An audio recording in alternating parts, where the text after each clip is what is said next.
Hey everybody, good afternoon. Ulancey Peterson here, Ride with Peterson, and I've got a special guest, Xander. Come on, get in here real quick. We're gonna switch off in a second because I'm gonna put him in the driver's seat, but you're gonna go right here. So come on, Xander, say hey. There you go. Yo, what's going on, everyone? The Lone Rideshare, Xander Sagasta, the one, the only, and the boss of all the West Coast drivers. Yes. Hey, Malison, how you doing there? So this is going to happen. We're going to switch off now so you can see him a little better, and we're going to go from there. I told him I'm going to bring him on the live stream so you can learn more about him and we can support. This is a good brother here. You guys want to hear from him. So here we go. Yes. Okay.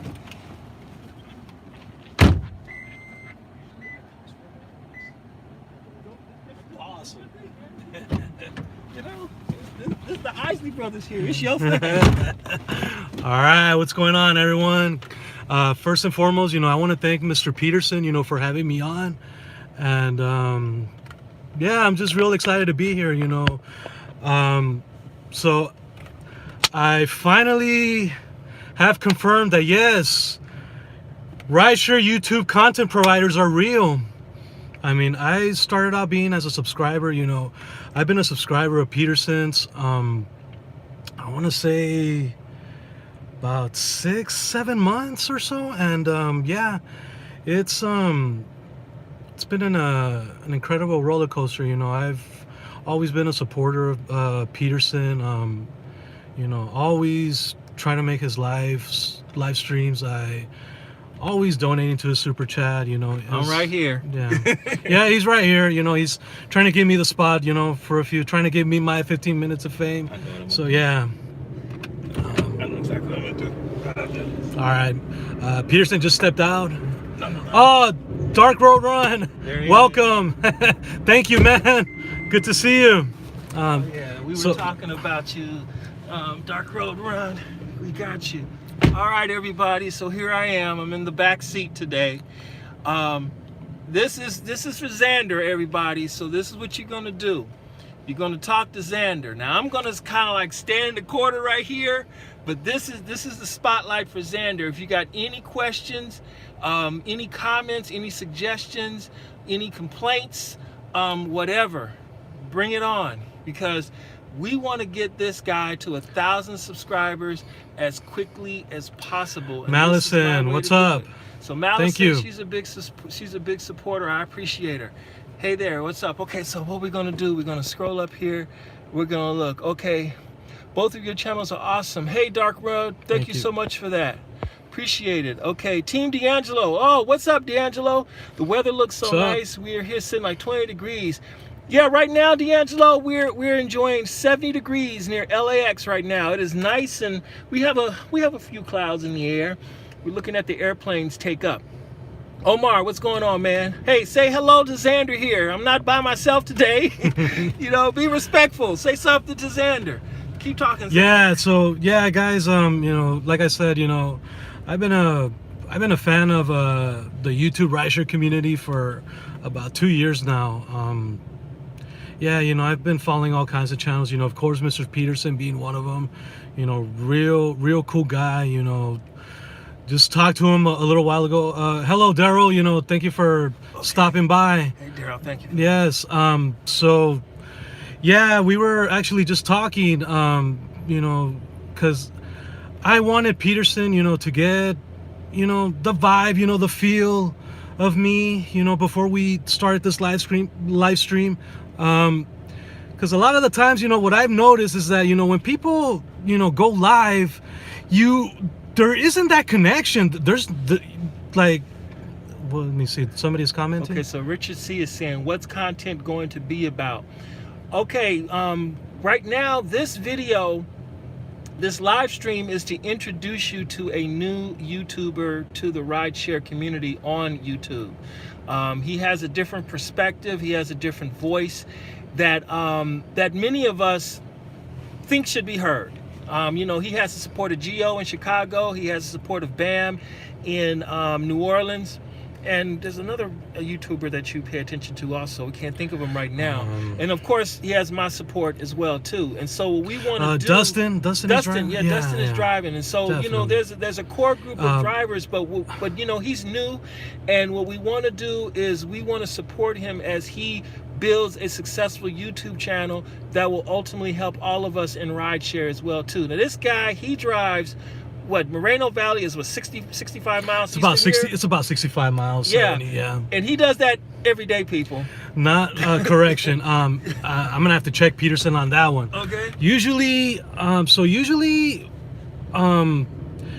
do that drive about 3 to 4 times. Hey, good afternoon. The Russ Ride. Hey, thanks for stopping by. Yes. So yeah, as I was saying, guys, I do that trip about 3-4 times a day. I wake up. A day or a week? I do that a week. There you go. A week. Yeah. Yeah. So when I start that cycle, I wake up at 2 a.m.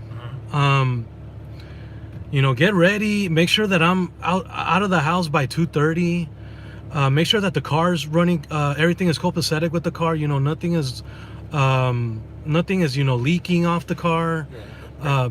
Making sure. Oh, sorry. Because you want to make the eye contact. Yeah, making sure that tires are all inflated. Because of the light, move back some. You're gonna see how you like a lot of brightness there. Yeah. And watch how it's gonna your skin tones, because right now put your arms down because it's picking up the light too much, and then what's gonna happen is you'll be alright, because right now it's washing out your face, so you're cool. Just little things, man. That's all. Madison's. Yeah. What is she? What we do is we're gonna scroll back up and see what she says here. Okay, just notice that you said. Who said I'm a girl? Who said that? Oh, Malison, so sorry about that, man. That you okay? Yeah, and we see the junior at the end. Oh, okay. Wow, that's you know what? You're gonna have to take a mallet and knock it to my head. I apologize for that. I really, really do. That's not cool at all, and I'm so sorry. Thank you. Okay.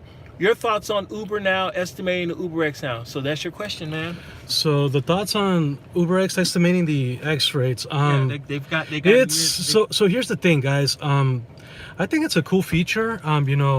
It kind of like now gives you the driver the opportunity to, Now here's the thing, guys.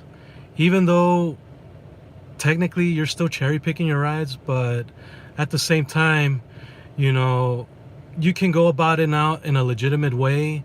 You don't necessarily have to accept the trip and then get on the phone and try to find out where the passenger is going, because that's how a lot of drivers used to do it for years. Even I would say during the golden days of Uber, when they first started? No, when Uber first started in the golden days, I think everyone took every ride that came about. But what happened was when they started dropping the rates, and especially when the rates dropped below $2 a mile, and they started seeing more short rides coming about, that's when the cherry picking began. Now, I personally don't cherry pick. I just take whatever they're going, I just take them and I do it. But I understand why some people would cherry pick the rides, because they want to maximize their time on the road. There are drivers that make a lot more money than I do in the same amount of time I drive, because they use the strategy of cherry picking. But here's another thing. Many of those drivers have been deactivated because of that. So, all right, so Ray, the mailman Uber driver, do you prefer longer trips, say 1 hour or more, or rather have shorter trips, 5 to 10 minute ones? So okay, so that's for you. That's your question. Yeah. So here's the thing. And who was Ray? So here's the thing, Ray. I love the short trips, but here's the thing. With the multiplier coming back, to California, that kind of changes strategies, for the drivers, especially the real, I want to say the real smart drivers, because you have to understand with the flat surge, especially if you hit those $10 flat surge and you get a short trip, you're making bank.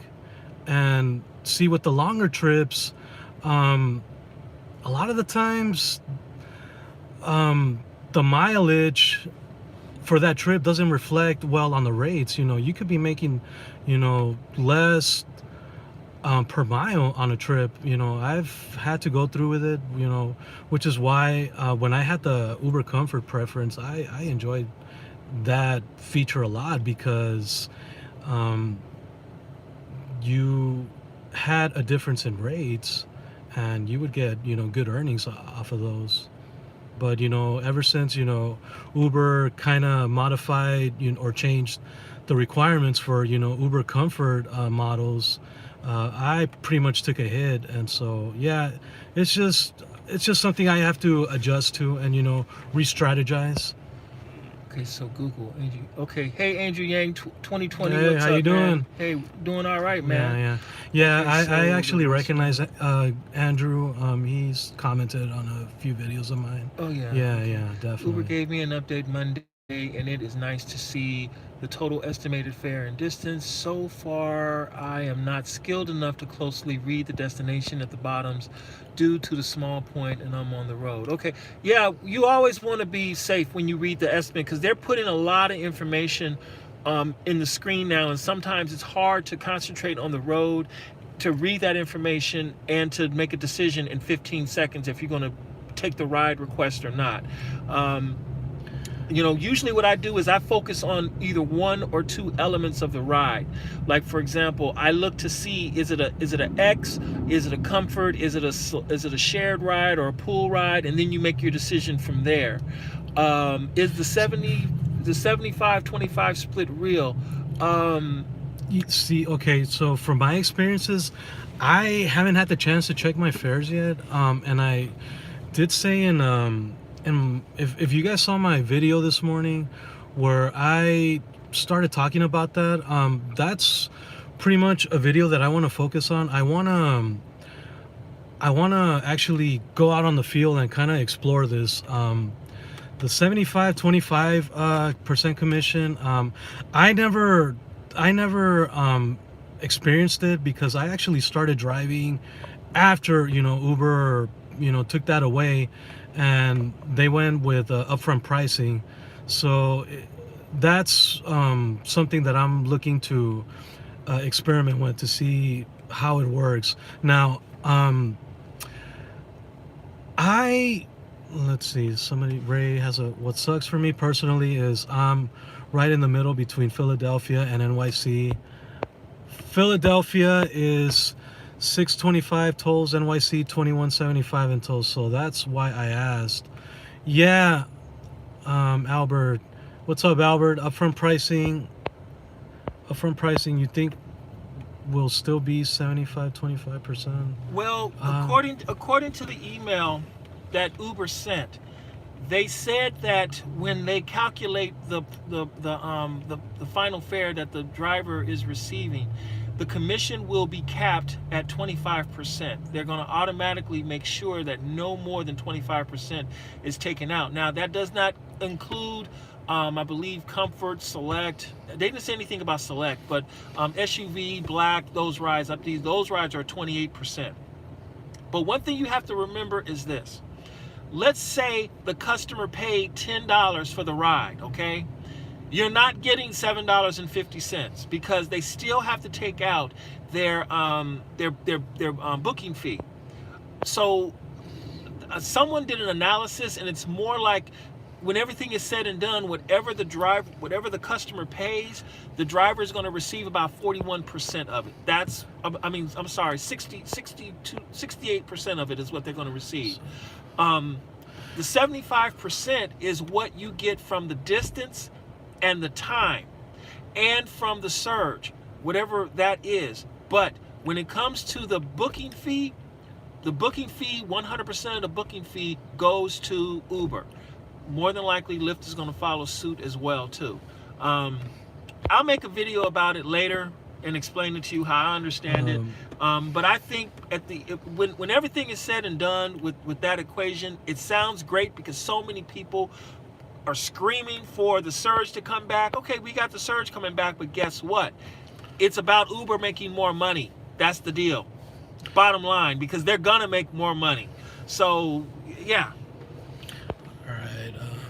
Dark Row Run says, Peterson, you gotta come drive the Bay Area market for a week sometime. You'd love it. You always got a place to stay at DERHQ. Well, I tell you what, as soon as I have a car of my own that belongs to me and I can drive up to the San Francisco Bay Area, I will take you up on your offer and I will do it. I'm kind of petrified of driving up in San Francisco, but we'll see what happens. But I am working on getting my own car. If everything goes well, I'll have a vehicle in late February, between late February and April. But I'm working on it right now. There are a few things I have to do. Hey, what's up, Gio? How are you doing for the Viagra Club? That's Gio, a question. Who's that for? It's for me. Okay. All right. Okay. That's the running joke. Hey, I needed to confirm that. I needed to confirm. You know. Hey, I'm gonna be 36 in 2 months, so I need to make sure. Yeah, I'm the geriatric, so that's the thing, But I told him Viagra is not a problem. But you know what? Viagra is for high blood pressure also. So you know what? I'm gonna accept that as a compliment, Gio. Thank you for that. I appreciate it. I have a question for you. For me? Yeah. Yeah, sure. Have you heard of a blue pill? Blue pill. Yeah. That's Viagra. Okay, but here's the thing. Blue pill. And guys, I know we're going off topic here, but I just wanna let Peterson know. The thing about blue pill is that it's and don't ask me how I know. It's actually a pill that you can easily swallow. It's kind of like I want to say it's not hard. It's very soft. Kind of like a gummy bear. Yeah, and. Listen to this. All right. Oh, goodness gracious. Hey, what? Okay, you have a weird name there, but thank you so much. Davian4421, thank you so much. Blue Chew. Okay. Yes, Google it, guys. Yes, and Gio is here. Yes. San Francisco, you can easily make over 2K working 12 hours every day. We'll find out, Albert. Let me see. Bay Area. Luigi, what's up? Loki, what's up, Loki? Low key. All right, surge is mostly 1.2 now. Well, yeah, the reason why it's 1.2 is because it just got restarted. And here's another thing about the multiplier, guys. Yes. Yeah, it's okay. Oh. Yeah, it's okay. Yeah. It's just say, yeah. Hey, Malson, thank you for that. Appreciate it. Okay, blue poo is soft on heart, really. yes. No, I did not make 200 yesterday, and I'll explain that on Monday, exactly what happened. But I did not do it. Yeah. So I was gonna. The one thing about the multiplier surge, guys, it doesn't stay very long. It's there for a moment and then eventually it starts fading out. So if you're one of those drivers that likes to chase a surge, you better start calculating the times because there's certain time frames where the surge starts building up. So you want to start paying attention to that. Like, give you a good example. So when we had the flat surge, usually I would actually I'm gonna choose my words here. I would track the surge up in West Hollywood. I would actually. Gio says the multiplier surge is Uber's trying to trick drivers into chasing it. Yeah, Gio, yeah, definitely, man. But see, here's the thing, how many drivers are going to be chasing the surge, and by the time they get there, it's going to be gone. See, but with the flat surge, you had the opportunity to actually chase it, and it would actually stay on for longer than the multiplier. And I found out about that when we first got it. And so usually what I would do is at 4 a.m. I would go to West Hollywood. I would park on La Cienega by the Beverly Center. It's at the corner of La Cienega and 3rd Street. Correct me if I'm wrong, Peterson? Okay. Yeah. So I would wait for the search right there. Oh, and look who else showed up. Who's there? Is that Bam? Bam. What's up, Bam? What's up, Bam? Hey, good to see you. Yeah. You Peterson, you weren't lying, man. I told you. You weren't lying. This is about helping you, man, get you Um, exposure, because you've got a different perspective on things, and people want to hear your voice. And we need people. Look, we need people to subscribe to this guy right here. I'm using what I have, what little bit I have, to help him. You know, the thing, something I found is this: the definition of kindness is when you use your strength to help someone else. He told me his story. He told me why. I'm gonna reserve that for him. The greatest thing you could do is to subscribe to this man's channel, because he has an experience that needs to be heard, and he can help a lot of people out there as well too. I know he can. And I'm like, you know what? If I can do this for him, I'll do it 1,000 times. And that's the main thing. So hey, keep going. I'm sorry. So yeah, guys. So like Peterson was saying, yeah, you know, I've been an Uber driver for 3 years now. Full time, I've been doing it for 2. Ray, you're being irrational. What's going on now? Is somebody? Hey, Malson, thank you so much. Thank you so much. You have a good one. See you later. And thank you. Malison. Yes, Okay. definitely. And then I'm a driver in New York City, and I prefer the multiplier than the fat surge. Okay, that's awesome. I think it's Jellyfay. We're gonna call you Jellyfay. That's what it looks like, Jellyfay. All right, what's going on, my friend? How do you handle underage passengers? That's for you. How do you handle underage passengers? Guys, when I arrive to the house, if I see an underage passenger, I just drive off. And you know, you guys can call me out on that, but you know, I'm not gonna waste time, you know, dealing with a minor and trying to explain to them why I can't take it, you know, because you got to understand, you know, time is very valuable out here, especially in Los Angeles. If there's anything that delays your process into making money, guess what? You're gonna fall behind. So you want to be quick-witted out here. You know, you're gonna have minors that are gonna try to trick you, you know, into taking those rides. But here's the thing, you know, I can pretty much tell from afar when I'm getting a minor. Like, I'll give you a good example. You know, when the kids get out of school, usually the average student gets out of school at around 2:30, 3 p.m. in the afternoon. So usually what I do, if I'm in an area where there's, let's say, a high school, I try to get away from that high school as far as I can. Now, let's say, for example, I get a request and the pickup location is sending me back to that local high school. I'm gonna cancel. At this point, I don't care about my cancellation rate going up. What's more important for me is that I make sure that I do not have to deal with a minor and trying to explain to them why I cannot do it, because a lot of the times they're gonna tell you, oh, but the other driver let us do it. Yeah, but guess what? I don't have to do it, because at the end of the day, and you can go back to my previous videos, because I mentioned this before, guys. When you guys are out here on the roads, you gotta be safe, you know. And I've told you, you guys, you know, try coming up with simplicity remarks, you know, like saying, you know, I can't do it. You don't have to necessarily go into deeper explanations like, oh, you know, the California Public Utility Commission doesn't allow us. No, just say, I can't do it. It's illegal. Please understand, you know, it's against the law. You know, just keep it simple. Look at that. He says, once you get 1,000 subscribers, you need to take Peterson to Tijuana. Oh, definitely. Yes, we're gonna hit Tijuana. Okay. And I know where I'm gonna take them. Here's the deal. I'm not going to Mexico. Okay. It's not gonna happen. I'll let you know that one right now. Peterson, you're gonna miss out, man. I'll keep missing out then. No, I mean we gotta go to Hong Kong, down in downtown DJ.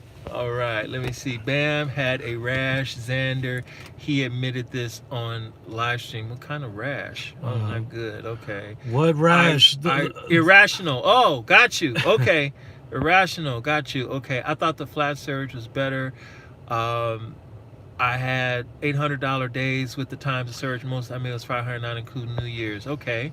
Average Lyft earnings per day. What is his channel? What's your channel, sir? So the name of my channel, guys, it's called The Lone Rideshare. And it's definitely on YouTube right now. You guys can go check it out. Feel free to subscribe, feel free to check it out. Like, comment, share. Yeah. And yeah, I've put out, I think right now so far 7 videos. Yes, he's got 7 videos, and so he's new, but he's good. He's been doing rideshare about as long as I've been doing rideshare, because I started April 2016. When did you start? I started January 2017. Okay, so I've got a little bit more time, so we roughly about the same amount of time. The same. But he started soon after, about 2 months after I got the BMW. So and he's been one of my earliest subscribers on the channel at the time. And one of the biggest donors to Oh his yeah, super chat. he super chats me all the time. So it's kind of like you can ask. I'm sure Gio and Bam can attest to this. Yeah, I dragged out. I finally looked at my account on the computer, because I've only looked at my account maybe 3 times on the computer, and I'm looking at all these these what are those things called? Super chats. And I'm like, whoa. So yeah, this was an easy call right here. But plus, he's a cool guy. He leaves great comments on the channel. He's chastised me a couple of times, but it's all right, Oh, I try to Snapchat you every time you go live. No, chastise. Oh, chastise. Mean comments. Oh, okay. Yeah, so he's like that. I don't think I've ever left a mean comment. No. Well, it's all right. Okay. I subbed to your channel and wish you well. Hey, thank you, Driver News. Really appreciate it. Got you. Okay. Hope you enjoy the content. Yes. Uber should have a high school filter. I think there's a different way around for Uber to do something like that. Instead of a high school filter, it should be something else. And to tell you the truth, they need to figure that out soon, because the last thing Uber and Lyft want at this point is for the California Public Utilities Commission to start an investigation on it. No, it's actually in the see, here's the thing about the underage minors and why I have a problem with it. Uber and Lyft, they do not want to be regulated as taxi cabs. And so they made an agreement in order to make transportation network companies legal. They made it so that the companies would not pick up unaccompanied minors. That means you have to be 18 years or older. What Uber and Lyft depended on was they depended upon the fact that people who are 18 or under cannot legally enter into a contract. For example, they can't have a credit card, okay? And so because of that, because you needed to have a credit card to get an Uber account to pay for the ride, it was assumed that that would be a good deterrent, but it isn't, because you can go to a Ralph's and you can buy a supermarket and you can buy a gift card and load $100 onto your Uber account. You can produce any kind of random email address on Gmail.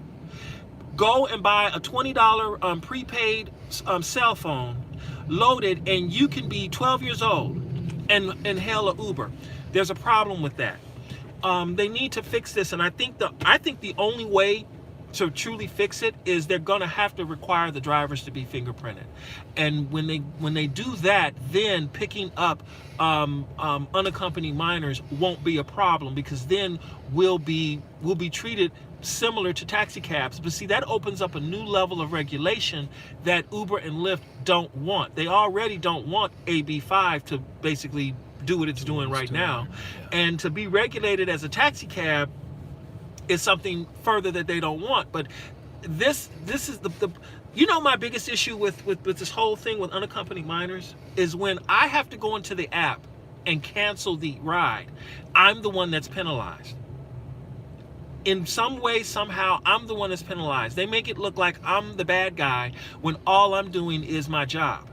So it comes to a point where it's like, you know what? I'm just gonna have to do my job, and hopefully I don't I don't receive any negative feedback from it from the company or from a customer, because we have heard the stories before how drivers have gotten deactivated simply for saying, hey, this person is unaccompanied, and then they'll turn around and say, oh, this person was using drugs, they were under the influence, they had an unsafe vehicle, or any number of things they'll do to harm the driver much harder than harming the customer. You need to get in the camera a little bit more. Oh, I'm cool. They know I'm here. They got my face.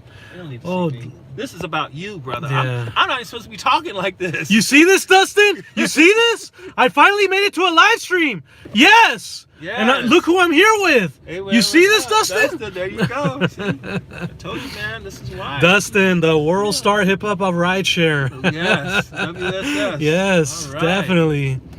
Yeah. Told you. I see we got them all on here, man. Yeah. Where are the comments at? Where'd they go? Okay. Can you see who's still on here? Okay, yeah, NYC. So there was a question that we missed. Somebody was asking about Lyft earnings. Oh, he wants to know, isn't there an exception to the rule? Unfortunately, you could write it like this: isn't there an exception to the law? There is no exception to the rule. There is no exception to the law.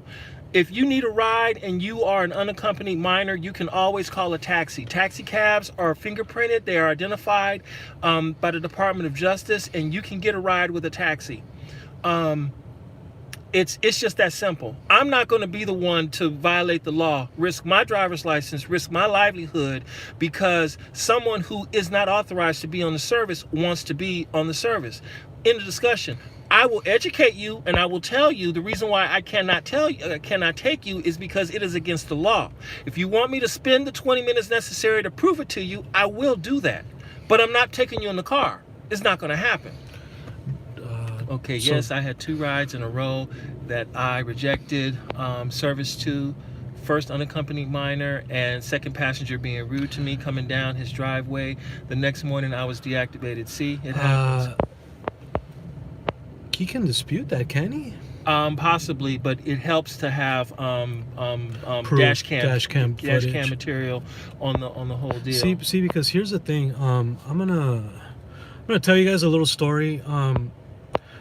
I've been deactivated by Uber once throughout my duration as a driver. So here's what happened. About a year and a half ago, it was around the summertime. I remember who it was, because here's what happened. So I picked up this lady. It was an Uber X. It was outside of Los Angeles County. It was in the city of Ontario. It was in an industrial area. So I picked up the lady. I think she had just gotten out of work. And so what happened was she got in the vehicle, and of course, I started the trip. I'm following the navigational system, and then eventually something happened where she had told me that I missed my turn. But here's the thing, the GPS was telling me to go straight, and she was telling me to make a right. So when she told me that I missed my turn, and I was still kind of new at this, guys. I think I was a full-time driver at that time for about 6 months, I want to say. So here's what happened. I stopped the car, and for some reason the car kind of started swerving a little bit. And I looked at her and I said, I'm following the GPS, ma'am. And then she's like, oh, okay, that's fine. So I continued on with the trip, and I apologized, which, looking back on it, I probably didn't have to, because I didn't do anything wrong other than the fact that I thought I almost lost control of the car. So I completed the trip, and I went about my day. Next morning I wake up, try to go online, and I couldn't. I got an email from Uber saying that I was deactivated, because what happened was the driver had filed a false complaint that I was under the influence during the trip. So now I replied to Uber. I said, this is absurd. Where's your proof that I'm under the influence? I was asking all kinds of questions. I asked, Why weren't the cops notified? Why am I still in my bed right now, talking to you? Where's your proof? You guys haven't, sent me to a lab to get piss tested or take a blood test. You don't have anything. You guys need to look into this case. So what happened was, I was deactivated for 2 days.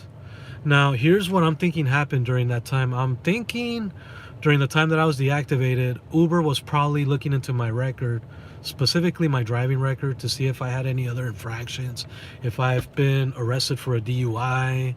That's my assumption. I could be wrong, Peterson. Okay. Yeah. Correct me if I'm wrong, man. I don't know, because I don't know what their investigative process is, because see, the biggest problem with Uber and Lyft is in the contract. It specifically says that you can be terminated. The contract can be ended at any time for any reason. And based on what they have on there, they don't have to give a reason. And we as drivers agree to that when we say okay, because our objective is we want to start making money as quickly as possible. We do not have 2 hours to read the contract. But that's the problem that a lot of drivers have. We don't spend the time to read the contract. We don't take it in chunks and we read it and understand what we're committing to here. Taha, yes, that's it. Yes, I apologize. We apologize. So my average Lyft earnings usually vary. It could be anywhere between 100 to give or take 300 a day. But see, here's the thing. I don't rely solely on one app. I bounce back and forth, And for those of you that have been following my videos, I don't just do Uber and Lyft. I do another app called Wings. And before we started the live stream, I was telling Peterson a little bit about it, and seems like you're familiar with that app, right? Yeah, I'm familiar with Wings. Yeah. I actually signed up to be a driver on Wings, but they haven't gotten back to me, and that was when did I it takes a while, guys. Yeah, I signed up for Wings back in July, I think, right after I got back home from Palm Springs. Yeah. So when let me finish my deactivation story, guys. I know we're going all over the place here. Yeah. So when I was deactivated, so my account was inactive. I couldn't go online, but I still had Lyft, so I was driving for them. I kept on Uber, hey, what's the status, until about the second day. They had cleared me.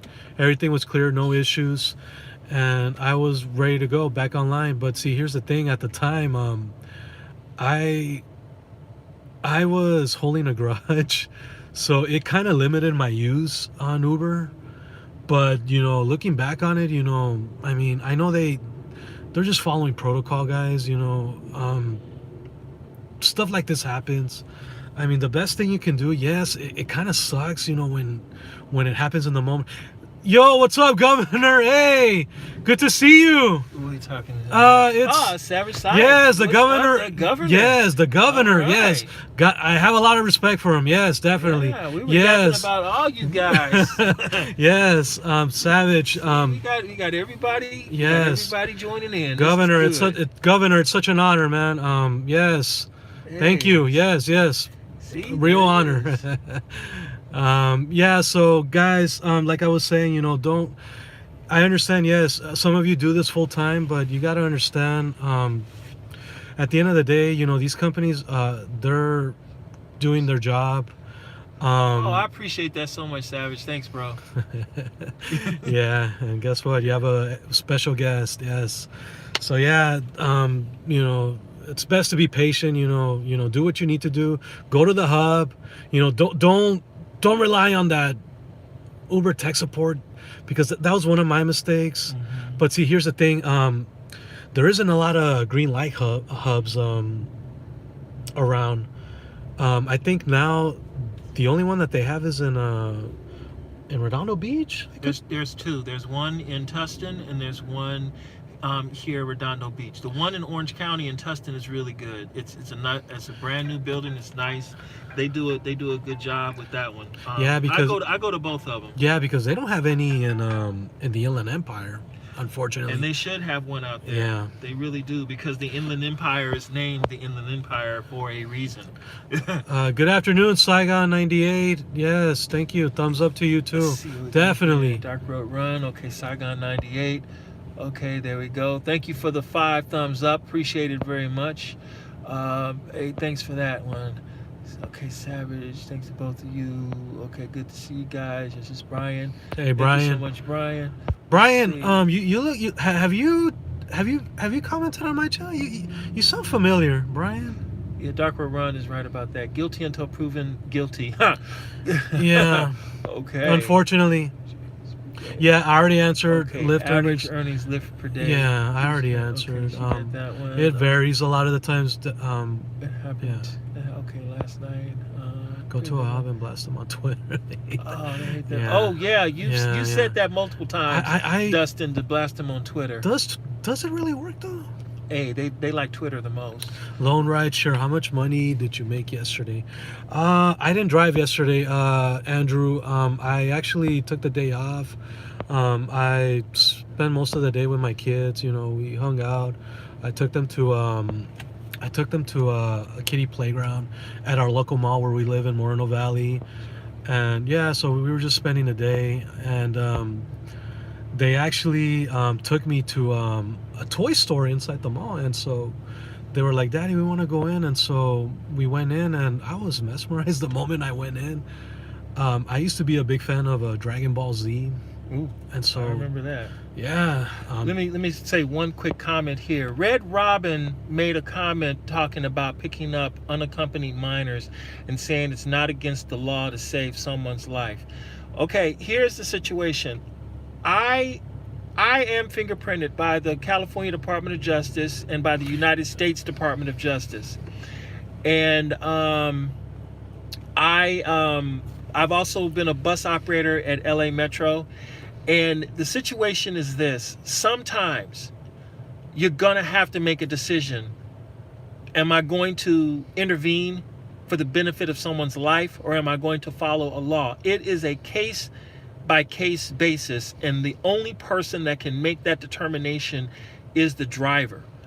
In the discussion. It's a situation where it's damned if you do, damned if you don't. I personally believe that it's an Uber's best interest, it's in Lyft's best interest that the drivers, at least let's come to a common middle ground about it. If a driver is willing to pay the money to be fingerprinted, live scanned, and have that put on record, and have a special indication put in the app stating that, okay, we have a fingerprinted driver here, and it's okay for them to pick up unaccompanied minors, then they should at least give the drivers that option. Because a statement like that is something that needs to be addressed, because you never know who you can help. You might be the only person who can help them. You really never know. I think that's something that should be worked on. I think it's something that should be discussed. You did bring up a very important point. I have picked up unaccompanied minors, and I do that because I am fingerprinted. I do that because I am fully identified with the state and the federal government, and I can fight that because of that fact. I'm already a driver on Hop Skip Drive. I'm in the system with them and everything, so I'm good to go in that field. But some drivers aren't. But still, it is a driver. It's a case by case on the driver. No, that's not Dara Khadra Shahi, okay, people. Yeah, Believe me, I was gonna not. ask you about no, that. It's very flattering to hear that, but no, that is not Dara Khadra Shahi. There's also another one that tries to portray Joe Rogan. I don't know if you've seen it. I haven't seen that one. Yeah, I've seen him. I think on BAM's live streams. Governor's. Ad Ride with Peterson. Yeah, that is a great ideal. I am a licensed and fingerprinted as a former taxi operator. Yeah, and see, there are a lot of drivers out here who are identified, and I think that's really something that's short-sighted that Uber and Lyft need to look into and say, look, even though they don't allow it, they should have another category for it, because it's going to get to the point where they're simply going to have to do it because the market is demanding it, but also it's an issue of social concern at this point. And it's like, look, the calls keep coming in over and over and over again. So it's like, you know what, just go ahead and do it. The only thing that's stopping the company is saying, hey, you know what, we need to have fingerprinting in place. I think it's irresponsible at this point that Uber and Lyft aren't having the drivers to be fingerprinted. So Damien 4421 asks, Mr. Peterson, are you allowed to pick up minors even though it violates Uber and Lyft's policies? No, you're not allowed to pick up Uber and Lyft's unaccompanied minors, even though it picks them up. I mean, number one, it's in the code. It's in the California Public Utilities Code. It's in the code. Okay, you're not allowed to do it. It's illegal. If it's in the California Public Utilities Code and it states that you're not authorized to do it, it is illegal. It's against the law. Okay, but at the second time, it's like this: if I see with common sense that someone who is underage is in imminent threat of losing their life, I would rather lose my license than live with the guilt of letting something happen to a person, and I could have done something about it for the rest of my life. I don't think any common reasonable person would seriously sue you or cause litigation because you helped prevent something from happening. But I can tell you this: if they can prove that you did allow something to happen, and you're going to say, oh, well, we're not allowed to pick up minors or so like that, you will be prosecuted for that. You have to make the determination based on what you see in front of you, and you have to make the decision based on whatever training, experience, and knowledge you have. You have to make that decision for yourself. With me, I'm a commercial driver. I have a commercial Class B driver's license. I was a bus operator for 5 years. I have been given extensive training on human trafficking. I've been given extensive training on what to look for, the signs if a child is being molested, if a child is being harmed in any way. They're going to come down harder on me because, see, in my case, I know better. I should know this stuff. So in my case, I will make an exception on a case-by-case basis depending on what's going on. If it's a kid leaving school and they just want to go to the mall or so like that, forget about it. It's illegal. I can't take you. But if I'm dealing in a situation where there's a child who called an Uber or a Lyft because that was their only way to get out of a bad situation, and they are telling me that they're in imminent threat of harm, then I'm going to have to take some kind of step to make sure something goes on. Y'all remember the story of the child who got in the car, drove, and after they drove, they jumped to their death from a parking garage in the middle. Well, that driver probably wasn't trained for it. But see, if I were in the situation, I would have already known something's not right about this. You don't have a child who gets in the car late at night, has you drive to the top floor of a parking garage, drop you off there, and then you just drive away. Something is fishy about that, and you'll have to make a decision on what to do. And sometimes the best decision is say, look, you know what you're doing is not kosher. I'm going to get the police involved. I'm going to have to take you to the police station or something like that. Now, if the person gets out of your vehicle, then it's on them, but at least you did the right thing because you care about somebody's life. You care about their welfare. It's really a tough call when you're in the middle of it because you can't exactly say exactly what you're going to do. All they can do is give you the information, give you the training, and you're going to have to act on it based on the information you have available to you. So, all right, well, go Donnie. He's on. He says, you stop what you're doing, Mr. Peterson, and you call 911. Let the authorities handle it. Keep the person in your car. Until then, if they're in danger, then you're in good shape. Yeah, in that case, Mr. Peterson, wouldn't you be protected by Good Samaritan laws? I don't think so. No, not in my case, because when you have professional certifications, they look upon you a little bit more differently. And yes. I don't know what a Good Samaritan law is. I mean, it sounds nice, but I haven't seen anything that says Good Samaritan law. I don't know. You have to show that code to me. Well, isn't that the law that protects you from say somebody's unconscious and you perform CPR on them? They can't sue you because you were.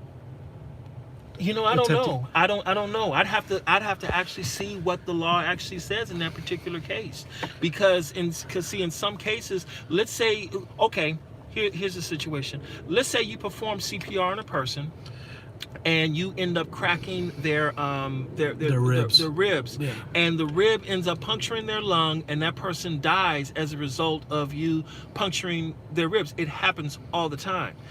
Could you be protected like that? Okay, you were giving someone life-saving measures, but you aren't professionally trained, and you may have done too much damage, and instead you cause the issue or whatnot. Something happens where, you know, someone tries to do something to help out, and the person ends up paralyzed because you helped them out, and then they decide to sue because if you just left it alone, then it would have been okay. But you don't know that. You think the person's in imminent danger. They're gonna be injured or worse.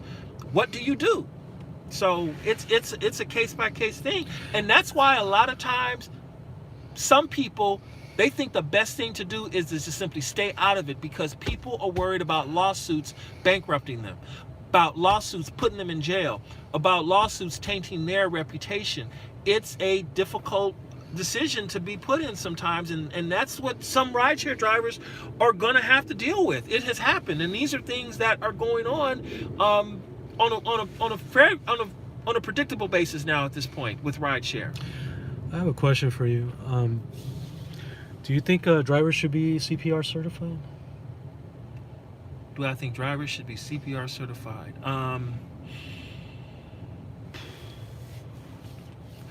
I think that should be a personal decision on the for each individual driver, if they want to be responsible for performing life-saving situations like that.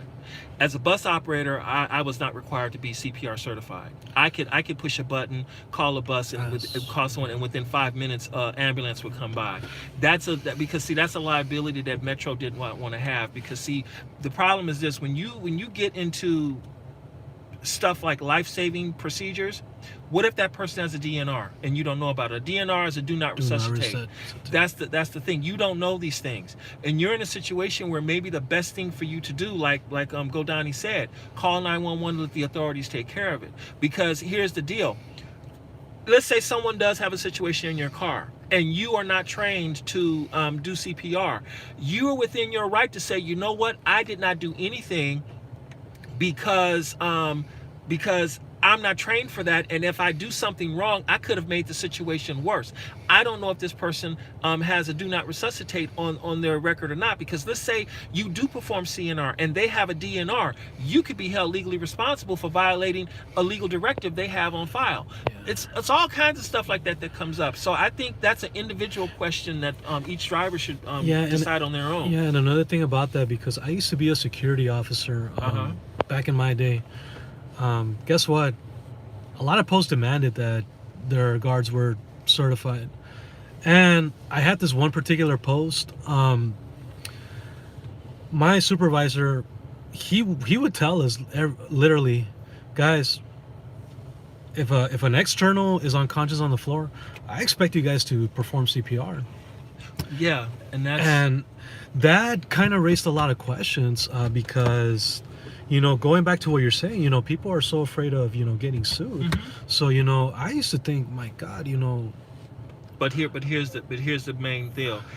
You were an employee of a company providing security services, right? Yes. Okay. So now here's the deal. You are not assuming the liability. The company is assuming the liability on your behalf, because you're acting as their agent, and one of their agents specifically told you that they expect you to be CPR certified, because sometimes you are the first line of defense before the authorities get there. You know, you even though people look down on security guards, the fact of the matter is this: security guards are part of law enforcement. They are part of public and safety, and there are certain things that you have to do in order to fulfill your role in that industry. And one major risk factor, you know, if something goes horribly wrong, if you're in a position where you have to perform CPR, guess what? You'll be the first to go. Yeah, and that's the thing. But if you're doing that in accordance with their instructions, then you can fight that. Because you can say, hey, I'm doing what my employer told me to do. This was a requirement and I had to do it. And you show them your certifications, you show them how you were updated with everything, how you were properly trained, you followed all this right, then you have a case to protect yourself if anything goes wrong. But if you're doing it on your own, then you're on your own. Right. That's the thing. So, Go Donnie says, people are using Uber and Lyft for ambulance service. Refuse those calls. Call a real ambulance, especially when they're in pain. Use the proper authorities. Go Donnie. Oh, sorry. Did I do Hit so? cancel. Just hit cancel. There you go. Oh, sorry about that, guys. Go Donnie. I've never had to pick up anybody and take them to a hospital. Now, here's the thing: if they have a doctor's appointment, yeah, if they're going for a checkup or something, yeah. But I don't think I've ever had to do an emergency run for anybody. But it probably does happen. I won't disregard that. Albert asks, what is my schedule? I work 12 hours a day. That's my plan anyway. Any 12-hour shift between 9 a.m. and 12 midnight. So it could be 9 to 9, 10 to 10, 11 to 11, or 12 to 12. I just simply found that works best for me. I can't pick up everybody, so I'm like, hey, I'm giving up the late restaurant crowd, I'm giving up the nightclub crowd, I'm giving up the morning rush and the airport crowd, but I'm picking up everyone else direct through the day. Today is an abbreviated day, obviously, because I'm here with Xander. So it's like, hey, you make your certain side.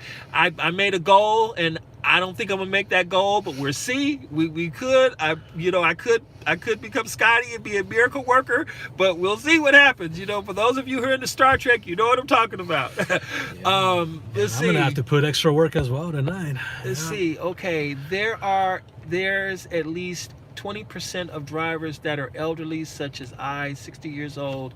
We drive fine, but cannot do more than driving lots of situations here. I had no idea you were 60, Go Donnie. No, when it comes down to it, like I said, it is a personal decision that you have to make. Remember, you're not required to do anything but drive the car safely. You have certain requirements that the rideshare companies have in order for you to operate the car. They are not expecting you to provide life-saving services. They are not expecting you to provide ambulance services, because that's not your function. That's not your purpose. If you choose to do those things, you're basically on your own. You're assuming more responsibility than you're legally required to. So if you feel that you should not be doing those things, or you don't want to do those things, you are well within your right. However, you got to keep in mind, this is America, and people love to sue in America. So, but plus the thing is, you have a lot of people who are summoning Ubers and Lyfts and other various car ride services for ambulatory services, and they should not be doing that.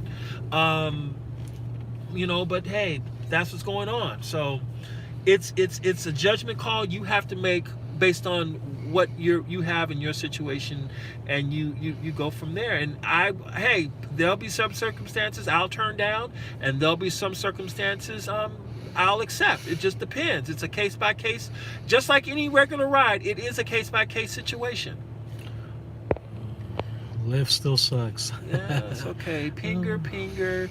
Go to Ghana.com. Great information. Thank you so much. Always willing to learn. Hey, thank you so much. Appreciate that, man. Thank you. Scroll down a little bit. Let's see some of the other comments. Other way. Okay. Go down here. Imagine if someone dies in your car. Well, if someone actually dies in the car, the first thing I'm going to do is I'm going to call the police.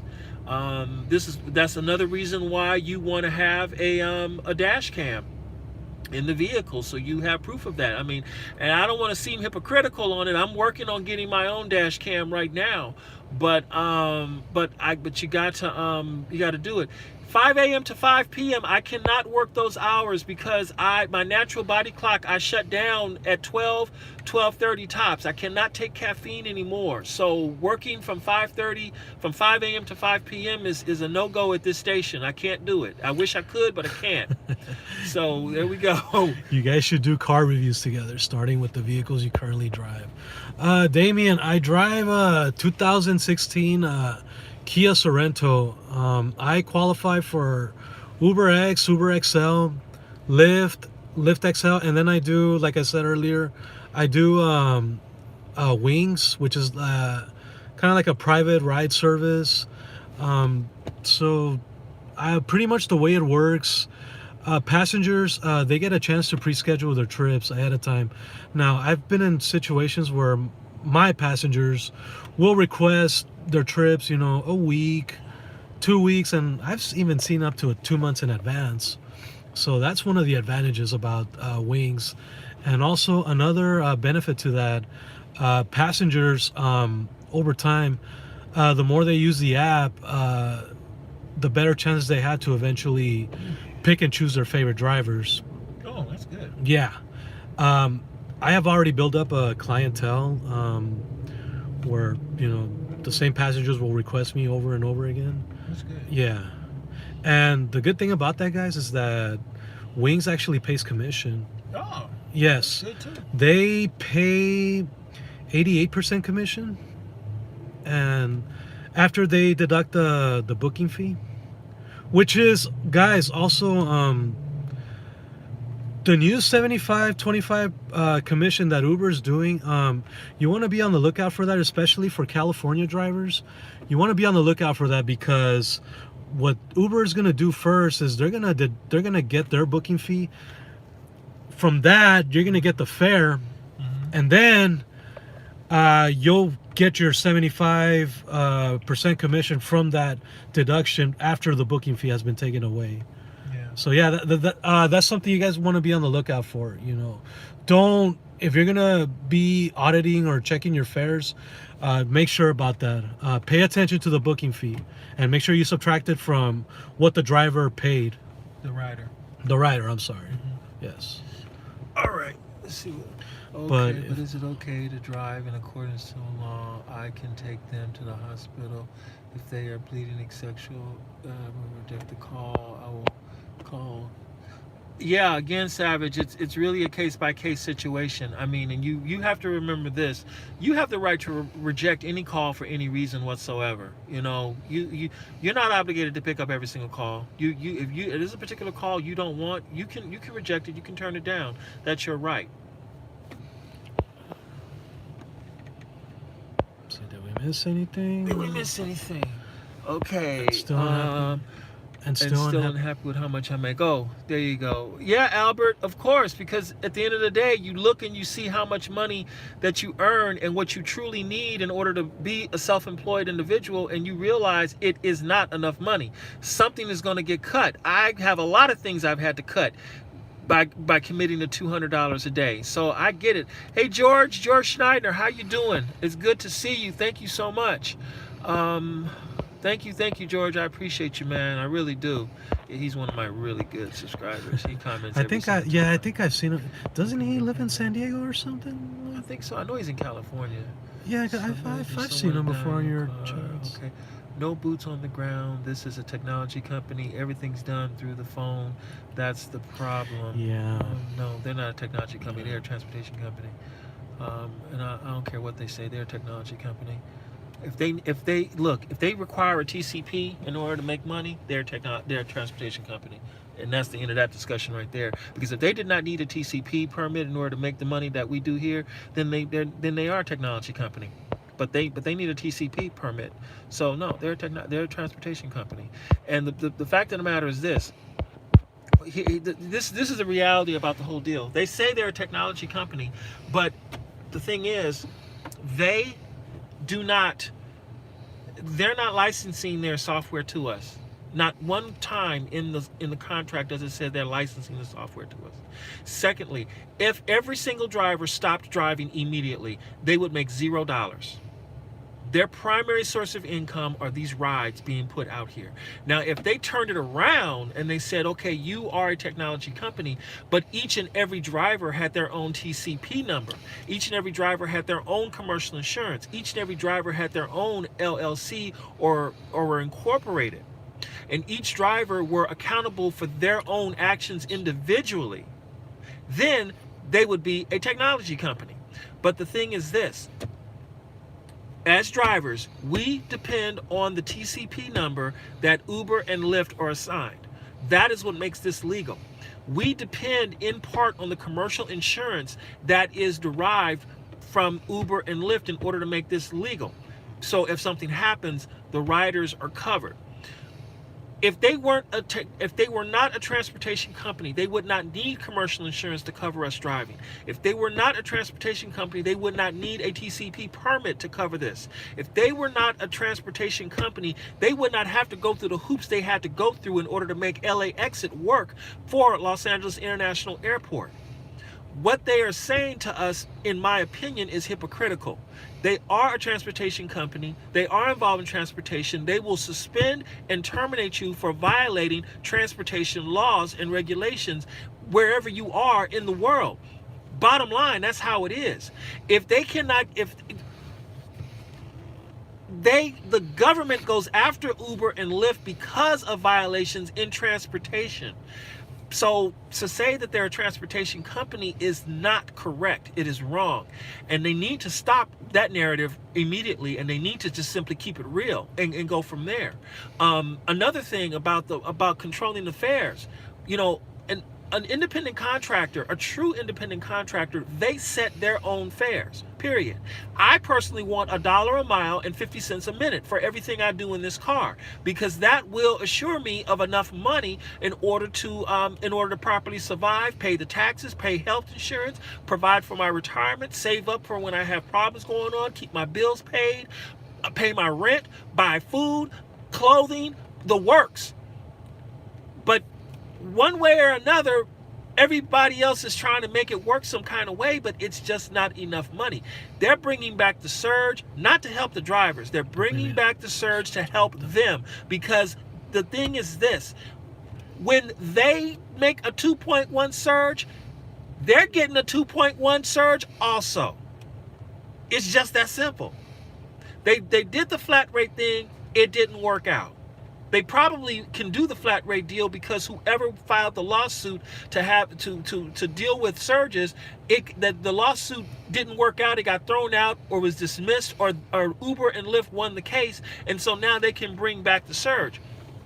Also, bringing back the surge, it's inevitable. You're going to have some drivers who have given up on rideshare, and they're like, you know what? We can go back to being a rideshare driver because they got the surge back. Oh wow! When it hits a 2.1 surge, I can start driving again. It's psychological when it comes down to it. I have always said, and I've always maintained, Uber and Lyft, they control the surge. They can manipulate it, they can change it, they can give it to you, they can take it away, they can rename it, they can do whatever they want to at any time, at any reason. That's why I don't depend on it. It's a nice thing to have, but at the end of the day, all I care about is the base rate and the base pay, the base rate for time, the base rate for distance, because that's what you can bank on. The rest of it you can't, because they could turn around next month and say, oh, you know what? This thing didn't work out the way we thought it would. Our customers gave us a lot of backlash because now they're paying too much money, so we're going to have to go back to flat rate. You think they raised the base rates? No, I think they're still the same. No, they kept it. Oh, sorry about that. No, I did that. No, I think they're still the same, aren't they? The base rate? No, they said that the base rates remained the same. They said that the per minute and the per mile rates did not change. The only thing they did, was they increased. Not good at all. They just simply they're re-implementing the surge back to the multiplier again. So it'll be interesting to see what happens. Maybe they saw a decrease in revenue because now it's January, the holidays are over, and they need a way to stimulate interest in rideshare again to keep this party going solid. I think Uber may only have the multiplier in California. Louisiana may not see the multiplier unless drivers stop driving. Governor, Gio did a video on that a couple of months ago. He mentioned in the video, and what I remember, he mentioned that Chicago had brought the multiplier back on a temporary basis, and he was under the impression that maybe Uber was kind of maybe playing with it a little bit because they were maybe trying to get it back on the platform. That's what I recall. But to answer your, yeah, it's only in California right now. What they're trying. Let me see. Louisiana may not see the multiplier unless the drivers stop driving. Okay. Uber needs to provide bathrooms for drivers at LAX. They have porta potties. I mean, yeah, I don't. Are they still there?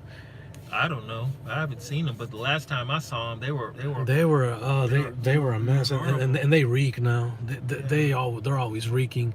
At Ride with Peterson, yep, I agree. Uber are failing to address drivers making 82 cents a mile when 178. Wow, you guys were making that much back then? Yeah. Wow. And then people complain about it then too. The complaint started when the rates dropped below $2 a mile.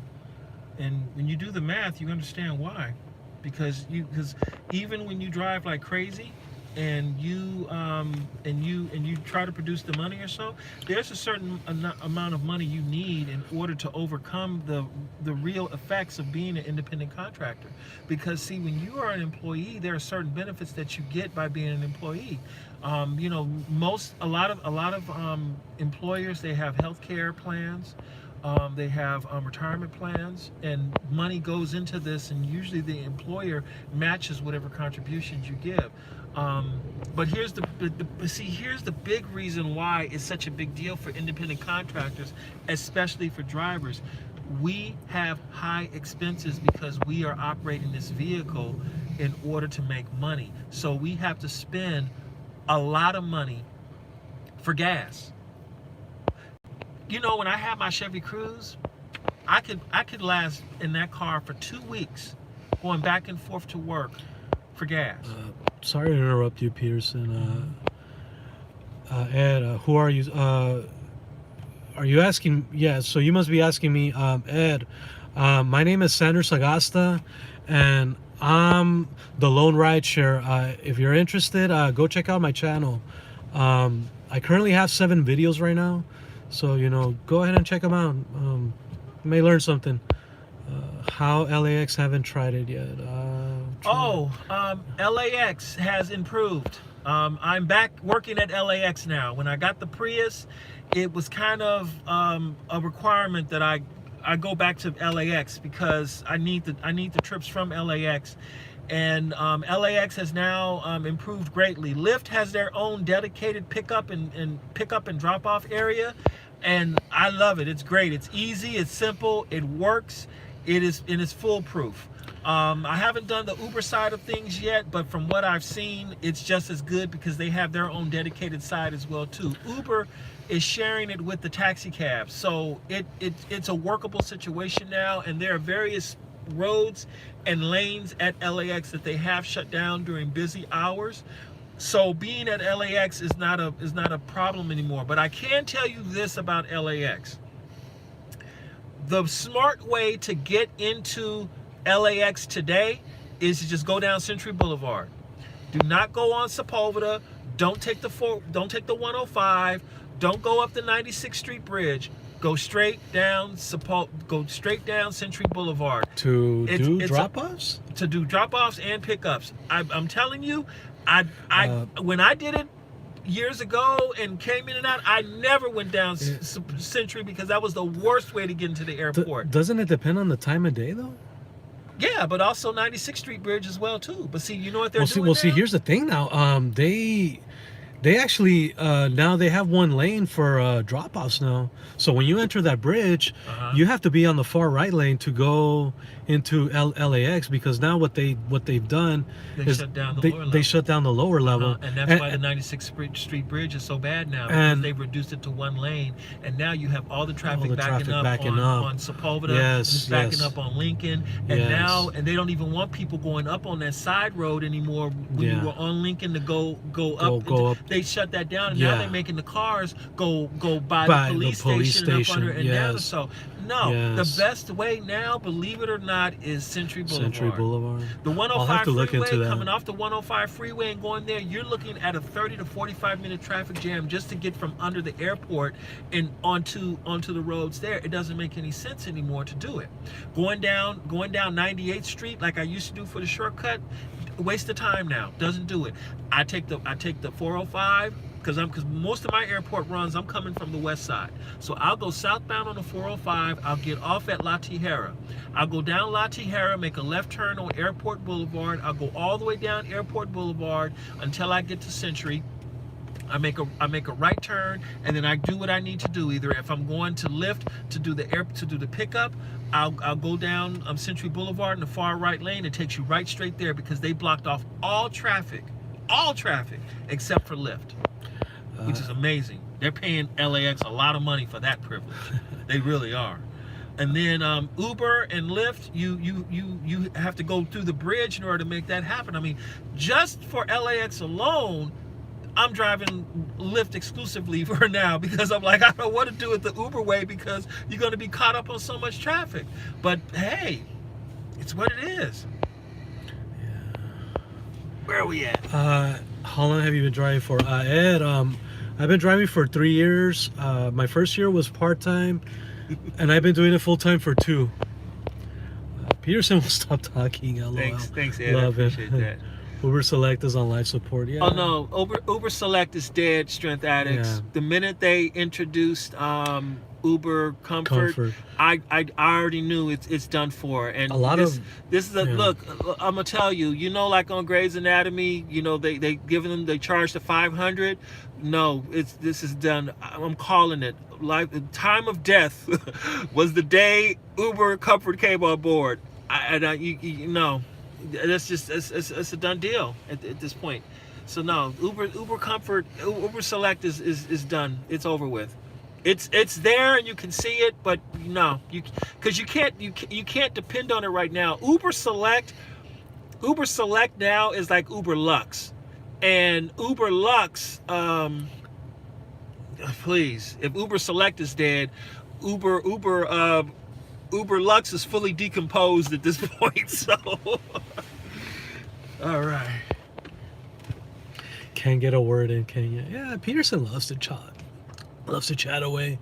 Yeah, you know, he can talk for 5 hours, and you know, I'll still be in the live stream. I can talk for longer than that. I haven't even really done it there. Just to do a whole 10-hour live stream. I should have did my own New Year's Eve rocking. What has been your longest live stream that you've? My longest live stream was 6 hours. Wow. Yeah, I think it's still up there somewhere, but that's the longest one I ever did. I'll have to check that one out eventually. Yeah, but I could talk for. Yeah, you can. If I could do a 12-hour live stream one of these days, I might do it. I may do it. Or what I might do is I might set it up where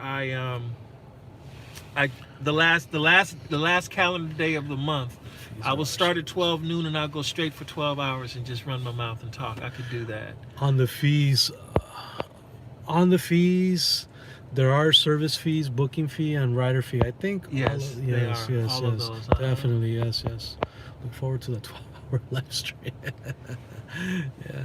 Yes, and yeah, Nomad, I'll do the 12-hour live stream. I might do that just one day a week, the last day of the month. I'll start at 12 noon and go straight through. As far as what you're saying about the fees, you are correct about that. And it depends on if you have a booking fee or a okay, like let me see if I can. Let me see. Oh, you got the phone right now, so I can't do it. When you select, what are you trying to do? I was trying to call up a ride. Like for example, you have the Uber rider app. Yes, I do. Yeah. Okay, so what you do is you pull up the rider app, and then say that you want to go to just any address. Doesn't matter. Okay, I have a few saved. Right, let's. It's still make it work. Right? Yeah, this used to be my. So now what you're gonna do is you see where you tap just tap UberX. Okay. Okay, and then see where it has the question, the I Circle there, the I. No, not there. Down, now. Where it says affordable rides for you yourself. Okay. Tip that I, and then give it there. So for an Uber X ride, you have a base fare of $0. No, they're not going to see it because it's too small. There's a booking fee of $2.80. This is for an Uber X ride in Los Angeles, California. Okay, as of today's date. And there's a minimum fare of $6.30. There's a per minute rate of 28 cents. There's a per mile rate of 80 cents. And then you have an estimated surcharge of 10 cents. And then if you have to wait if the driver has waited for 2 minutes, it's a 33 cents per minute. This rate is what the rider is paying. So there is a booking fee and there is a minimum fare. Okay, so cross that one out. Now go arrow back. Now go to comfort and click on comfort. No, confirm. Just click on the blue, and now click on the I. Now on Uber Comfort, the booking fee goes up to $2.99, and the minimum fare is $10. This is the reason why Uber Comfort, you make a little bit more money, because they charge a higher minimum fare on Uber Comfort than on Uber X. Then you get a little bit more per minute, you get a little bit more per mile, and the estimated surcharge is still 10 cents. Okay, so now click on that one. Click the arrow up on top and go down to XL. Nope, go to comfort. Go to XL, yeah. Okay. And then there. Now with Uber XL, there is a base fare of $1, and then you have a booking fee of $2.55. Then a minimum fare of $8.55, and per minute is 30 cents. Per mile is $1.61. So cross that one out. Okay, and go back. Now scroll all the way down and to comfort to select, because select. See, select is no one's finding select. That's the reason why it's not going to work. The base fare on select is $5. And the booking fee is $2.55. Minimum fare is $11.55. See, this is the reason why I like Select so much. I was guaranteed $7.50 if I moved that car 1 millimeter after I started going, because you always got great money. And then you got 60 cents a minute, and you got $1.90 a mile. In other words, it fell right into place for what I was expecting for every trip. 50 cents a minute, $1 a mile.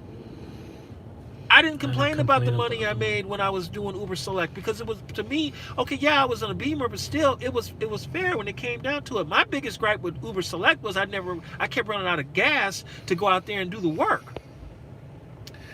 All right, so let's see. Let me see. Yeah, it happens. Okay. Look forward to a 12-hour. I don't think Peter never been in the back seat. Oh, I've been in the back seat before. Just not before. I mean, I think this is my third video ever in the back seat. Where in the vehicle do you sleep? When? Right here in the driver's seat. Oh, okay. Yeah, just recline it all the way back, and bam, I'm done. I just look. I'm like a mummy when I sleep. So I take it. I recline all the way back, and I just put my arms up like this, and I just lay my head, and I'm good. I don't need to sprawl out, move around, turn left and right to the side or whatnot or so. You ever had anybody knock on your window in the middle of the night? No. Never. I know where to park at to avoid that problem to happen, and I always rotate. Yeah, and I'm not gonna ask you where you park, because I usually try to keep that a secret whenever I stay out. Yeah, that's a security yeah, guys. Right, that's a very real security. Yeah, concern. guys. Piece of advice. If you're gonna be in a position where you're gonna be sleeping in your cars, you want to make sure that you pick a good spot. But don't just rely on that one spot. Make sure you have multiple spots. Keep rotating. Yeah. Because you don't. The last thing you want to do is you don't want to draw attention to yourself. That's right. You don't want to draw attention. You don't want to scare off neighbors. You don't want to be predictable in that manner as well. Or be in a situation where somebody may call the cops on you. Yeah. That's Well, no, you know what? Here's the thing about the cops being called on you. Most people, what I have found is, if you stay to yourself, your car is parked okay, it looks like it fits in with the neighborhood, you're not gonna have any issues. They'll look at you, you look a little weird or so like that, and then but if your car looks like it's derelict, where you have things hanging off of it, then yeah, they're gonna call the cops on you. But if your car looks like it fits in the neighborhood and you're only there temporarily, then you'll be fine. Yeah. So usually what I do, it's about being reasonable when it comes down to yes, it. Yeah. Definitely. So what I do, well, of course, I sleep in the driver's seat myself. So I recline the seat, and here's what I do, guys. If you look on your, so I'm gonna do this. Yeah, yeah. So what I do, so I lay down, and if you look to your left on the driver's seat, there's another handle that allows the seat to go up or down. I usually tend to pull it all the way down. Why? Because you can't see me, especially if you're driving. You won't be able to see me. So my head is actually below the window frame. So a lot of the times, and I kid you not, I've been awake sometimes. People are passing by me, and they don't even know that I'm right there. And yeah. I mean, the key is you have for example, you have a car that blends in. A Prius, even though they're popular, it blends in. It doesn't stand out. Yeah. So and the other thing is you want to park in an area, believe it or not, where there are other cars. You don't want to be the only car on the street or the only car in a particular area, because that will draw attention, because someone will look and say, oh, something's not right about that car. And then they'll come and look at it, and then before you know it, you have a problem. So there's a method to making it work. Dropped off my last passenger 30 minutes ago. It's dead in Chicago suburbs right now. Currently in drive-through, getting that Popeye stuff. Right. Somebody knows what's up. But you know what, Ed? I'm gonna tell you what. Man. You need to go to Wendy's and get their spicy chicken sandwich. It'll change your life. It really will. I've never had Wendy's. You go to Wendy's. Never. Never go to Wendy's, man. Wendy's is the bomb. What do you recommend? The spicy chicken sandwich, number 6. Yeah, usually for me it's either I know the number. Yeah, usually for me it's Popeyes, and Peterson, which Popeyes I'm talking about. The one that's that's where we were supposed to go to do this thing. We should have. We'll do that next time. We should have. We'll do that next time. What's the let me see, did we miss any? Oh, okay, all right. Yeah. So what's the best way to Agari what? What's the best way to I don't know. For a camera, or you guys use your phone. I use my phone. Yeah, same here. I use my phone. Yeah. You might have to rewrite that one out. A couple of your words didn't come out good, but I just use my camera. I have a Scotch magic mount on my windshield. I have 2 in my car, and one I use to hold my phone when I'm doing the work, and then the one up here for the dash cam stuff, for the live streams or my videos. And then I just turn the camera on. I make sure I wipe it off so there's no the lens is clear, and then just go at it. Yeah, Albert, and I just use my phone right now, man. That's pretty much the way I load up my videos. When are we going to get paid $30 an hour? We're never gonna happen, man. Continue dreaming. It's not gonna happen. It's not gonna happen. Yeah. Can you guys tell me where the hot areas are for XL rides? That's a good question. I will tell you what my experience has been. The hot areas for XL rides, and this is just using. You want to put yourself in the mind of the customer. Okay. Mike, do you drive in LA? Sorry. That's all. No. Wonder if you. No, if he's asking for, well, yeah, it helps if you work in LA, because if you don't work in LA, I can't tell you. But this is what I would tell you when it comes to looking for rides for XL trips or so like that. Go wherever families are going to be. There are 2 spots guaranteed you're going to find families: amusement parks and restaurants. Just go there. Now, is it guaranteed? Probably not. But if you're in a place where people are going to be together in groups, that's where you want to look. Hotels is good. Restaurants are good. Amusement parks, places like that you want to be at. Here in LA, there are 2 guaranteed spots you're going to get families: Griffith Park and Disneyland. Yes. You go there, you're going to get people who are going to want to trip. And here's another thing. The reason why I chose 10 a.m. to 10 p.m. is because that's when the majority of people are awake in any metropolitan area anywhere in the world, okay? The majority of people, they are doing what they want to do between the hours of 10 a.m. and 10 p.m.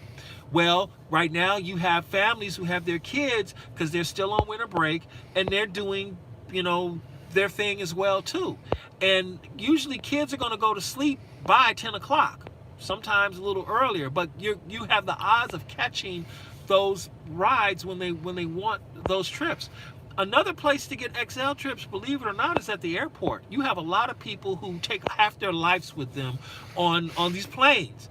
And I cannot tell you how many times I have filled that Suburban up with all kinds of stuff because people them flew in from a foreign country, and it took them 3 hours to clear all their stuff through, and now they need a big vehicle to come to them and take their stuff 60 miles away. It happens all the time. Yeah, I've had to transport video equipment and one passenger. So pretty much that happens all the time. Yeah, because I've gotten those trips, especially during the morning rush hour. So it'll be a filmmaker who's, well, not a filmmaker, cameraman. Yeah, and they just pretty much are flying somewhere, to film a location, for a documentary or whatever the case may be. But yeah, a lot of the times that equipment is heavy, and I literally, kid you not, guys, I have to roll all of my back seats down to make sure that the equipment fits. And I don't know how, but I've been able to fit so much stuff in that car. It's ridiculous. And another thing about XL trips, and this is what you have to keep in mind, you can process, if you hit it hard, you can process 25, 30, 35 trips. The most trips I've ever processed in one day was 45 trips. That was including everything, pools and X trips. But when you're dealing with XL, you are going to do half that number. Between 10 and 14 trips a day is what I expected on Select, because not on Select, on XL, because you're simply not going to have that many people who need an X trip, but an XL trip, but they do come along. So you would have to be a little bit more patient and say, look, I'll wait for one trip an hour, and then those trips come through, and you're okay. Trying to see if we missed anything. Any comments? Yeah. What time are you guys going to drive today? As soon as, see, right now it's 2:14. I figure because right now we've been on the phone, we've been on this for an hour and a half right now. So I figure we'll wrap it up in a little bit. We still got a good strong 33 people on here. Yeah, we're kind of backed up on. It's about doing that, and yeah, we want to get productive because today is Thursday. Thursday, yes, and guys. So, yes, guys. Thursday nights out here. It's busy. It's busy, especially right now that the college students are back on campus. They're gonna go out for college Thursday nights. Also, you're gonna have people that go out tonight. I kid you not, sometimes I pick up passengers, sometimes, not all the time, around 2 in the morning, and we get to talking, and a lot of them work from home. Yeah. A lot of them tell me they're consultants. They don't have an office to drive through the next day. Yeah, it's amazing life here in LA. Yeah, I'm gonna look at my phone. Yeah, because it'll be easier for you to. Yeah. So, are we still considered independent contractor or employees? We're still considered independent contractors in California. Uber, Lyft, Postmates, and DoorDash. they are all on record by saying that they will continue to classify us the way they always have, as independent contractors. Now, the reason why they're doing this is because, as far as they're concerned, they're following federal guidelines. Federal guidelines tell them that they can classify us as independent contractors. Now, even though the state of California has specific rules that governs the use of classifying workers as independent contractors or as employees, the state of California, when you read the law, we are considered employees in the state of California, but Uber, Lyft, DoorDash, and Postmates have not reclassified us as employees. They will continue to classify us as independent contractors. There is what I interpret to be as a 6-month grace period for implementation of this. Some companies have elected to just go on ahead and shut down now rather than try to implement it because they realize they simply don't have the money to classify the workers as employees. Uber, Lyft, DoorDash, and Postmates, to varying degrees, they've decided to sue the state of California because they felt that their constitutional rights were violated. They feel that their rights were violated because they were not protected equally under the law. On the 14th Amendment of the United States Constitution, there's this thing called the Equal Protection Clause, I believe it is, where all citizens, all entities, because now corporations are considered people, they are to be protected equally under the law. When you read the labor code and how it's written, in my opinion, I'm not a lawyer, I'm not an attorney, I'm not a paralegal, I don't have any legal advice. I'm just a guy who knows how to read this stuff. And I'm telling you, Uber and Lyft, they have a case. Whether or not they'll prevail is a different story. But they do have a case because when you read the law, it seems like the law was specifically written to carve out the gig economy. And they can argue in court that they were not equally protected under the law because they do have rights as well too. You may have whatever feelings you have about Uber and Lyft. God knows I do, but the reality is they have legal rights as well too. And if they can successfully prove that their rights were violated, they can have the entire code thrown out. If they can prove it, but I don't think they'll be able to prove it because here's the deal. The abuse of independent contractors is pervasive and systemic throughout a number of industries. This thing is like something where they took a knife and they just went through the underbelly, and a lot of mess from a lot of different industries you would have never thought about came to light. And this is what AB 5 is supposed to fix. You have to remember, this began from a case that has been in the courts for about 10 years. This ruling was coming. And part of the reason I believe why Uber and Lyft decided to go public the way they did was because if they didn't go public, they would not have been able to go public once this case was settled. They had to go public in order to solidify themselves on the public markets because of the money that's involved. If they didn't do this, if they did not go public before that case was settled, they probably would not have been able to ever go public, and they probably would have actually went out of business. But because now they're publicly traded companies, they have a little bit of insulation because now they have public investment. They have public investment money. This whole thing will be very interesting as it continues going down the line. It's very fascinating to watch all of this. And what Uber and the other gig apps are doing right now by suing the state, they're buying time. Yeah. I was gonna say it's helping to delay the new law from going into effect. No, the law's in effect now. But they don't have to comply with it. That's all it is. The law's in effect. It's just about complying, because right now they can't be penalized. It's about them being penalized. Mm-hmm. That's the whole thing. I'm trying to see what these customers are dealing with when they put the seatbelt on. Oh, I see why they deal with it. We're way behind on that. So let me see. Let's see if we can catch up. Yeah, we'll catch up. Let me see. Let me see. Sorry about this, guys. Bad seatbelt. As you can see, Peterson loves to talk. But yeah, you know, I gotta give him. It's his channel, so you know he needs to have the floor. So so Gio says I report you for being ugly. Who's ugly? Who's ugly, Gio? He's probably talking about me. No, look, it's look. Any comments, unless he specifically says he's talking about me. Let's see. Trying to start a YouTube myself, so I was trying to figure out how to start.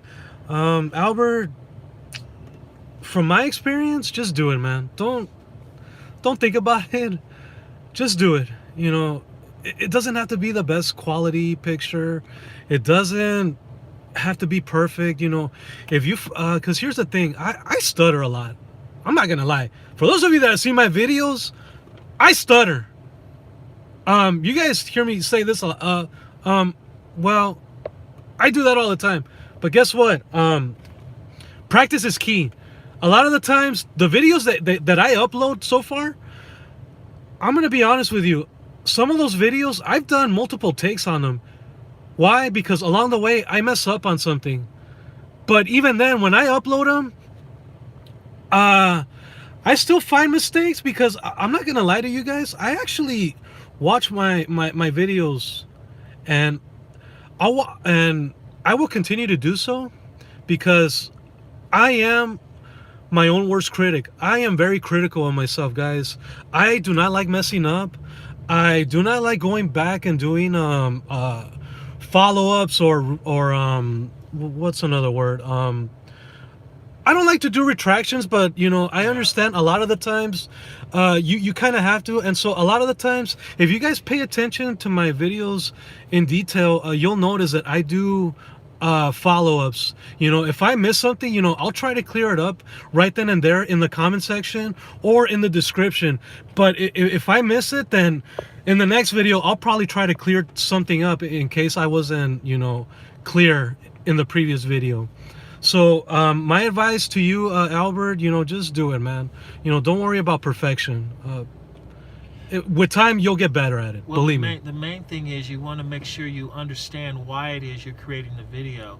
Yes, definitely. Usually, it's about trying to help other people, trying to educate people about your experience. Sometimes it's about having fun, networking, meeting people, sharing your experience. You know, my very first video, because I had to figure out what was I going to talk about as a rideshare driver, because I had people all around me saying I should create a video, a channel, and I'm like, okay, let me talk about something that I haven't heard another rideshare driver talk about or another person on the internet talk about. I think if you're going to start a channel, that's where you start first. You look at other channels that inspire you, and then you say, okay, what hasn't anyone else said anything about? And then you say, okay, do I think other people would be interested in this? Do I think people would be entertained or educated about this? And if you say yes, then it says, you know what, then you take the role. You take the leadership position and you make the video. My first video, I talked about something no one else had spoken about. Change your oil. And so that's what I did. I turned on my video, I positioned my camera a certain way, and I made a quick video reminding people of the importance of changing the engine oil in their car. And I just started from there. And then you keep on going, and you'll find your path. When people start communicating with you in your channel, they start giving you comments, then that will guide you on what your next video should be. And on your next video, if you have a great channel and you communicate with your subscribers and the people that care about your channel, they'll give you 20 video ideas just in your comments alone. You can say, oh, I'm gonna make a video about that next time, and there you go. You got your next video. I haven't gotten those comments yet. You will. You believe me. Actually, to be honest with you, when when you read a comment, you're gonna read the comment and you're gonna say, can I turn this comment into a video? And you'd be amazed. You could turn it into a video. Yeah.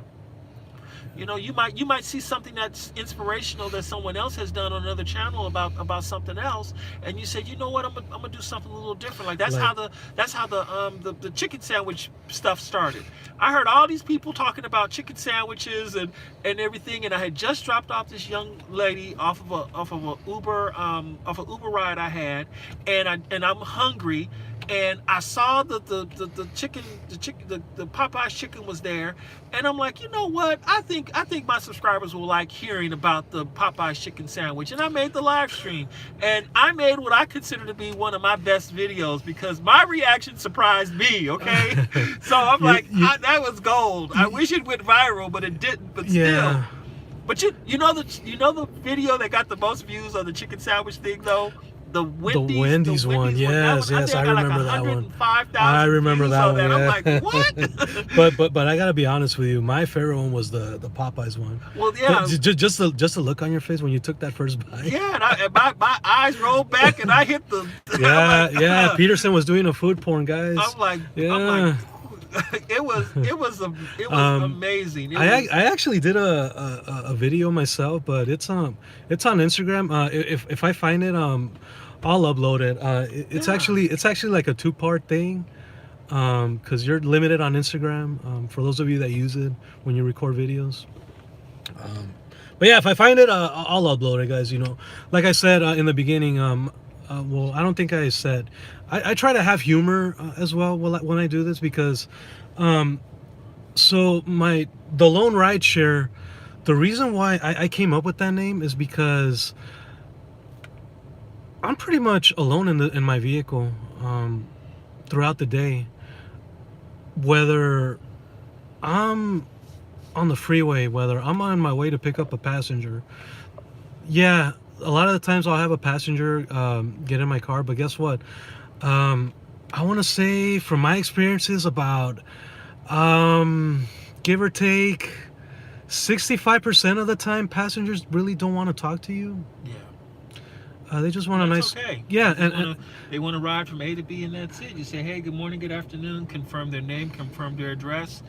Well, let's get it over with. Yeah, so pretty much yeah, guys, that's how the name of my channel came about. You know, I'm pretty much alone all day, all night, especially when I stay out here in LA. As you know, for those of you that have seen my videos, like I said, I don't go home every night.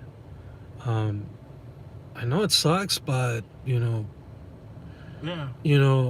I gotta do what I gotta do, guys. You know, I have a family to look out after. You know, I know but here's the thing. I'm not doing this out of being malicious or, you know, being devious about it. I'm doing this because my main priority is my family, my wife, my 3 kids. Yeah, I pretty much, I fight, scratch, claw to make sure that they're well taken care of. You know, I was telling Peterson, you know, before when we did the live stream, I'm a homeowner, guys. 3 years ago, I had a fallout with my father. Here's what happened. I make it emotional, so you know, bear with me, guys. Are you ready to do that? Yeah. On live stream? I think I have to. Okay, you sure? Yeah, positive. Okay, go for it, man. So, the story that I told Peterson 3 years ago, I had a fallout with my dad, guys. We were renting it. My wife and I, we were renting his house, and one day he kicked us out. No joke. Kicked us out. I didn't question it. We just left. We were homeless. We were we were moving back and forth. We were staying, I think, at my in-laws at one point, and then we wound up sharing a single bedroom. But then, slowly but surely, you know, we started making progress. I told my wife, look, we either buy a house or we don't. And I told her, we can't stay in LA. Because these damn house prices out here in LA. Yeah. It ain't no joke. That's why I live outside of LA, guys. Because it's cheaper. It's a lot more comfortable. It's a lot more laid back, mellow. I love being in Moreno Valley. I mean, even though half of the time I'm not there, but when I go home, I have plenty of downtime. So yeah, going back to my story, guys. I mean, eventually we went through the escrow process. I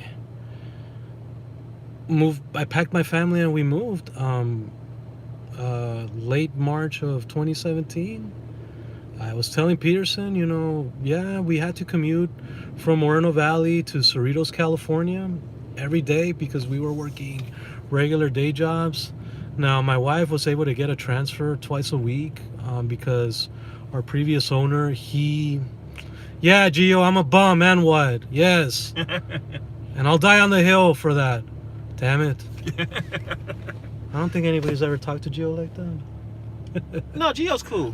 I know he's cool. Yeah, I love him to death, man. Cool. I love him to death. After all, I was the first one to pop his super chat cherry, by the way. Oh, okay. Yeah. Okay. Yeah, and I'll say this: it was tight. You always remember your first. Yes, and Bam too. But see, Bam was loose. Really? Yeah. Oh man. Oh goodness gracious. The only one to tell off Gio. That might be TMI, man. Hey. So yeah, guys, so yeah, I was doing it part-time, and so whenever I would finish my shift at work, I would go online from work, and I would do it about 3 times a week. And a lot of the times I would get home late. Like, I would get home at 10 or 11 to avoid, the afternoon rush hour traffic, especially going back to Moreno Valley. And I think good old Peterson knows what I'm talking about. Exactly. He knows about the infamous Corona getting. Yeah. And that was when the interchange was under construction. Yeah, it's definitely finished and didn't fix anything. Yeah, I bought a house. And then eventually, guys, we found out that our youngest son, he was on a potential red flag for being autistic, and we knew we needed a change. And one day, I don't know why, I just, you guys ever have those? You guys ever been in those situations where you just zone off and you just start thinking? That's what happened to me. I just started thinking. I was zoned off. I wasn't paying attention to what was going on around me, and then I told myself, I think I'm gonna try to do Uber full time. And eventually, I did. I did make that move. January 2018 was when I officially became a full-time Uber driver. My first week, I remember, I think I made a little bit over 1,300. And at the time, I thought that was cool. I thought, oh, okay, that's what I used to make in 2 weeks at my other job. And so, yeah, and then over time, I started doing all the bum shit. Gio says bum, I say LOL. You know what I call the LA exit, Peterson? I call it the laxative. What do you call it? I call it the LOL, but you know what it stands for? Okay. No profanity. No, it's no profanity. Okay. Because I had the S-bomb slide there. Oh, by the way, guys, Peterson can cuss, Yeah, but I'm not going to do it on the channel because I like the fact I have no community strikes. You're going to hear me cuss once in a while. So. Yeah. So guys, I call the LA exit lot. I call it the LOL, which stands for the lot of low lives. Oh wow. Yeah. In my point of view, if you're in that lot, to me, you're a low life. If you're just there all day, you're a low life. No, I call it the laxative now because get this, That's what it was originally called, though, right? No, it's LA Exit. But when you Google it, you have all these advertisements of suppositories, like that. I'm like, it's hilarious. That's why I made my video about it, because I'm like, this is crazy. But now they have us driving around in it like you are a piece of matter going through an intestine. I mean, it's something. And then when you pick up the person, you finally pass out of the place. Laxative. I call it LA Exit, laxative. That's what it is. That's what it feels like. Yeah. But I think they finally relieved the issues of the airport, because I'm back there now and I'm not complaining about it. They actually did something really smart about it, and they learned everything really quick, and now it's basically running fairly smooth at this point. It's pretty good. So it's not as evil as it was when it first started. I swore I would never go back to the place, but I'm cool with it now. It's not that bad anymore. And yeah, guys, so I went from 1,300 to a few times I was hitting 1,400, and then slowly but surely I started entering the world of YouTube. And at the time, I was watching channels like The Simple Driver. I was watching, the Rideshare guy, Harry Campbell. And I told Peterson, I think Drive Grow Drive, man, she's a pretty thing. Yeah, I did. Yeah, she's yeah. I'm not gonna deny. Yeah. So yeah, guys, I was watching those channels. I was watching who else during that time. Trying to think. Harry Campbell, I think I mentioned him. And of course, that POS, Randy Shear. Yes. Okay. Yes. There, I said it. Yes. Oh man. Hey, I kept it PG. So You're still corrupting my channel, but it's okay. This is his world today. yeah. There, I said it, guys. Yeah. So yeah, I was watching those guys and gal. But none of them were showing earnings, guys. And eventually, I found this one driver out of Chicago. It was obnoxious as hell, I'm not gonna lie. But over time, he started growing on me.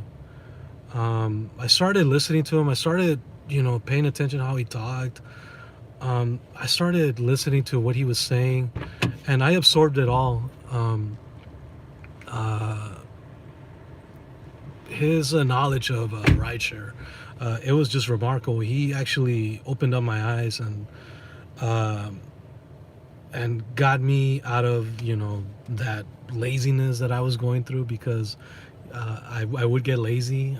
Sometimes I wouldn't drive for like 2 days straight. And a lot of the times I would have to rush to make bills, which I did. I never had problems with delays or anything, but just keeping a set schedule, that's what I had a hard time with. But then Gio, I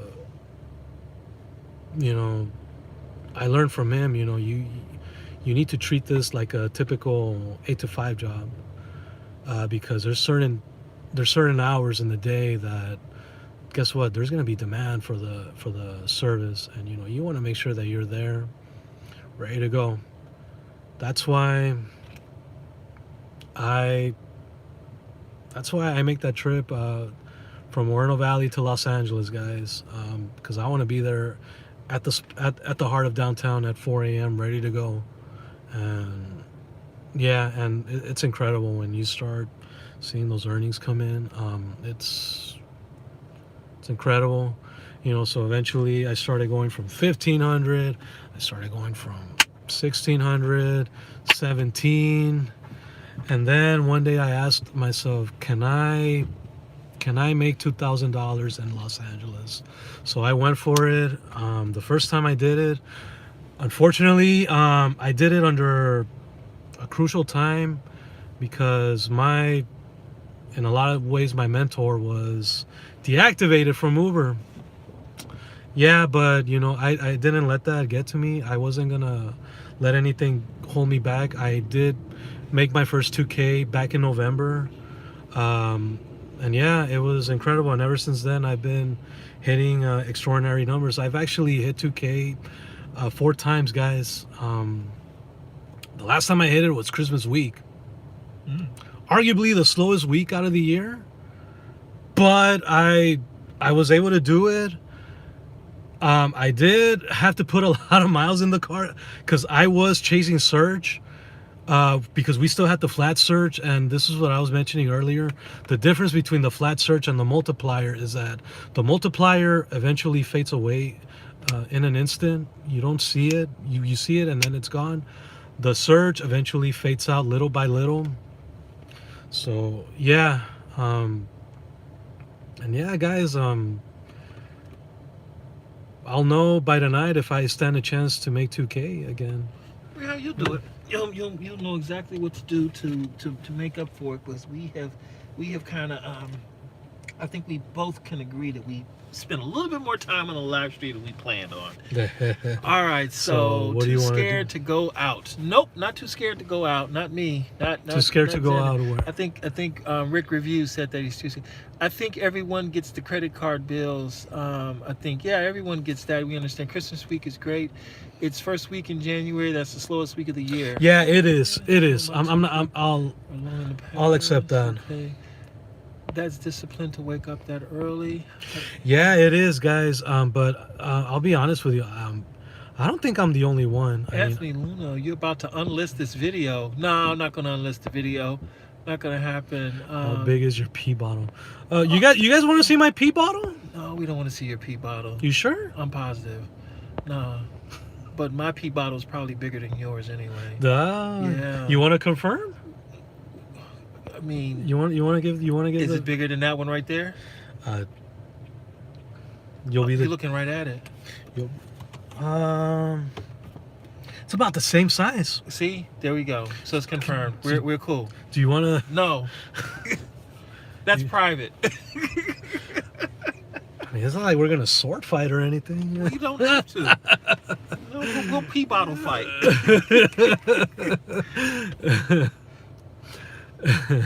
Hey guys, I can be a pig at times, so Yeah.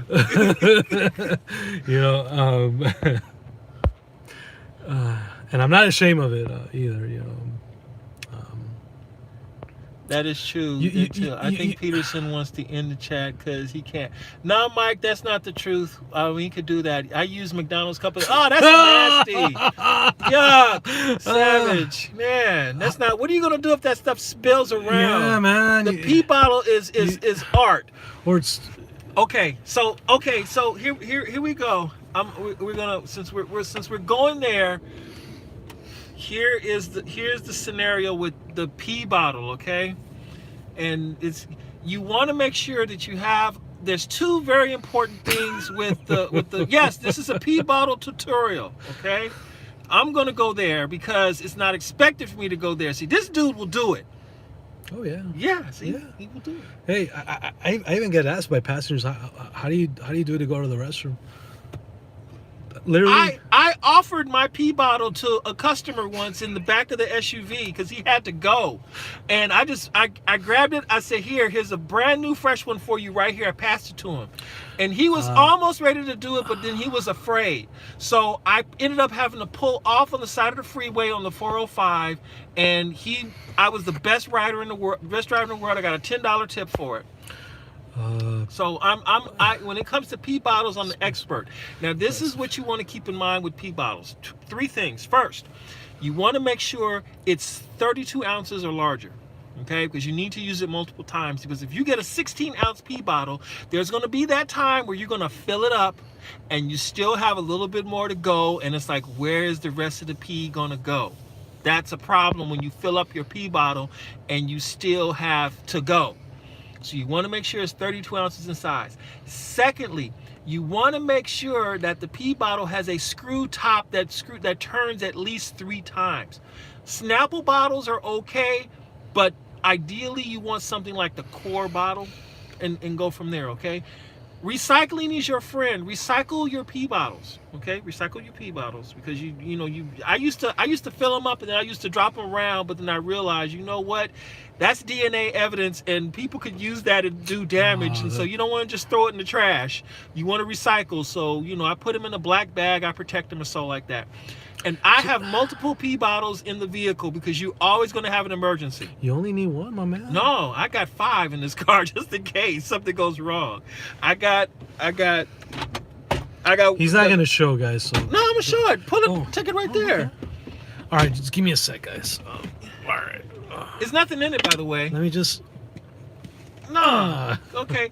This is the core. And that's about the size of my bottle. This is the core. But I only have one.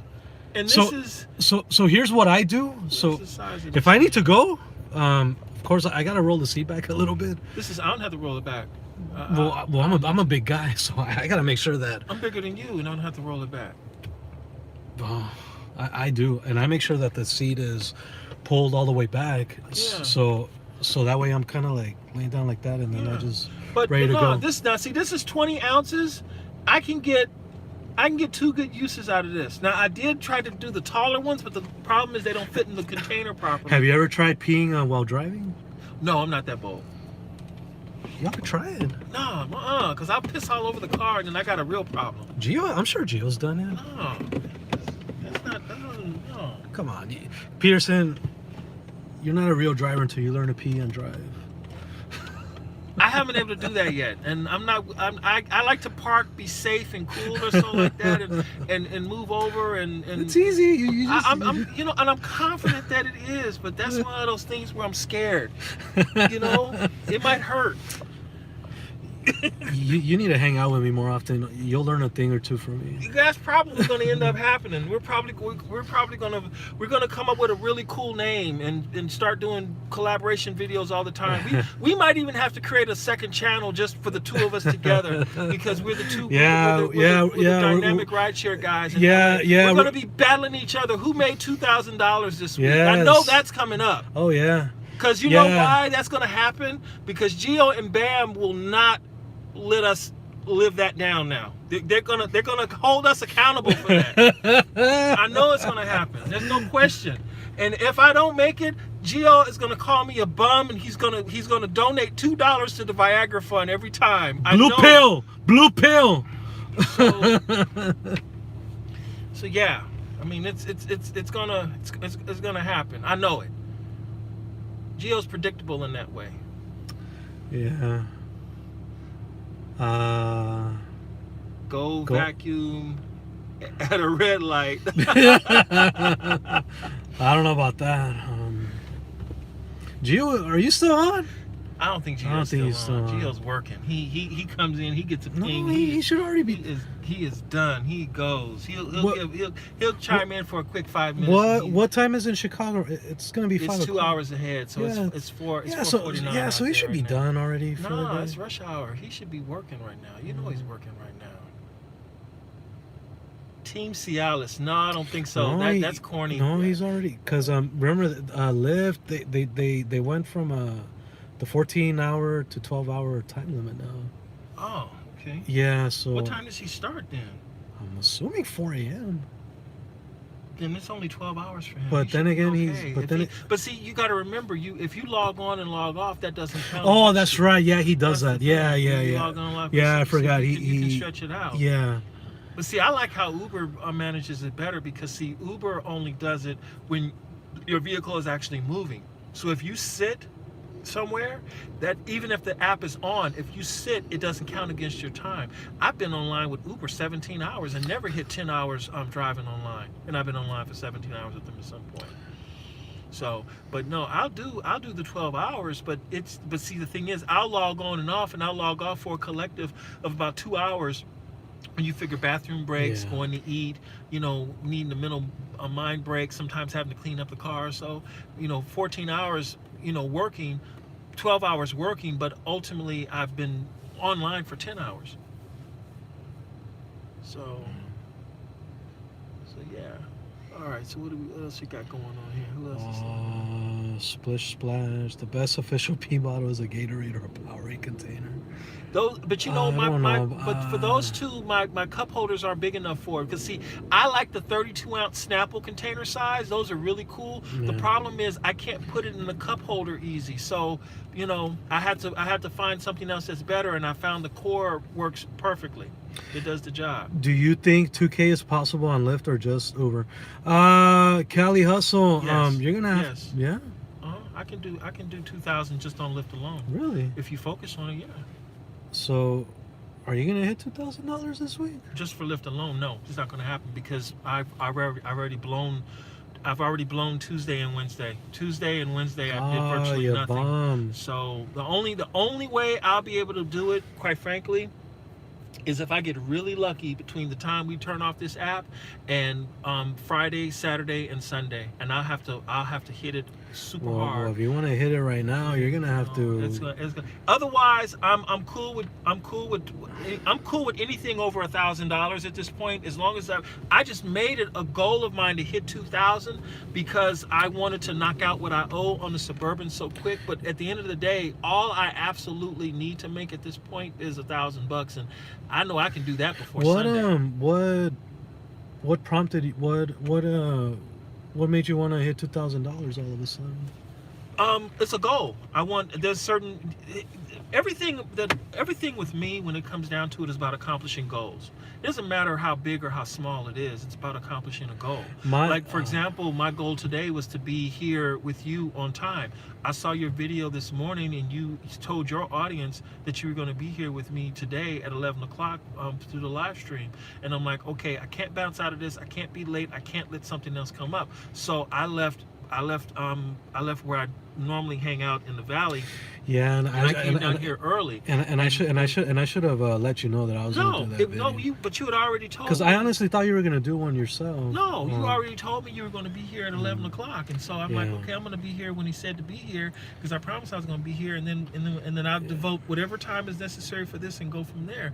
But the bottom line is this: I have 3 specific goals I want to accomplish, basically before March 1st. You know, number 1, I need to pay off the balance that I owe on the Suburban, on the Yukon, on Dino. I got to pay that off. Number 2, I need to get out of this vehicle and get into a vehicle of my own. Number 3, I need to start investing in the equipment that I need to work on the car review channel. There's certain things I need to make that channel the right way. I cannot do that channel half-ass. I can't.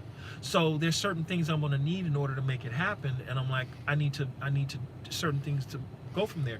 And my goal for making the $2,000 was simple. I'm like, why wait a whole month to pay off what I owe on the truck when I can just go ahead and knock it out in a week and get it over with and get it done? The sooner I get that taken care of, and the sooner I have my own car, the sooner I'll be able to, you know, run this thing the way I really want to do it before I transition into something else. So, you know, I have to get away from renting the car, because here's the thing: when I'm done renting the car, I no longer have the obligation to pay somebody else on a weekly basis for the vehicle. Now, if I want to transition to a job, I can do that, and I'm only worried about paying the car note on a monthly basis and not on a weekly basis like I am right now. I have to remove the obligation to drive on Rideshare, and to do that, I got to get out of renting cars. Mike K, the best way to start the day for an efficient day is starting in downtown LA at 4. Is that all for all rides or just X? Mike, if you live in the city, yes, you want to make sure you're in downtown by 4 a.m. If you could get there a little early, that's great too. But see, I don't have that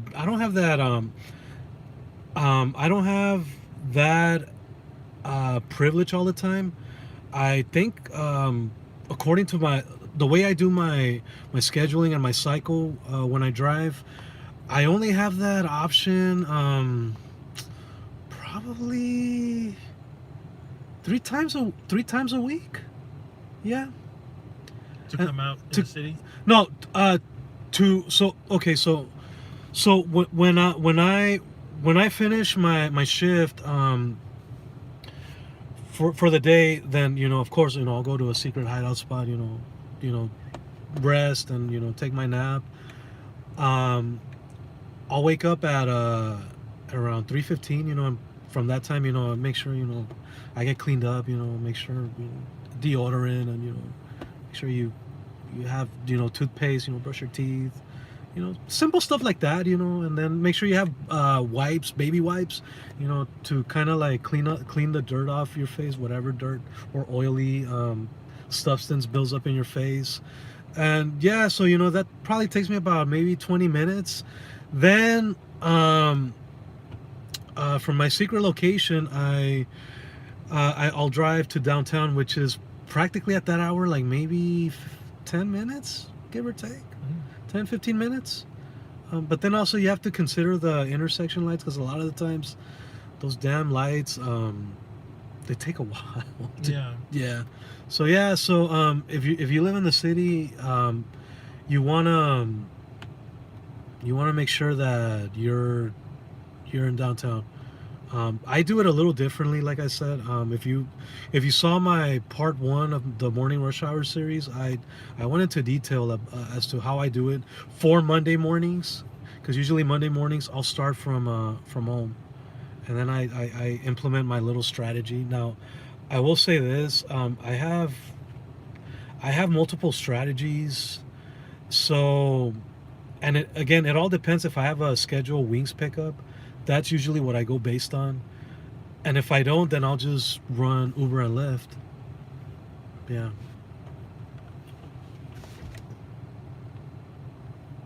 All right. I'm proud of you, man. Yeah. You know why I'm proud of you? Why is that? Because we're at 135 minutes. You can hang on a live stream. You're good. And look, you got 29 folk, man. Yeah. This is impressive. This guy is officially Peterson approved, people. You got to check him out. He's a natural. This is going to work great. Downtown LA in the morning is not the place to be unless you love bumper to bumper traffic. Stay on the west side, use your filters. Anthony, it really depends on everyone's experience and what they want to do with it, and how they're going, and it depends on how you navigate the area as well too. Yes. If you know the right streets to take, downtown isn't that bad. I personally don't do downtown LA anymore, but if I go there, I'll take a ride and I'll make it happen.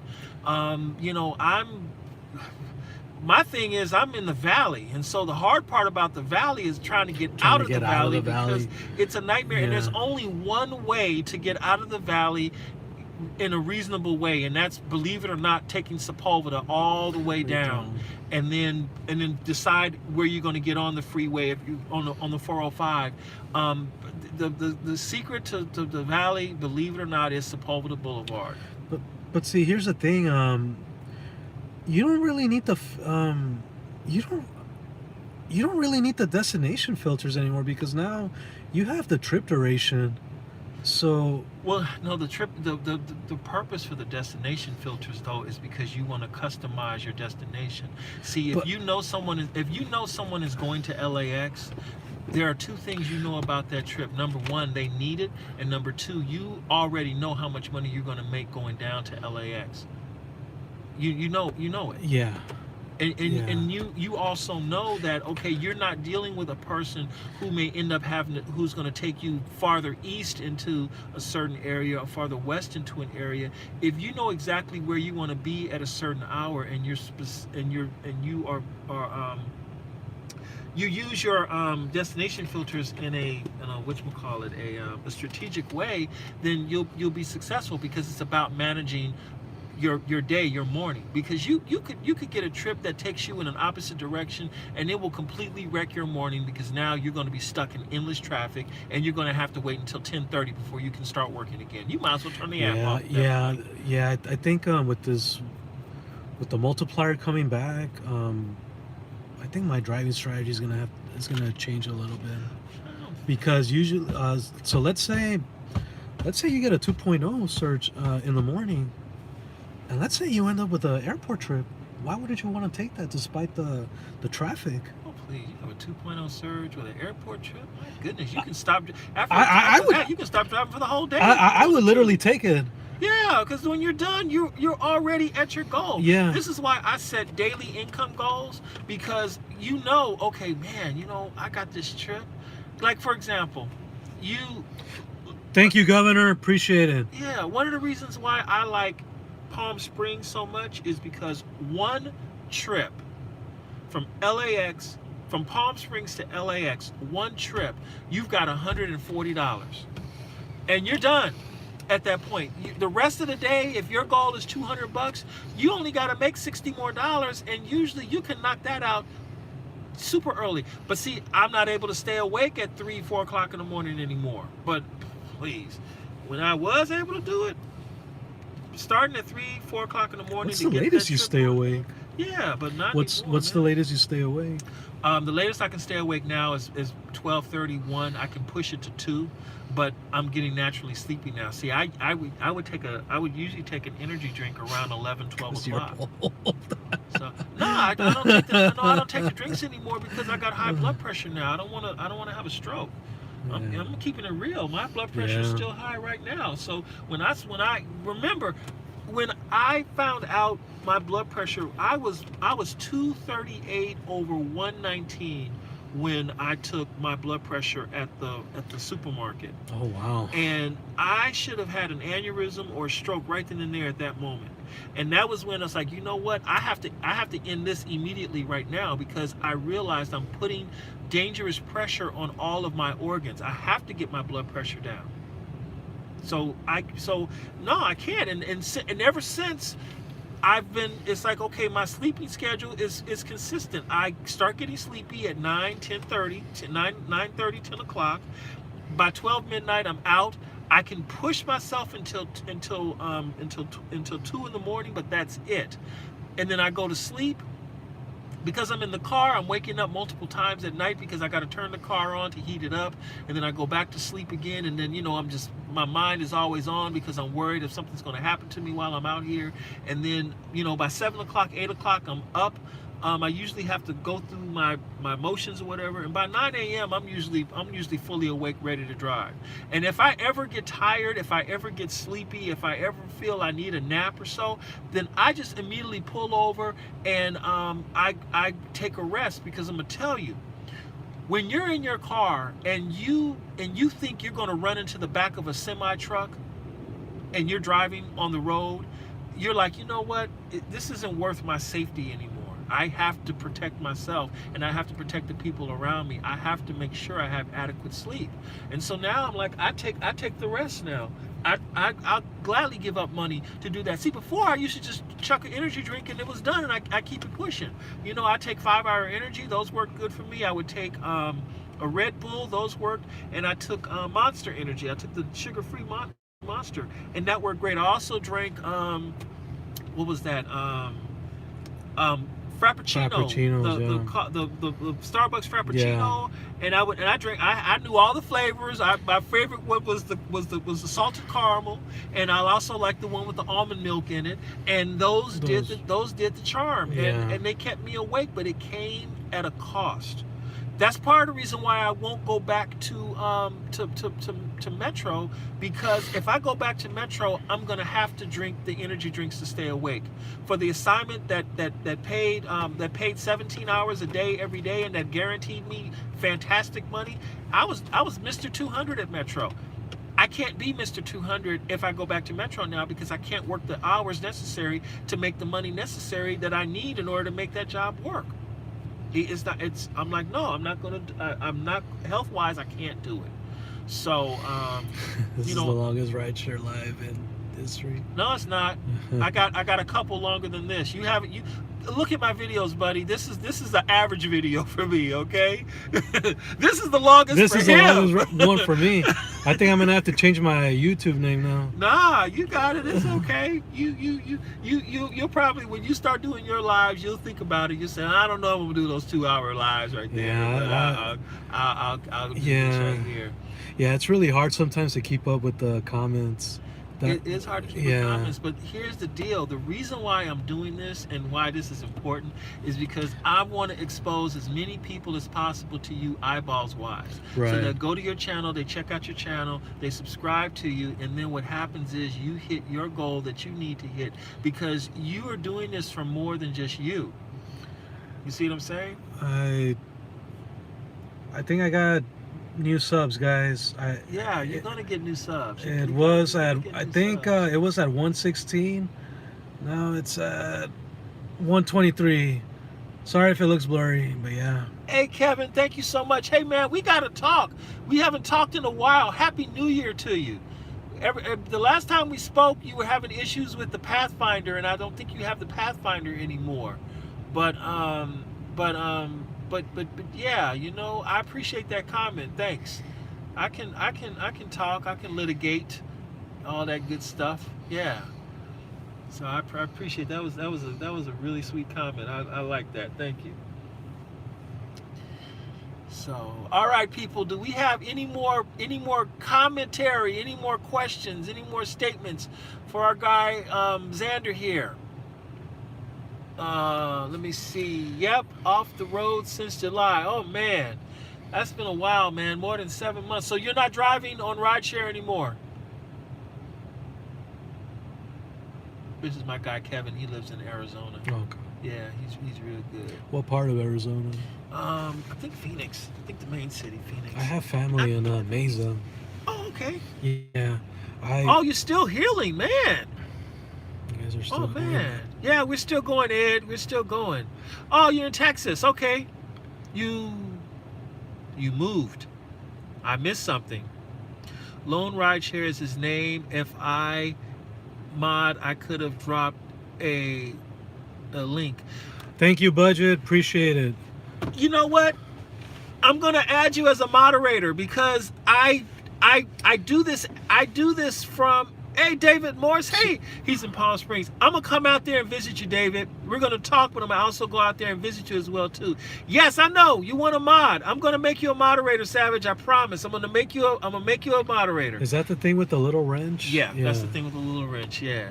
I always wondered what that was. Said, no problem. I support y'all. Hey, Budget Flagship. Thank you. Thank you so much there, Budget. Appreciate it, yes. Yeah, see, that's Definitely. the Chevy Bolt right there. Yeah. And that's a cool car to have. I should have kept it. But it is what it is. Yeah. All right, so let's see who else. Anybody out there? Anybody else? Let me see. Maybe I could tap on. Excuse me. Maybe I could tap on. Let me try something, Savage. Let me see what we get here.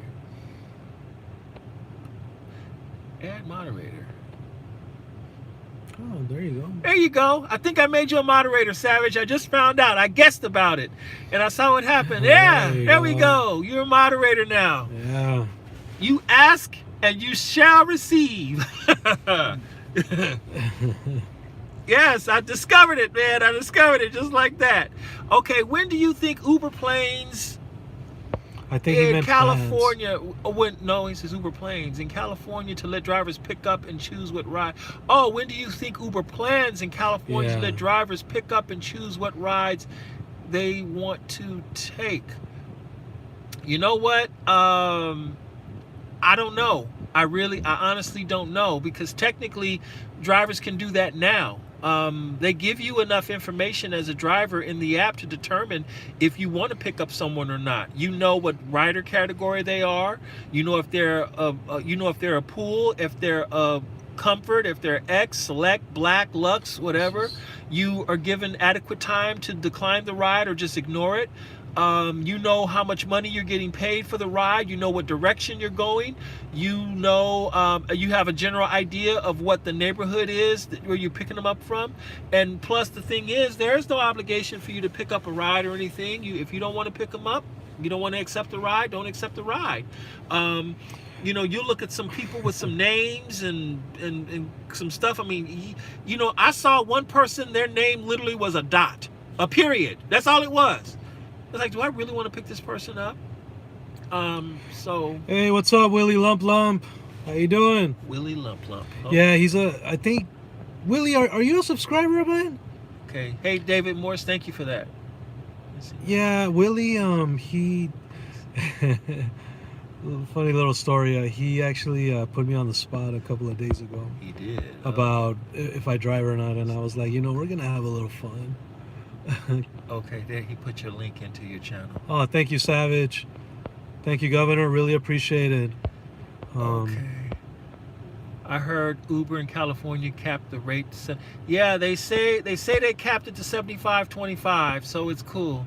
They did it. I would like the customer with the name DOT. No, not dot. I'm talking about the actual period, the dot. That's what I mean, dot. That's what I'm saying. I picked up a person. I picked up a person. They named themselves Satan. I picked up that person. I picked up another person. His name was Jesus, but without the little accent. So I'm looking at it and it's like, okay, picking up Jesus. I'm like, really? I'm saying, okay, I'm gonna think this is Jesus because it can't be Jesus. There's a distinction between the two. Okay. Willie, I'm just messing with you, man. Who else just having some fun. I picked up some people with some crazy names. And I've screenshotted them, and I'm gonna have to make those posts. I discovered the post feature, and I'm gonna take advantage of posts a lot more, so you guys can see what I'm dealing with out here, because it is really amazing. I haven't really gone the dramatic route, the entertainment route of the channel, but it's something that people are looking forward to because I have tried very hard to model myself after Harry Campbell. He is so conservative. He's in Orange County, and there's an image that has to be maintained with the Orange County people. Of course. And I'm like, no, you're Lancey Peterson, and I have to let, like, for example, when y'all see the videos when I was a bus operator, y'all will understand. Let me. I have this phone in here because I have them on my other phone. Yeah, budget. Yeah, we got all of that yesterday. So what we're getting now is three things. We're getting the 75-25 commission back. We're getting the multiplier. What was the other one? Something to do with pools. I think I can't think of it right now. I need you to do me a favor. Reach down here on the black cable. Yeah. And I need you to give it to me because I'm down to no battery. Thanks, man. Yeah, something to do with pools. I can't think of it right now, but to me that doesn't interest me because I personally don't take those. That's just me. Oh, you cancel on pools? No, I just let them slide. You can't. Okay, you don't even. Oh, you don't accept. Well, see, you're working Uber, right? Uber, Lyft. Okay, because see, Lyft automatically feeds them to you. And yeah, I don't like it, but hey, yeah, I don't like that. And then especially what I don't like is the very first time I got a shared ride, I tried turning off the app, but it still gives you potential shared riders along the way. Yeah, they do. I tried that, and they still give it to you. You can't release yourself from shared until you finish the last one. And I don't. That's the one thing about Lyft I do not like. I was in North Hollywood, and I was shocked about what, Governor. What were you shocked about? Oh, here we go. Files. Governor, you been out here to California before? Man, if you come out here, we gotta get together, man. Yeah, we got to. It was hoodish. Oh yeah, I know all about the hood out here. Yep. I know Peterson does. Oh yeah, I know all about all that good stuff here. Let me see. What video am I wanna play one of these videos for you. I used to so the last couple of months I used to live off of San Pedro and 73rd Street, right off the 110. Before I was in the process. 73rd. Yeah. That's that's deep in the hood. Yeah, that's deep in the hood. Yeah, like straight, like where all the mobiles are parked at, like right at that little that street. That's one way. Okay. Yeah. Yeah. Ooh, because after that is Central Avenue. No, wait, I'm sorry. It was Broadway. I'm sorry. Okay, that's yeah, not- yeah, that's not yeah. so- I'm sorry about that. It was Broadway Oh. and 73rd. But it's still the hood. Yeah, that's still the it's hood. Still not, that's not Yeah. the deep hood though, but still, yeah. No, the deep hood. It's a little ways away. Isn't You're the deep? You're getting close. Isn't the deep hood It's like 108th and Vermont? Central Avenue. Anything runs down Central Avenue, that's the hood. Deep hood. I thought it was And 108th and Vermont. and then, because after that, you have to go down that way, and then eventually you cross over into Downey, and it changes dramatically. So Yeah, but I'll tell you one thing: the city of Compton has really cleaned up. well, because there's more money, and Yeah. it's starting. Even Compton, believe it or not, even Compton is starting to. Yeah, guys, we're talking hood now. So. Even Compton is starting to what's that thing called? Gentrify. Because believe it or not, there are a lot of multi-billion-dollar businesses that are headquartered in Compton. They just let you know about it, but they are in Right. Compton, yeah. So, and see, Compton has a lot of infrastructure, but I'm gonna tell you what's gonna help Compton also is because they have halfway decent public busing out there. Yeah, Governor. Yeah, I would love to see that, man. Yeah, I'd love to see your California footage. So you've been to LA 3 times, Hello, and then everybody. This is Palmdale. Peterson. Cool, cool. I'm working 19 on 11 today. I'm trying to see if this is one. Somebody real big neighbor coming in. You know what? I'm gonna do a follow-up video after the live stream, and I'm gonna share your very first bus story. Oh, I'm gonna upload the videos. I'm gonna upload Oh, you all are? of them. Oh, okay. See, the thing is, the reason why I haven't uploaded the videos is because of 2 reasons.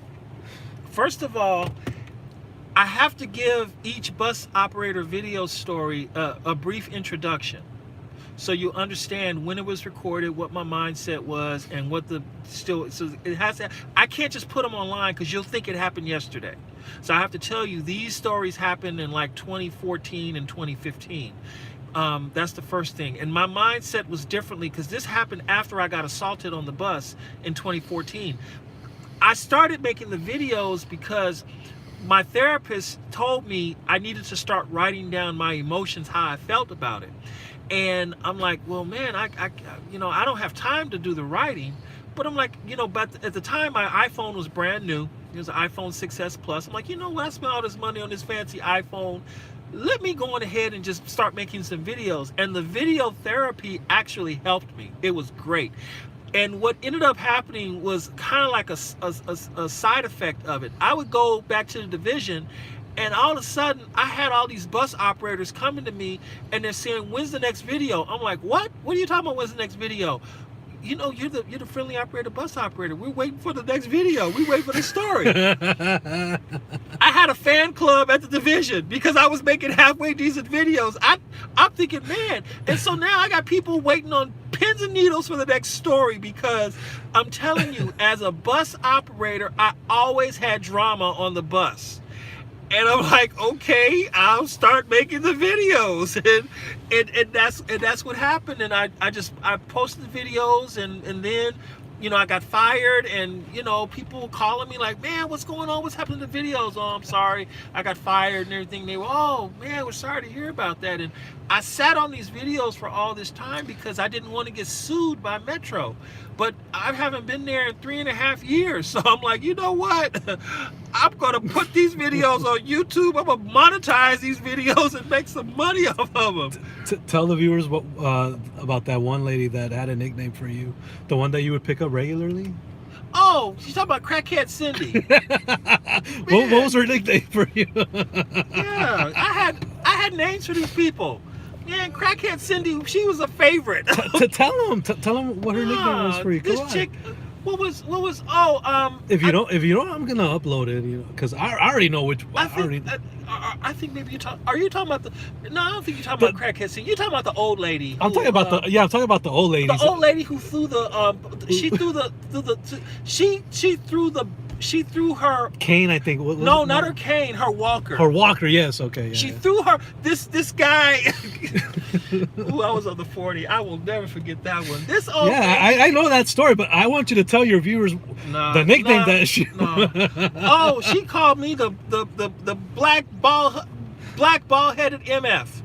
Oh, And come on. I gotta get I will say it in the video. I will let the video stand on its own or so like that. But that's how she greeted me every time on the bus. She would come on board the bus. I would stop the bus for this lady. I would let the ramp down. I would drop the bus, and she would come on board on her walker, and and I would say, good evening, ma'am. How are you? Oh, you that big black bald-headed MFer.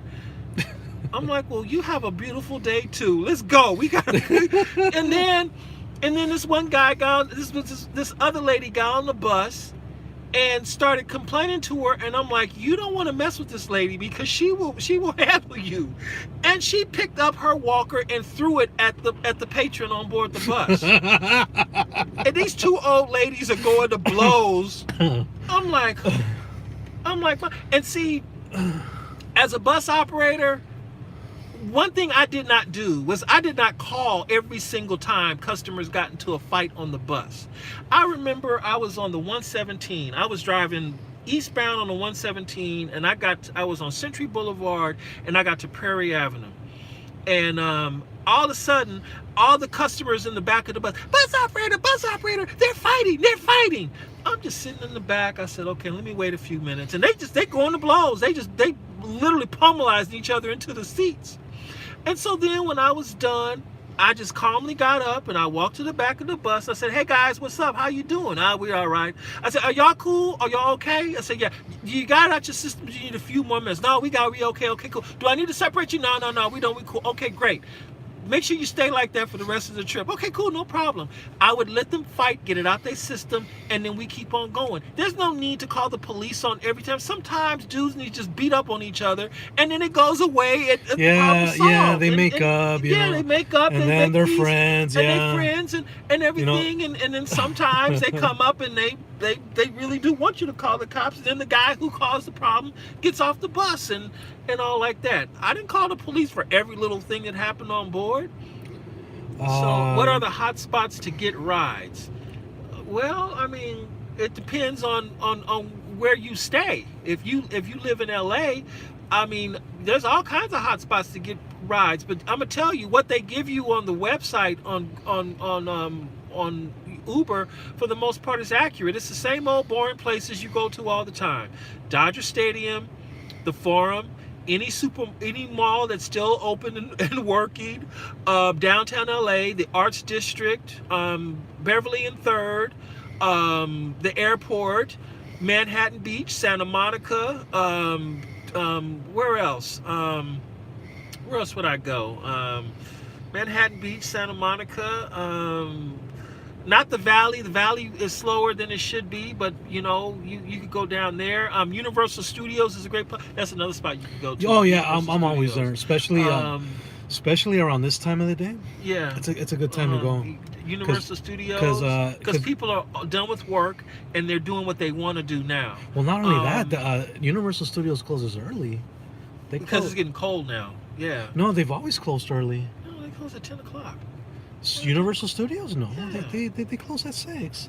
No, they don't. Yeah, they do. I picked up people who say it's midnight from Universal Studios. Probably at City Walk, because they probably That's the place, City Walk. Yeah. Yeah, I they have to close early because it's dark. I have so on Monday morning I did a wings drop off, and I mentioned this in my my video, the morning rush hour series for Monday. So I picked up I completed my wings trip. I dropped the passenger off at the Hollywood Burbank Airport. From there, I set a destination filter back down to Union Station in downtown Los Angeles, and I got a request, and I was picking up somebody from a City Walk, and it was around 6:30, and it kind of threw me off guard because I'm like, who would want to be at City Walk at 6:30? And then when I got there, it was a janitor. Really? Yeah. So a worker. So, yeah. So I'm assuming it's a janitor that works there. I picked up families and everything late from City Walk. It's not been a problem. Yeah. So Post the videos. I yeah, think they're talking about your I'm video. post the videos. Yeah, they want to see they want to see the videos. They want to get a good laugh. I guarantee y'all gonna get a laugh on these videos. That's for sure. And you 'Cause said there's 30 of them, right? I got 30 of them. Yeah. I got yeah, I 30 think of I've them. only seen 6. I've only uploaded 5 or 6. But That's all I've done. And I did that just as a sample, and I kind of hid them away from view because, see, I was still considering going back to Metro, and so I didn't want to run into any issues if they saw the stuff. But you know, that's history now. So I'm posting them online. I'm making money with these videos. So let's see, where are we at? How many hours a week in LA to make 1K? Does it benefit to do Lyft, Uber, and Wings? Make an hour a week to make 1K. I would say about between 50 and 60. Really, I mean, if you want to, but because you got to figure this, you have to look and you say, okay, what does it take to make $1,000? So what you do is, it depends on how many days a week you work. I always use 6 days a week, but then you could use 5 days a week. So you take $1,000 and you divide that by 5 days. Okay, that means you got to make $200 a day in order to make $1,000 a week. If you do $1,000 and you divide that by 6 days, then you have to make $167 a day. So $167 versus $200 a day. I'm just going to commit to $200 a day, and there you go. But see, the thing is this: that's if you pace yourself. And if you work a certain number of hours each day, but see, if you push it hard, you can make $1,000 Thursday, Friday, Saturday, and Sunday alone, and then don't worry about working Monday, Tuesday, and Wednesday. So guys, I'm gonna show you my earnings for the week real quick. So right now, this is on Uber. That's Uber right now for the week, and then you made that for Uber so far? Yeah, okay. But see, here's that's what you done for Lyft so far. And then this is for Lyft, right there. So rough estimate. I'll do the calculations right now. Yeah. And then Wings. So you're already at $500 basically. Probably over yeah. 500. So that's Wings. So we're gonna, and then $13 cash tip. Yeah. So we're gonna do the calculations right now.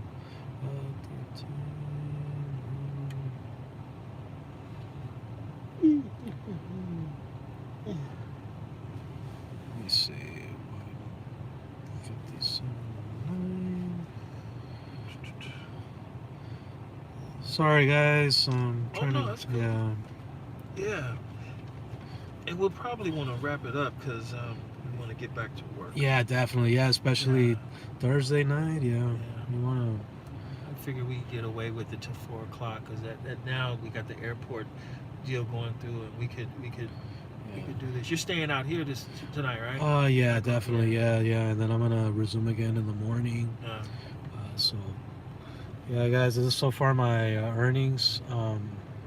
Yeah. So once after the stream ends, I'm gonna get back to driving, and I'll know after tonight if I stand a chance to make 2K. Yeah. Usually by Thursdays, I know. You'll know. Yeah. Because Thursday is. Thursday is the day where you know how it's going to work out, because Thursday is the busiest traffic day of the week. And it's usually the prelude to the weekend. Yeah. And it tells you, how it's going to be. And usually in LA, Thursday, how good your Thursday is largely is dependent on the weather. Yeah. The better the weather, the better the money. Yeah, and then usually Mondays, guys, if you can make $300 to $400 on a Monday, you're good. That will pretty much be that day will pretty much tell you how the rest of the week will turn out for you. So yeah, 300 to 400. That's usually my goal. Yeah, but like I said, with Uber slashing Uber Comfort for me, my earnings will be impacted. By how much, I don't know yet, because it's barely the first week that I'm doing it. I'm doing Uber without Uber Comfort. So yeah. we got? All right, completed, and you. Right, completed, and you guys are still going. Yes, yes, Ed, still going. We're Yeah. dedicated to the cause. All right.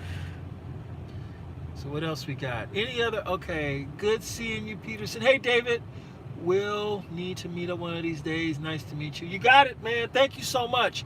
Nice to meet you too. I'm actually gonna Thank you. call you because I got your message here. So we're gonna talk. I promise you, we will. So, any other questions, guys? Yeah. Let's see what we got. What's going on with the Anytime. give it time. Be patient. You'll get them. They're gonna come through. Okay. Thank you, David. Appreciate that so much. Okay. All right. So I think that's it. Okay. I think we've wrapped it up. We done. This is the natural end of the live stream. We've had y'all for a little while. Who here? I has do. kids and wife? He's the family guy. Yeah, so I got 3 kids and a wife, man. Rideshare Trickster. Hey, what's up, Rideshare Trickster? Hey, you know what, Doozer? I have not seen. You need to see it. I need to see it? Yeah. Are you serious? Yeah.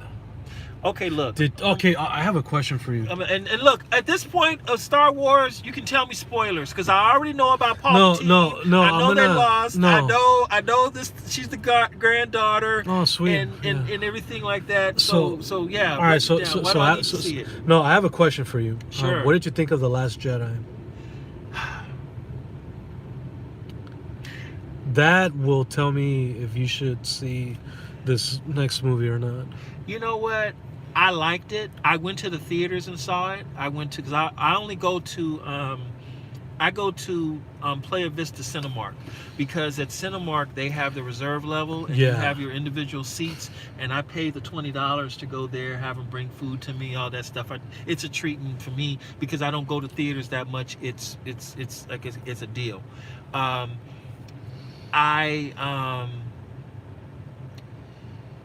I saw it, but I'm gonna tell you, The Last Jedi, or no, The Last Jedi. Yeah, I saw that. I wasn't wowed by it. I will say that. I liked it, but I wasn't wowed by it. You know, it wasn't like.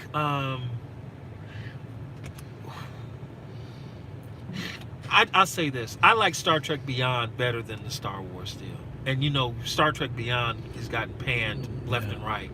But I like Star Trek Beyond better. It was a tight story. It made sense. It worked.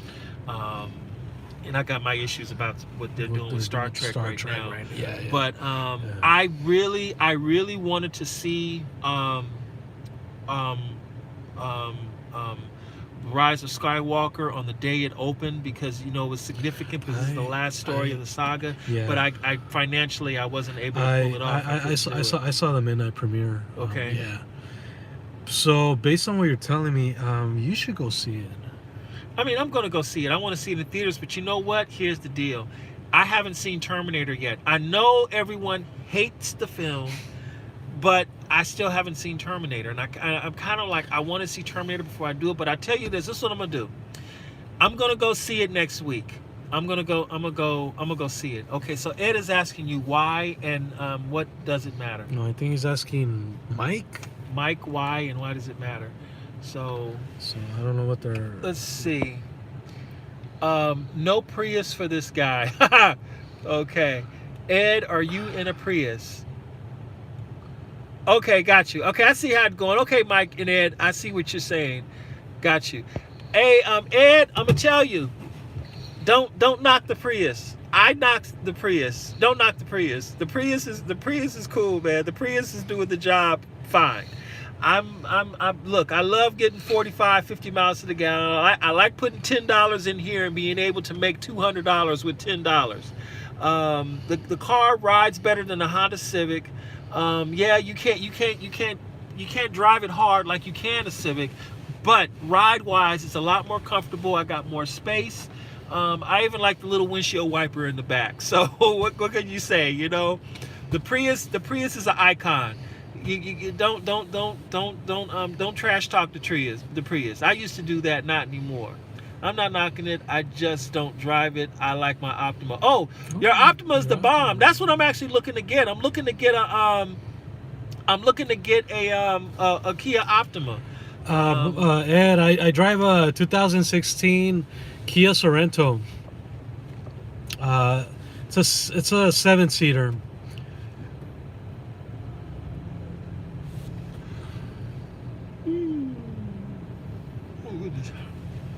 All right, what other comments we got here? I think that's it. Yeah, just wondering what type of vehicle you drive for $2,000. Yeah, to make $2,000, you got a Toyota Prius, and the reason why is because the car practically uses no gas. So didn't you say you know somebody that with a Prius that makes? Yeah, this guy I was shown the numbers from the guy. He consistently makes $2,500 a week with a Prius. Does he still do it? Yeah, he still does it. Yeah. Yeah, I mean, it's very possible. You know, he lives in Koreatown, and he makes it happen. So $2,500 every single week, and I saw the receipts. He does it. Needs to get on the 2K club. No, he's not like that. He doesn't want to get on the internet and do videos and everything. You know, he's a humble guy that's just doing the job, working it out, and keep on going. You know, there's a lot of drivers out there you'll never know about, but he's doing it. So what is the oldest a car can be on UberX and Lyft in the LA market? The oldest model year the vehicle can be is a 2000. I believe it's a 2004. Where's mine? Let me read it officially because I just saw it, but let me read it again so I can get it right. But I believe it's a 2004. Let me see. Uber Los Angeles vehicle. Okay, here we go. I'm looking it up right now, so we get it. I'll tell you this. Right? And I'm getting this directly from Uber's website, so your question is answered. Come on, computer, let's do this. It doesn't want to go to the site for some reason. I got 5 bars here on a separate phone. Why isn't it doing it? Here we go. Maybe it was a bad website. Okay, and then... Oh, I know why. Because I used up all the high-speed data on this phone. That's why. So it's going slow. Yeah, this phone. Are you trying to find just for a regular UberX? Yeah, I got it. I don't. It's going to. All you gotta do is just Google Uber Los Angeles vehicle requirements, and then it takes you to the page, and it gives it to you. So.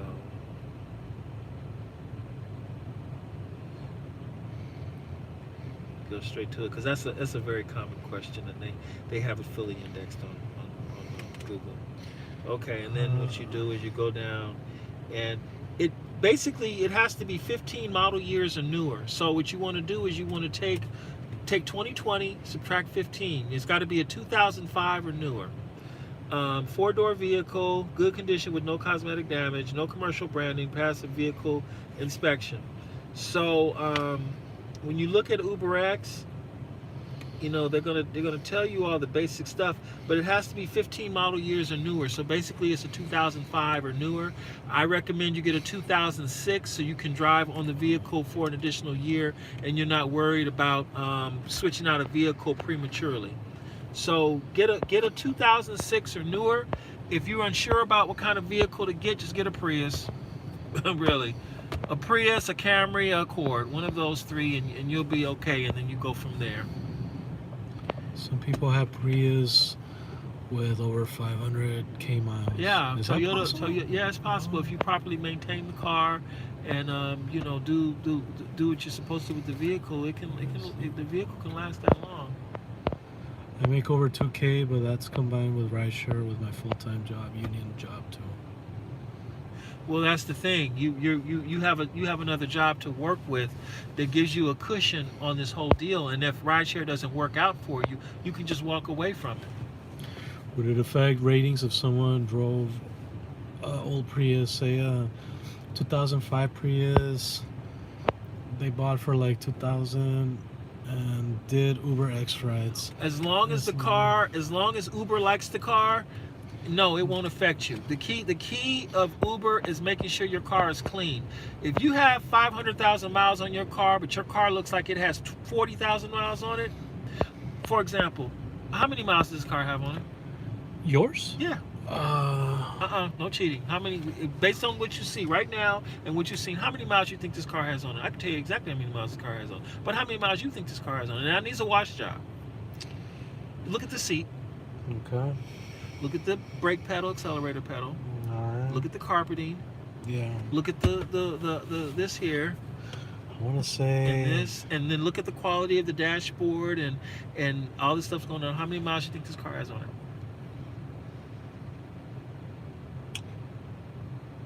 400. 100,000 miles. Okay, this car has the wear of a typical vehicle at 40,000 miles. Okay, and it rides like a typical car, a typical Toyota product at 40,000 miles. This car has 215,000 miles on it. Wow. Yeah, you'll never know it unless I point it out to you, because the only real cosmetic flaw in the car is right here where someone used to have a door a car magnet or something to hold their phones up. Yeah. And then you have a rubber piece that's missing in the door handle there. Yeah. And that's it. Everything else is fine. You may have a little bit of dirt here, a dirt there, but places where you would see holes and rips and tears and all kinds of horribleness on the seats or whatever, you don't have any of that in this car. That stuff, you don't. Yeah. There aren't any weird smells or odors coming from this car. This is a well-maintained vehicle. Well-maintained vehicle. And so there you go. Yeah. So yeah, it's possible if you have a 05 Prius and it's got however many miles on it, but it's clean, it's mechanically sound, it runs good, the suspension is good, the brakes are good, you're comfortable driving the car across the country safely, there's no reason why you can't operate the car and it has a clean title. You can't bring salvage title vehicles onto Uber. As long as you do that, then you're good to go. It's okay because the car falls within the guidelines. It falls within the specifications of what you're looking about. Rideshare is all about trying to lower expenses.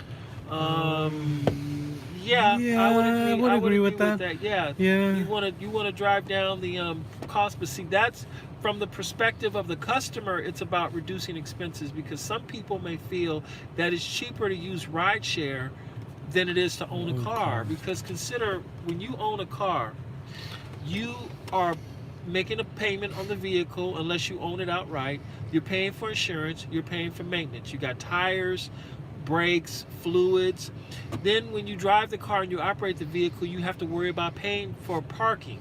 You might have monthly or annual paying. Just the mere fact, some people, consider this, you may have monthly parking for $200 a month, okay? Then you have insurance for $200 a month. Then you're spending another $200 a month for gas, okay? Remember, $50 a week for gas times 4 is $200. Already I done covered $600, okay?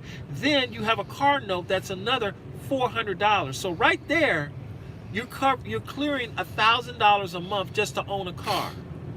And what some people will do is they will look and they will see, okay, how much will it cost me to leave home to go to work and then go from work back home? And if they're spending less money on Uber than they are on owning a vehicle, and they know that once they get home, they really don't do anything much or so like that, and they see that they're saving all this money, well, guess what? I have taken people who have been in their BMWs and their Lexuses and their Audis and their Mercedes Benzes, and I'm dropping off my car for the lease and I'm taking the Uber back home. I'm not getting another car. These people clearly have enough money to get another car. And guess what? They're not getting another car because, my car, I was paying $389 a month, and I only put 9,000 miles on the car in 2 years. They're like, why do I need a car sitting in the driveway and paying all this money for the vehicle? So you have a lot of people, and I know this because I'm dropping them off at their multi-million-dollar estates. These people have money. They can buy a car, and they don't even want to lease a vehicle because they don't need it. Why? Because as far as Uber is concerned, as far as Lyft is concerned, for them, it's the perfect valet. You go into an app, you wait 5 minutes, a car comes to you. The car is clean, the driver is friendly, and it does all the stuff you need it to. They get in the car, you take them to where you need to go, and then the car goes away. You don't have to worry about parking. You don't have to worry about, finding a spot. You don't have to worry about if someone's going to break out the window and take your stuff. You don't have to worry if it's going to get scratched and bumped and rear-ended while it's parked on the street. And you don't have to look for a parking spot and walk forever to the restaurant. When you're done, you wait in the red zone like everybody else does, and you tell them to come and pick you up, and then the vehicle comes pick you up and takes you back home. And you spent what, $20 for the trip, round trip? $20 times 30? Come on. $1,000 versus 20 times 30, which is what, $600? 30 days, $20 a day, times 60 days? Yeah, 600. What? Some people might look at that and say, "Whoa, I'm saving $400 a month on owning a car. I'm gonna do rideshare instead." But something might happen where someone thinks, okay, I need my own vehicle because I want to do this or that. If they need something nice, they rent it. Well, that's always been the mentality, especially out here. Yeah. I mean, you try to get around without a car in LA. I've heard this expression before. Your feet are gonna end up like Donald Duck. Yeah. So for some people, but for other people, it's about access. Who is? Carnal. Hey, what's up? How you doing there? I couldn't see your name real quick, but I acknowledge you. How you doing? Carmel Graham. Okay. All right, Ed, I see you. Yeah, you have some people who are able to take pool rides instead of taking public transit. And now they don't have to worry about getting a car, down payment for a vehicle. They're able to use a real transportation, get around to their jobs they need to get to. And if they can make it work for $175 a month instead of paying Metro for a bus pass, that's who's really making public transit suffer. People who pay the bus fare.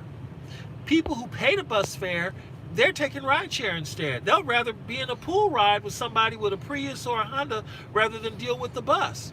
Because now they're like, okay, for some people, rideshare literally buys them 4 hours of their lives back. Because now, instead of doing what it takes to get up early in the morning, to get to the right bus that will get them to work on time, that usually takes 2 hours. Now, they can say, okay, instead of planning a commute that takes 2 hours, they plan a commute that only takes 15 minutes. They can go to sleep. They can relax. They can spend more time with their friends and family. But the problem is that convenience has come at a cost, and it has come on the backs of the drivers. And that's where there's a problem, because Uber and Lyft, they're still making their money with the booking fees and with the percentages that they get from each ride that's done in the car. Meanwhile, the drivers basically have to pick up the slack some kind of way to make it work. So,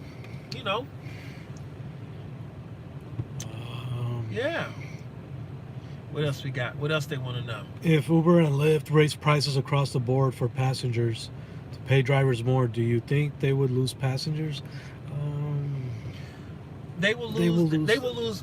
Okay, consider this. If they lose passengers, where will they go? Consider this. Consider it. If they lose passengers, where will they go? The people that can afford to buy their own cars, they'll do that anyway. They'll do it anyway. Okay. The people who are on the bus and they're traveling, they're the ones that are going to suffer the most, because the thing is this: they're the ones that are the most price sensitive, but they're also time sensitive as well too. It's going to be difficult for someone who was able to go from the bus to go to rideshare, and now they have to go back to the bus because now their lives are going to change. I know what that feels like. I know what it feels like to have a car sitting in your driveway, and you know you can get to work in 15 minutes, but because you don't have enough gas to make it to work, you have to get up 2.5 hours early to get to work and make that same trip on time. And then it takes you 3 hours longer to get back home to go to sleep.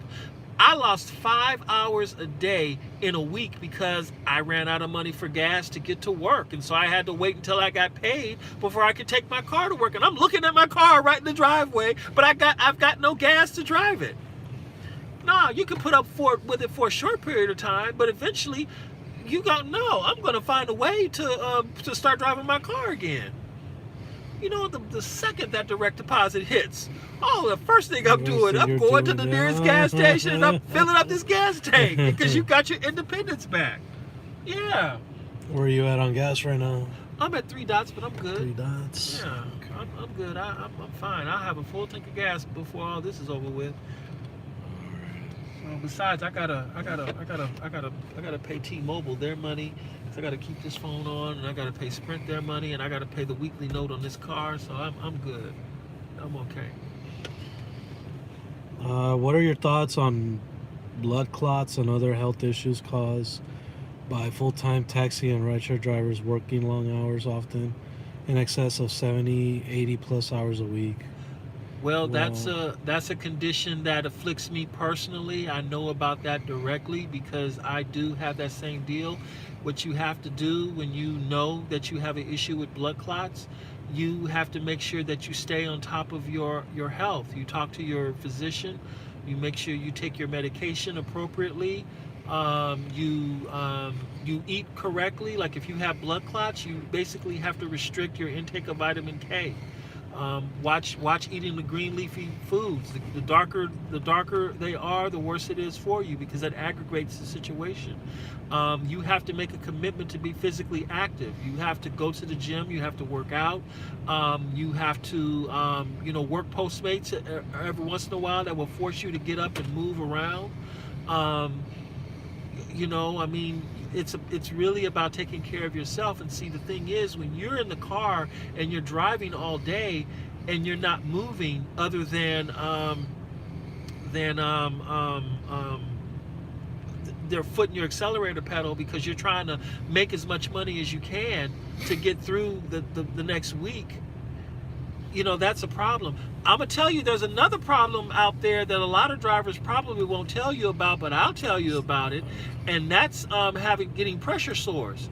You're sitting in this seat all day long, and next thing you know, you get up and you feel a little bump on your backside, and it feels kind of weird or so. You have a pressure sore, and you have to make sure that sore does not turn into an ulcer. You have to take care of yourself properly by making sure you move on a regular basis, because you're sitting there time after time after time. I'm wondering what in the world is going on with me when I was a bus operator, because I'm sitting in the seat literally straight through from 5 p.m. until 4 a.m. not getting up because I can't. When I get to the end of the line, I'm already 30 minutes down and I have to give up my break so I can be on time, because you got people who need the bus to go. And I get up and next thing I know, I feel this hard knot. I'm like, where in the world is this going on? What's coming from?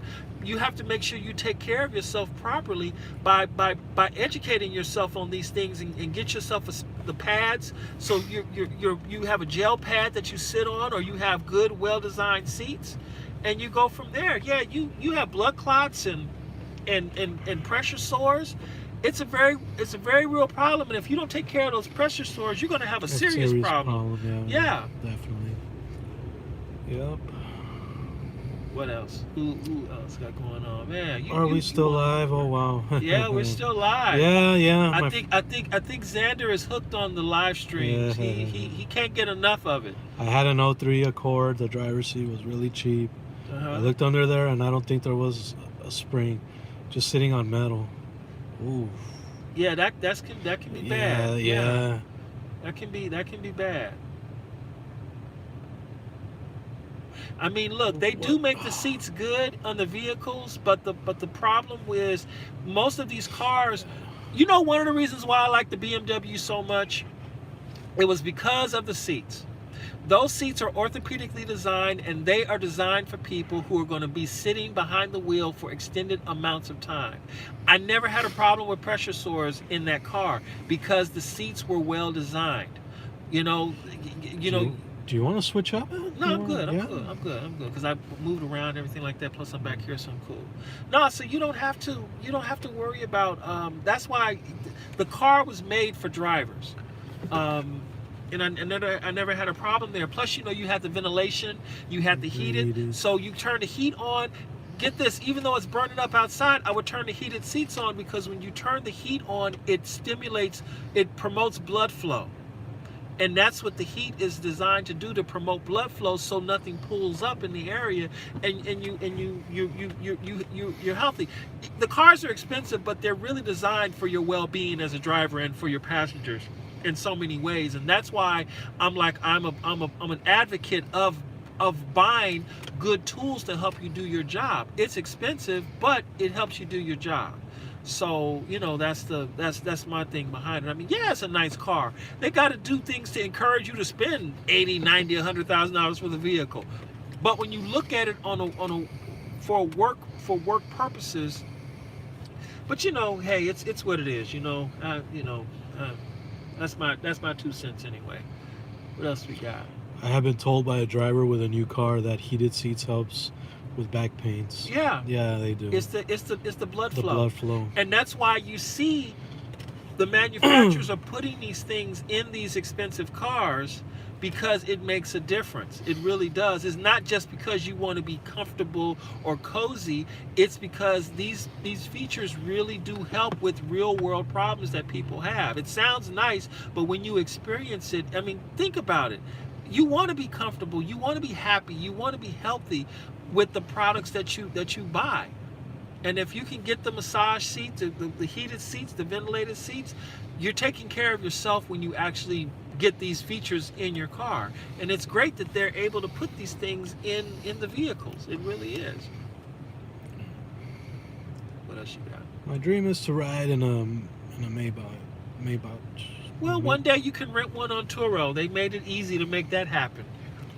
It's not all that cracked up to be, but you can make it happen. Yeah. Set it as a goal, and you look on Turo, see how much somebody wants for it, and then do what you got to do and make it happen. Don't they usually charge like $40 a day or something like that? No, a Maybach is going to cost way more than that, man. You're talking about a super premium vehicle, and then depending on where Savage is, they may want a little bit more money for it. Like one of these days, I'm going to rent a Turo. I'm gonna rent a Tesla Model 3. I'm gonna rent it for a couple of days, and get the feeling of what the car is like. I'm gonna drive it between here and Santa Barbara, and really get a true understanding of the car. I'm gonna do that, and I'm gonna rent a Model S, and and make that happen. It's gonna be fun. Have a good time with it. Peter saying, can you do black rides with what? With Juno? No. What? Peterson, can you do black rides with UNE? I don't know what you're trying to say, Mike K. You may have to repeat your question there. You said, can you do black rides without TCP? No, you cannot. He's asking, can you do black rides without TCP with Uber? No, you must have a TCP. You can do black rides with Lyft, but they won't allow you to pick up at curbside with Lyft. Lyft does not require a TCP for black rides. Lux, Lyft Lux, Lyft Black, Lyft Lux Black, Lyft Lux Black SUV. But to pick up at the airport, you do need a TCP. With Uber, you must have a TCP to do Lyft ride, to do Uber Black, Uber SUV, and Uber Lux. But see, here's the deal. This is what you have to keep in mind with Uber Black in Los Angeles. They're not accepting applications for individual Uber Black cars anymore. They're not accepting applications for Uber SUV. The only way you can get on Uber Black now is you have to get a vehicle that qualifies for Uber Lux. That means you're getting a BMW 7 Series, an Audi A8, a Lexus LS, a Mercedes S-Class, a Jaguar XJ, you know, big cars like that. The top of the line premium vehicles, no SUVs. But unless you are absolutely serious about being an independent contractor and you're running your own limo company, I no longer recommend that. It's not worth it to do it on Uber and Lyft anymore. It just isn't. Now, if you're going to run it as your own company, then that's a different story, because you plan on having, you know, custom drivers for it. You depend on, you're going to depend on private rides more than doing it through the rideshare services. Then you can do that. But see, the problem is this: Uber and Lyft have changed the expectations of what people expect to pay as a private ride. You have to be serious about developing a private clientele who will want you. And part of the reason why you will be able to get a private clientele is because of the vehicle you have, which means you have to be willing to do something really cool. Now, see, you could develop your own service. Like, for example, I wanted to develop a private driver service for tourists that came to Los Angeles. My rate was going to be $60 an hour, but I was only going to only work with people who were going to hire me for the entire day, $600 a day. And I was going to get a GMC Yukon XL or a Cadillac Escalade. And I was going to put ads out specifically for that, for those people who want the vehicle all day long. There are customers out there who will pay for that service. You say, okay, you know, I'm bringing a Yukon XL Denali, or I'm bringing a Cadillac Escalade, and you have me all day, whatever you want, for 12 hours for $600. That's when you look at that, that's for 12 hours for $600. That's $30 an hour basically when you look at it. But the catch is, you know, you look at 30 times 12. I'm sorry, that's wrong. I don't know where I got that number from. 600 divided by 12. That's $50 an hour. But you're looking for the person who's going to spend it for the whole time. And the catch is trying to find the customer who will say, okay, I like your rate, it's good. I'd rather pay you $600 for the whole day, because now you're not nickel and diming them. They know they have you for an unlimited period of time during that for that one rate. And you figure, okay, if you're able to generate $600 a day and you're able to do that for 25 days a month, that's $15,000 a month. With effective advertising across the board all over the place, and you really only have to find that one customer, you can make it happen. But let's face it, I wasn't able to get the resources necessary to make a deal like that go down, because you gotta buy the vehicle, you have to get the commercial insurance, you gotta be incorporated or have an LLC, and you gotta, you know, have the bank accounts in place. I was putting everything in place to make that happen, but I lost the drive and motivation to make that happen, because that's what I was trying to do with this whole thing with Uber Black and Uber Lux. Gain the experience as a rideshare driver, understand the mindset of the customer, understand where the customers were coming from, what their expectations were. I was preparing myself to have my own company. That's the path I wanted to do, but it didn't work out for me. I failed, and I'm like, you know what? I'm gonna do what I have to do with Uber X, and I'm gonna move on to something else. That's where I am right now. Hello. Yeah, that's my wife. Hey, She can see me. yeah, hey, I want to introduce you to somebody. Okay. Ulancy Well, Peterson. hey there, how are you doing? Okay. This is my wife, Sandra. Hey, Sandra, you're a good woman. He tells me about you all the You've time. been keeping my husband busy. He's not returning my text messages. Oh, well, see, that's why because see, we're on live stream right now. Remember I Yeah. told you we were gonna do a collaborate video? Collaboration. What time did you get? So you guys are doing it right now? Yeah, say hi. We're on it right now. Say hi to the viewers. Hello, They're- viewers. I don't know if they can see me. They can see. They can Okay, see I'll let you. you guys. I'll let you guys live stream. Guys, this is my wife, Sandra, the one that puts up with my rideshare nonsense. I have to. Oh yeah, she's like my #1 troll, by the way. I am your #1 supporter, but your #1 critic Yeah. as well. Yeah. Okay, I'll let you guys do She's your thing Mrs. then. Boss of all the West Coast drivers, by the way. Stop it. Okay, I'll let you guys live stream then. All right then. Okay, Say bye to the viewers. Bye, viewers. All right. Look at how we've brought so many people together. Thank you, Carmel. Appreciate it. Yeah, she's beautiful.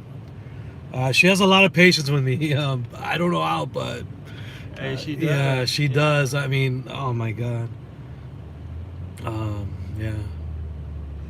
All right. So what else we got here? We got some numbers here. So 2020 RX. X350. Mike.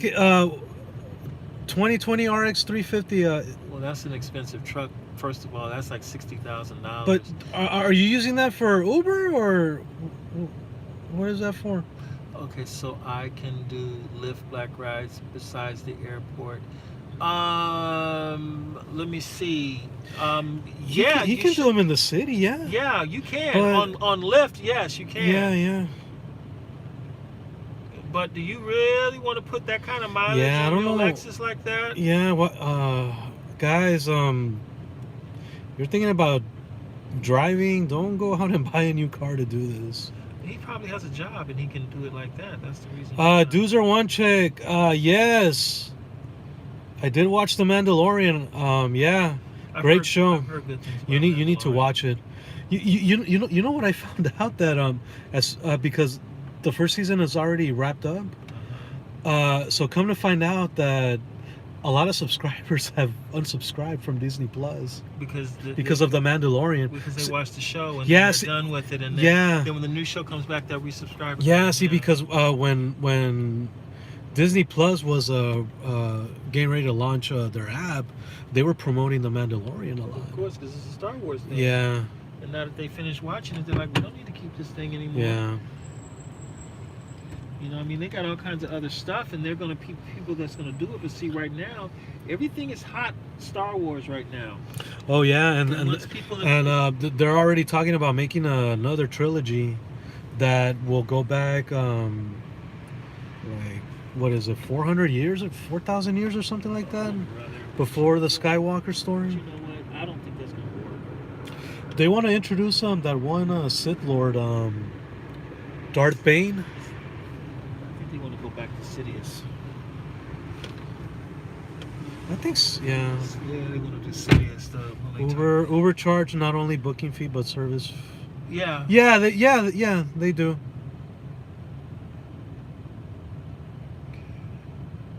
Yeah.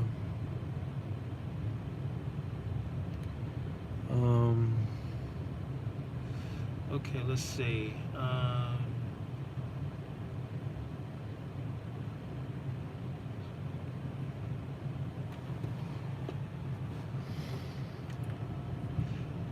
You know what? What I'll do is this. For those of you that want to know about Lyft Lux Black, I will post a video updating a video that I have regarding Lyft Lux Black, and I'll give you what the current requirements are for Lyft Lux Black, so you'll know, because I know they've made a few changes on that, and since you're interested, I'll let you know. Because I need to do more. Right now, I have my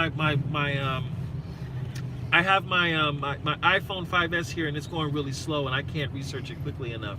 So I'll update it, and I'll make another video for you on that, so you have accurate information on that car, so you'll know for sure. But I believe with the Lexus RX, it does qualify for Lyft. I know for a fact it qualifies for Lyft Lux. There's no question. In order for it to qualify for Lyft Lux Black, the car must have a black exterior. The interior color is whatever you need it to be, but more than likely you got a black on black. It has to be leather too, right? It has to be leather, but Yeah. see, a Lexus leather is standard in the car, so Yeah. it's no problem. You know, any Lexus you get is going to have leather interior, leather or leather-like. So as long as it looks like it's leather, it's okay. Yeah. But yeah, if you have the RX 350L, you should be okay, and you probably will qualify for Lyft Lux Black XL rides as well too. But I'll have to check it and see, because here's the deal. I don't think the Infiniti QX60 qualifies for Lyft Lux Black anymore, only Lyft Lux.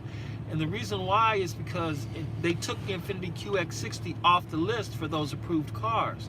And that makes a big difference, because the Infiniti used to be the go-to vehicle in that price classification, in part because, you know, you could get them relatively affordable when it came, they were affordable cars.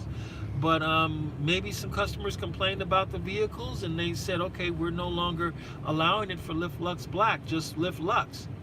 And that could be a situation that you might have to be concerned about. Strength Addicts says a lot of people will ask for UberX and expect nice water and treats. UberX is a basic service, am I wrong? Strength Addicts, yes, it is a basic service. Mm-hmm. As far as water and treats, you're not required to. You're not required to do that. No, and I wouldn't do it. I wouldn't, not for Lyft, because here's the reason why I was able to do Uber Select on do treats and waters and everything. Okay, a 6-pack of water is $6. Okay. My minimum fare is $7.50 on Uber Select and on Lyft Lux, okay? If a customer takes a water from me, they're effectively taking $1 from me. But you hope that they give you a tip, or that you have a nice long trip, okay? If I have a customer who's on an Uber X ride or a standard Lyft ride, and they take a water from me, now instead of getting $2.80, I've gotten $1.80. I'm losing money. I'm giving away something, and I'm not getting adequate compensation for it. Why am I going to give somebody who wants a basic ride? Why am I going to give them a premium feature? It is not my responsibility to make sure you are hydrated. It's not. Yeah, and the problem is too many drivers actually provide those kinds of treats. And here's the reason why. Because the culture that Uber and Lyft set up, they're like, oh, you won't get 5 stars unless you give these nice things. Okay, fine, then don't give me 5 stars. Don't give me 5 stars. I'm not going to complain about. I'm not going to have that comment with them. But if and they get in the car, oh, do you have any water? No, I don't have any water. Yeah, usually I tell them, hey, we can go to the nearby liquor store or gas station. No, I just answered the question. I just said no. I don't even have that conversation. If they ask me, oh, well, is it possible? Well, it's always nice to give them options too, because I don't give them options. Okay, I'll give you a good example. A lot of the times I'll pick up I'll give you a good example, an XL. Yeah. XL, 6 passengers, Of course there's always going to be that one that's going to try to test you. They'll most likely have a drink in their hand. So the way I handle that, I tell them, is there alcohol in that, because about 95% of the time it's going to be alcohol in that cup. And they stutter. So here's what I do. I'll tell them, I do not allow any kind of beverages in my car. However, but I tell them, you can actually finish your drink. Take your time. You don't have to rush. That's all I say. Whether they want to do it or not, that's on them. But I give them that option, because what I want to do is see me. I try to make sure that my passengers get the best possible service that I can give them, and I try to do it in a professional manner. So if I see something that I don't like, trying to bring a alcoholic beverage, I'll give them an option. I can, but you can actually finish your drink before you get in the car, and then we can start the trip. And then, yeah, a lot of the times they'll do. A lot of the times they'll just dump their beverage, and then we're good to go. Yeah. This is how I handle it. It just, but I get where you're coming from, and it works because you found a way that works for you. And the goal is to minimize conflict. Yeah, exactly. And you don't want to get into heated discussions about it. You want to keep it simple. Yeah. And if you're in a position where you can offer the passenger an alternative, yeah. Yeah, and I get that. I establish authority. That's what I do. And so what Yeah, happens is, yeah, if someone asks me a yes or no question, I give a yes or no response. Hey, do you have an iPhone charger? I give my iPhone charger because I have one. You see it right there. Yeah. Do you have water? No, I don't have water. At that point, because my thing is this, we're all adults. If you want a solution to your water, then you're going to present to me what you think your solution should be. So you say, okay, if you don't have any, if I say no, I don't have any water, then you'll do one or two things. You're gonna keep quiet about it and keep living with it, or what you're gonna say, is it possible we can stop by a supermarket or a convenience store or something, pick it up? I said, sure, no problem. I go by and I take care of it for you. Now, if a conflict starts at that point, because the reason why I do this is because what it does for me is it sets authority and it also sets boundaries. Because I'm not going to let, they're going to know I'm not going to let you run over me. So if they come back and they say, hey, could we go here, we could go there, then I say, yeah, we could do that or so. Now, if they come back to me and say, well, you're really supposed to provide water and drinks or so, I will say at that point, I say, actually, no. I'm not legally required, and I'm not required by the law or by the contract to provide this. Now, what we can do is I can stop by a convenience store, a gas station, or a supermarket, and I have no problem waiting for you while you go get water if you need it. Oh, it's okay, it's no problem at all. And then at that point, the ride is usually quiet and silent the rest of the way. They don't ask me for anything else, because what will happen is you're going to get that person who's going to get in the car, and before you know it, they're fondling your radio, they're fondling your air conditioning, they're asking you for this, they're asking you for that, they're rolling down windows, they're screaming at everybody on the side, and then and it goes out of control, and it's like, no, you want to stop. Oh, you one of those drivers, you strict. I say, yeah, I am. No, well, yeah. You know, if you're gonna be put in a position where you have to drop, lay down the law or drop the hammer on somebody, I set the standard right then and there. And usually, what happens is when everything is said and done, I'm like, look, I give them 5 stars. They see they got 5 stars, and you'll see week after week after week, I have 5.0. Everyone likes the fact the car is clean. I'm a professional driver. They feel safe. You know, they get where they're going. No one asked me, well, can we Bluetooth it? I'm sorry, but I don't connect other phones to my Bluetooth. What's your rating, Peterson, right now on Uber?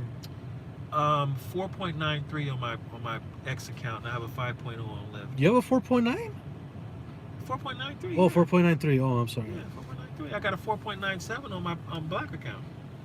This is my Uber rating. Hope you guys can see it. Where are you at? I can't see it. It's 4.98. 4.98. Okay. Yeah. I got 4. I used to be at a 4.99. But what happened was, when I hit the 4.99, about 2 days later, it went back to the 4.98. Someone gave you a 4. Yeah. But at that point, you can work with it because you got 500 rides behind you that are rated. So that was back Halloween week. Yeah. I haven't been able to get it back up. I mean, I keep everything cool with the passengers. Yeah, I try to too. So, but for the most part, when they get in the car, I keep it real simple. You know, the customer gets in the car. I confirm their name. I don't go back and forth on, say my name and this and that. They want me to say my name. I say your name, no problem. You know, if I really want to be a hard ass about it, then I'll say I need you to confirm my license plate. If you want a guaranteed way to really set some boundaries, then you tell them, I need you to confirm my license plate. Why do I need to confirm your license plate? Because that's a new procedure. I need you to confirm license plate for security purposes. Or for your safety and my safety. Exactly. Because that is going to guarantee that they have the right license plate. Because they're gonna be forced to read the screen and see it. Yeah. But usually 9.5 times out of 10, you really don't have any stress from customers at all. You know, you'll have a customer who'll get in the car and you'll say, hey, good afternoon, John. Yeah. Okay, and you're going to LAX. Yeah. And that's it. I keep it quiet after that. They give sharp questions and they're in their phone or they're in their own world in their mind or so like that. I leave it alone. I don't try to have conversation with them. And then as we're driving 20 or 30 minutes down the road, eventually they're going to break or they're going to be quiet because, oh, well, how's your day going today? Oh, my day's going great. How's your day going? And we go from there. I'm in this car by myself all day long with no music. Believe me, I don't need to talk to a soul. Yeah. Yeah. I've been there. Yeah.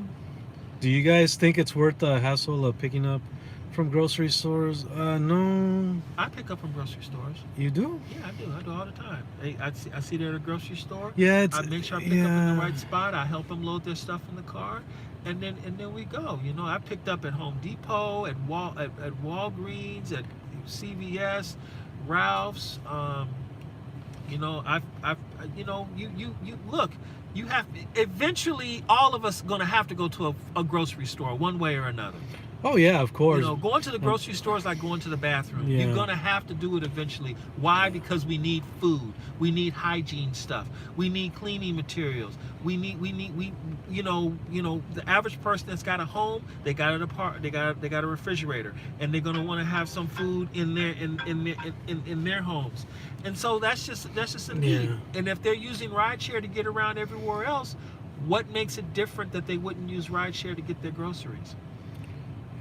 Yeah, so I go and I pick up groceries and I put it in the back and then help out. I've helped elderly ladies move very heavy stuff up 3 flights of stairs. I mean, my goodness, it was heavy. But I'm gonna tell you, these elderly ladies, when you help them move their stuff, they're gonna give you a $20 tip. $20 tip, yes. I have. Yes. Yeah. They're going to do it because they are old school and they appreciate when you help them and you move the stuff up and you take it into the place. You say, is it okay for me to go inside your? Oh, it's no problem at all. Because if you're going up and down with all these heavy water bottles and you put the stuff there, you've saved them a lot of effort and a lot of time, and you've done something that probably the last driver wouldn't have done for them. They, oh, thank you so much, I appreciate it, and you go from there. Yeah. I have seen some rideshare drivers opening doors for Uber. Yeah, I've done that a couple of times. If they're disabled and they need assistance, I do it. I'm you know, some people, they prefer to open their own doors. I can't tell you, you know, it's interesting. When I had the Beamer, I didn't have to open the door for the people. Yeah. I didn't have to get out the seat. They come to the car, open the door, and do that. I've only had one customer literally stand outside the door and wait for me to get up and go in. And it took me a couple of minutes to figure out what they were talking about. And I said, oh, they want me to open the door. Okay, well, let me just go ahead and do this thing because I'll never see them again for the rest of my life because they're probably going to give me 4 stars. And, you know, but yeah, but for the most part, they open their own doors, get in, get out, and that's it. People don't also tip when you give water and treats. They're just cheap free. I mean, you don't have to give them any kind of treats. No, you don't have to. If you do the water and drinks, that's because of something you personally want to do. Yeah. I will say about tips, guys. That is a judgment call on the passenger's part. Whether they want to tip you or not, that's pretty much up to them. I mean, you can provide the best quality service for that passenger, but at the end of that trip, when you complete that trip, they will make that determination whether you receive a tip or not. But that's really a character thing when it comes down to it. Look, when I'm a rider on Uber or Lyft, this is what I always do for all of my trips. And I don't take that many trips because I don't have to. But when I have had to, there are 2 things I always do. First and foremost, as soon as I sit in the car, before we even start driving, I've already tipped the driver $10 once the trip is accepted. They see it in the app. You just got tipped $10. And secondly, I give the driver 5 stars. And we go from there. So they see it. I know I've met enough. I think I have met enough people to understand a person's character just by speaking with them after a few minutes or so. Yeah. And I know real quick if this is a cool person or not, and if I'm gonna get a good ride or not. And I'm like, you know what? I know how great it feels when you get a $10 tip, no matter what the distance is. When you get a $10 tip, and then you got 5 stars. Yeah. So I do it because I give no indication that I'm a driver or so like that. I say, hey, what's up? How you doing? Yeah, okay. And then I let them do their thing or so. And I don't I'm not a backseat driver. Not unless I know that, okay, at the destination, and then I'll tell them up front, I say, look, just to give you a little heads up, you're gonna take the navigation however way you see fit, but towards the end there's a certain way you want to do it, because if you don't do it, it's going to put you in circles, and I know this is going to happen, and just work with me here. Oh, okay, great, no problem. Give you a heads up and it's all right, because the worst thing you need is a backseat driver and you're following the navigation, and then they look up, oh, I need you to turn here, and then you got to slam on the brakes and make a right turn that for the most part you would have never done, and you're completely unprepared for it. And then it might cause an issue, because customers are completely oblivious to the fact that there are cars behind you, there are cars to the side of you. They're not paying attention, looking and see, okay, you know what, I have a Suburban that's literally on my back bumper and we're doing 50 miles an hour. I can't just slam on the brakes and make an immediate right turn because you said so. So I tell them in a second, oh, I'm sorry, I can't make that turn. I have a tailgater behind me. I have to go to the next street and I have to complete the turn. And you have to say it, you know. I'm like, hey, I gotta wait for this person to pass, because they're not turning around and looking back and saying, oh, we have a bad person. All they see is what's happening to their immediate front and their immediate side. How can we provide water on a regular ride at the rate station? I mean, just don't. I mean, don't buy any of that stuff. I mean, you do not, if you are an UberX driver, and I'm telling you, as someone who did it as a select and black driver, do not, it's not worth it. It really isn't. Now, I will say, I will make one exception for the water rule, and that's when you have these long rides that are like 2 hours long. You're going to be in the car with somebody for a while, and invariably something is going to happen, and you're going to need water or wipes or something like that. And for rides that long, I'll give water if I have it. But because I don't have space to accommodate for water. I don't have cup holders in the rear. I got one cup holder up front, and that's it. But this space is really for me when it comes down to it. I'm not going to have water in the car for the customers. Yeah, you know that cargo box? It hurts the elbow. Yeah, I had one. Oh my God. And I loved it. I thought it was great. But it started hurting my elbow real bad, and I had to let it go because I couldn't drive the car with it. See, here's the thing. It was a great concept. It is a great concept. But what I didn't like was that they would constantly ship more stuff to you. Yeah. And then it became a headache because I had nowhere to put it. Yeah. So I just said, you know what, I'm going to return it and never think about it again. Yeah. And then it's funny because when I go on YouTube and I see, you know, I'm not going to mention names, but I see certain channels, you know, they're trying to sell you on this stuff. Yeah. They don't tell you the flaws of, you know, having this stuff. No, what cargo needs to do is they need to create a different type of container that can possibly fit over the seat. So that, because one of the reasons why they have the container the way it is because it controls you being able to distribute the product to the customer. The only flaw is dealing with the actual container deal itself. If they can find a way to make another container that's friendly inside the vehicle, then it will be great. You know, if they find another way where you can distribute the product, because I like it how they have the 2 USB ports. It's lighted. All the instructions are there. You can see all the stuff nice and clear. But the problem is, okay, you have to put you have to put it on your armrest. It makes your arms sit up unnaturally higher, and it will hurt your elbow because of the polycarbonate case that's over it. And so they have to find a way to solve that problem. I know they know this is a situation that's going on. Yeah. What do you think of the Get Upside app? I've used it and I like it. The problem is it's another step you have to go through to make this thing happen. It's not completely automatic. It'll be great if you could just simply tie it to a debit card you use all the time and it does it automatically. Here's why I don't like it. Why? And I'm gonna show the screen of it right now. So bear with me, guys. I'm gonna do something. Here's my issue with the Get Upside app. the map, and you guys see the green dots.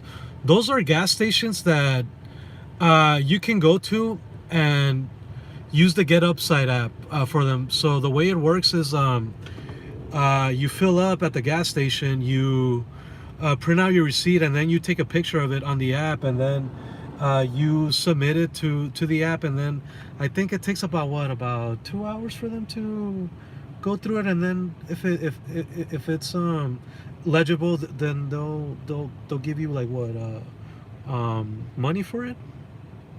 Oh, that's how it works. Yeah. Okay. Yeah. So you just snap a receipt and you snap a receipt. Yeah. So you have to print out the receipt, and then you take a picture of it. I've tried it a few times, but here's the thing. This is the problem. And I'll show it again. See, here's the problem. This is our location right now. The nearest gas station is right here, but if I zoom in closely, we're very limited as far as gas station options. We're only allowed to go to mobile gas stations, so that's well, then the closest mobile gas station is actually on the other side. It's actually on the other side of the airport. Yeah. Yeah, we have one up this way too. Yeah.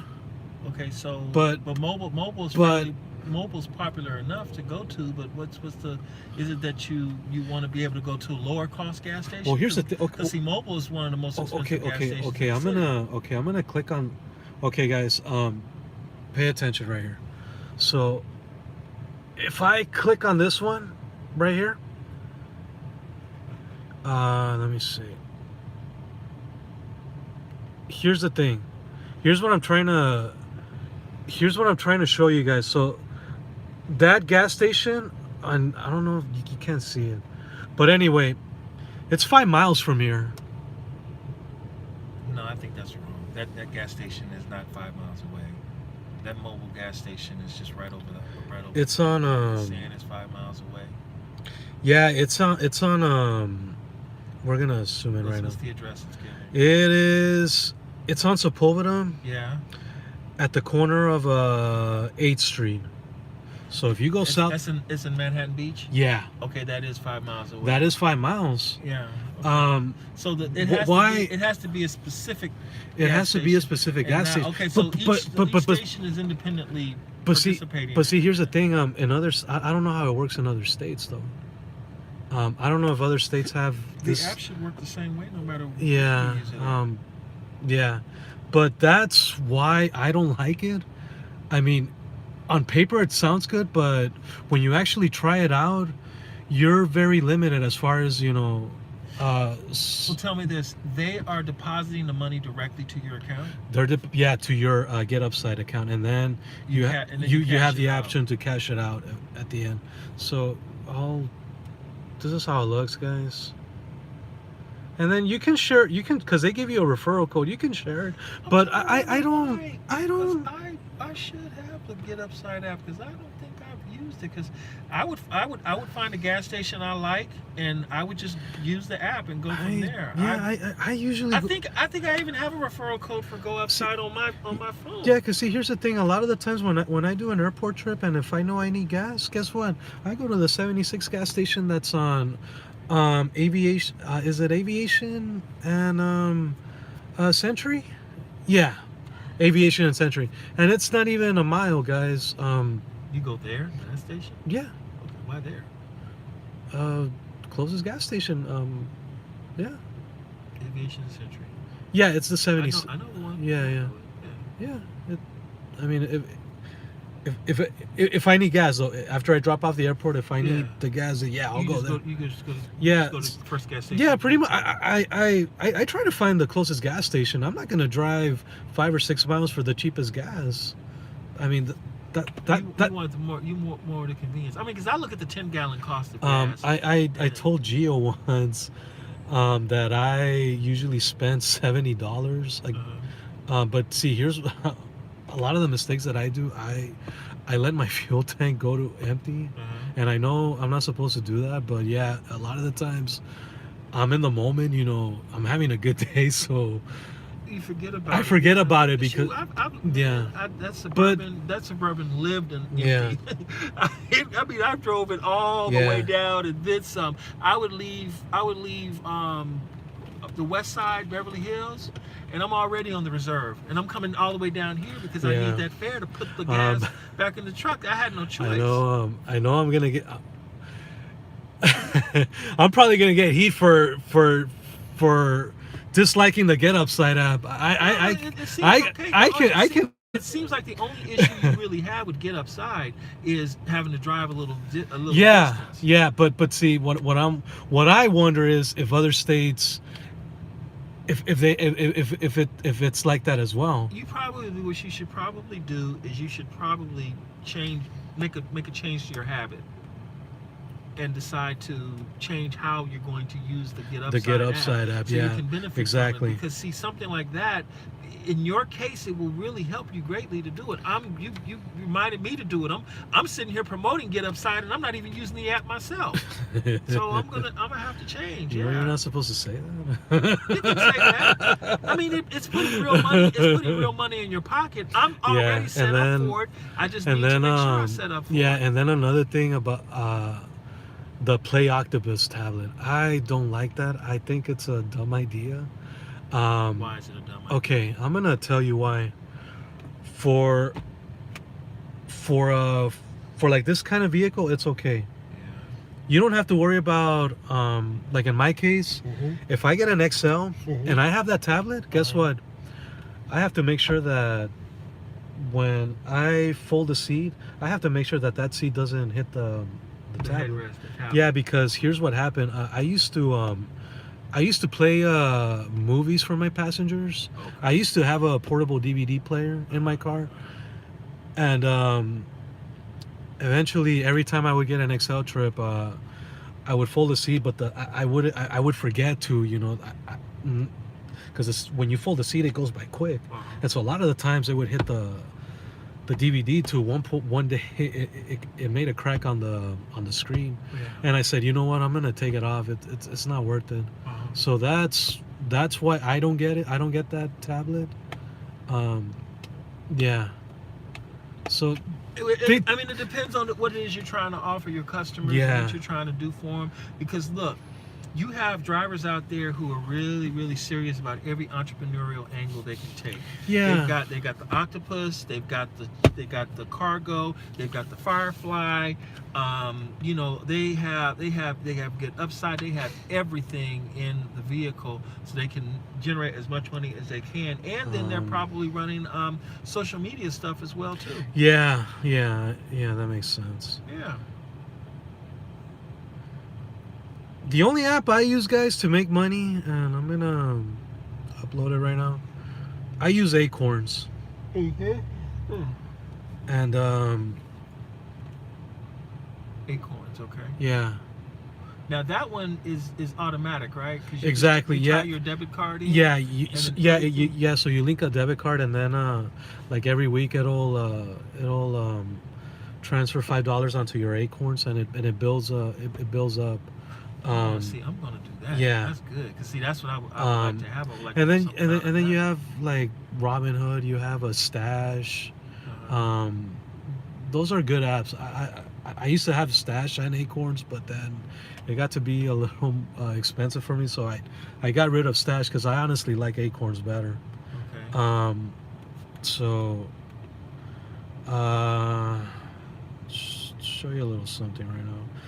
So right now in my portfolio, let me see, in my investment for my future, guys, this is how much I have right now.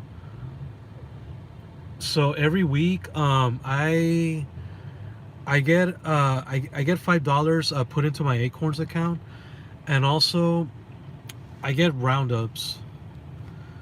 Roundups are, so let's say you buy a chicken sandwich from Popeyes. Let's say it costs, what's the price right now? I think $3.99. Yeah. That 1 cent. Well, let's include the tax. Let's say what, $4.20. Okay. the 80 cents that are left over, guys, they get rounded up to the nearest dollar, and that goes towards your Acorns account. Okay. Yeah. That's pretty cool. And then also another, they have this thing, they have they call it a multiplier as well, and they give you options too, 2x, 3x, and 10x. So right now I currently have it at a 10x. Okay. I'm sorry, at a 2x. So and let me see if I can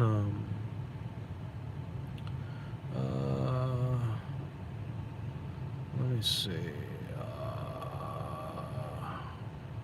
But what does the multiplier mean? It pretty much, it's kind of like a boost. So whatever so for that, so when we talk about that chicken Popeye, that Popeye's chicken sandwich, we said it was $4.20, right? Those 80 cents will get rounded up to the nearest dollar. Then it will add the 2x on the multiplier. So it would be about what, 730 around right there. That's how much you would get. Okay. Yeah. And then you have the option to make more investments if you want to. Mm-hmm. Yeah. And then you have the option to withdraw as well. Okay. Usually after $400 I'll withdraw like maybe 300. Okay. If I have 400, I'll deduct 300. I'm looking at Acorns. Yeah. Shit. And then round up. Oh, that's what I wanted to show you guys. So, let's see. And another thing too, you get so right here, like for example, where it says United States Omaha, that's a bill. That's a life insurance bill of mine.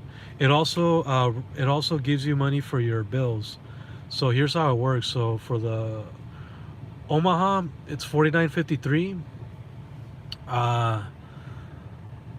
The 47 cents that are left over, those get paid to you times 2, which is 94 cents. And I apologize, guys. I messed up with the chicken sandwich example. So for McDonald's, for example, yesterday I bought a large Coke. It was $1.09. The 91 cents get rounded up to the nearest dollar. Times 2, I get paid $1.82. And it goes, and it's every time that your debit card is being worked. So if you swipe it, you use it to pay bills, you use it to pay gas, maintenance, anything, yeah. I'll have to look in the Acorns. Yeah. I mean, I like Get Upside also, but the Acorns is great because it's basically automatic investing. And then they give you options too to like for example, if you want to open let's say a Grubhub account. Okay. Grubhub. Yeah, if you want to open a Grubhub account, Acorns will invest 50 cents. Groupon, they'll invest 2%. If you open up an Airbnb account, they'll invest up to 1.8%. Disney Plus right now they have if you open an account with them, Acorns will invest $10 into your account. Yeah. Okay. And so a lot of the times if I go to a Chevron, I get paid 25 cents for each time I go to Chevron to put gas. It doesn't matter if I fill up or not, as long as you use it. Yeah. You go from there. Yeah. And so you got all the Chevrons. Yeah. Okay. And those are all the gas stations you went to. Yeah, pretty much. Okay. Yeah. Yeah. All right. So let's see. Anybody else out there? Are we gonna shut this party down? Has anyone heard from Acorns? Of Acorns? Get Upside gas Yeah, stations are limited and higher price stations. I save more money by using Gas Buddy app. And Yes, searching for the cheapest stations thank on my you. route. Yeah. Yeah. So do you know what the Gas Buddy card is? Yeah, I got Gas You Buddy. got a Gas- I use that. Yeah. And what I like, Well, I was using Gas Buddy when I had the Yukon because I had Yeah. to, and plus I used Gas Buddy to help me find the E85 stations, and it was great because Yeah. gas was pushing $4 a gallon for the truck, but with E85 I was only paying like $2.89 a $2.89. gallon. It was great. Yeah. So Play Octopus increases my tips big. Doesn't Yeah. get that way when Yeah. folding down the third row seat. Yeah, the third row seat. No, is- I'm not knocking on Play Octopus. I'm just trying to tell you guys why I don't use those features. But it may work for you, but for me personally, I don't think they would. Because I'm not gonna spend time to try to find the, like I said before, I'm not gonna spend 20 minutes to try to find the cheapest gas station, and then on the top of that I have to drive let's say in this case 5 miles, and then who knows how long that duration trip will take, and then when you add the stop lights and all that, it's just like, to me it's not worth the hassle. And yeah, and like I said, I'm probably gonna get heat from saying that. Yeah, but hey, I've always been a controversial person. Yeah. Let's see, what else can I knock on? Let's see. We have here the Nomad. The Nomad asked us a question a while ago. Do you guys think Uber's algorithms offer more jobs to drivers with higher acceptance rates? So That depends on what the saturation level is. well, here's the thing. We're no longer affected by the acceptance rate. Uber actually slashed the acceptance rate. Here, guys. This is how our Uber accounts in California look. We only have to worry about our rating and our cancellation. That's it. Our acceptance rates were slashed. I noticed mine got slashed last November because I was in the beta testing. It was around the time when Uber was announcing their big, huge changes for California in order to comply with the AB5, the ABC testing as well. They won't comply with it. Yeah. But yeah. Yeah, we no longer have to. So if you can, so if you decline, let's see.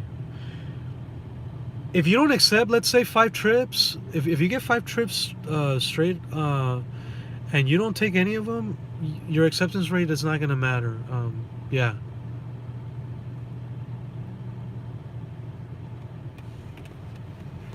Yeah, because if they impact your acceptance rate, what they're basically saying is that you are an employee at that point. Exactly, yes. They're controlling you. And you, as an independent contractor, you have a right. I got to put this in. It's your right if you want to accept or decline any ride for any reason. Yeah, and I remember when you did your AB5, when you did that one live stream on AB5, you mentioned that you know, all these little things that Uber used to do were...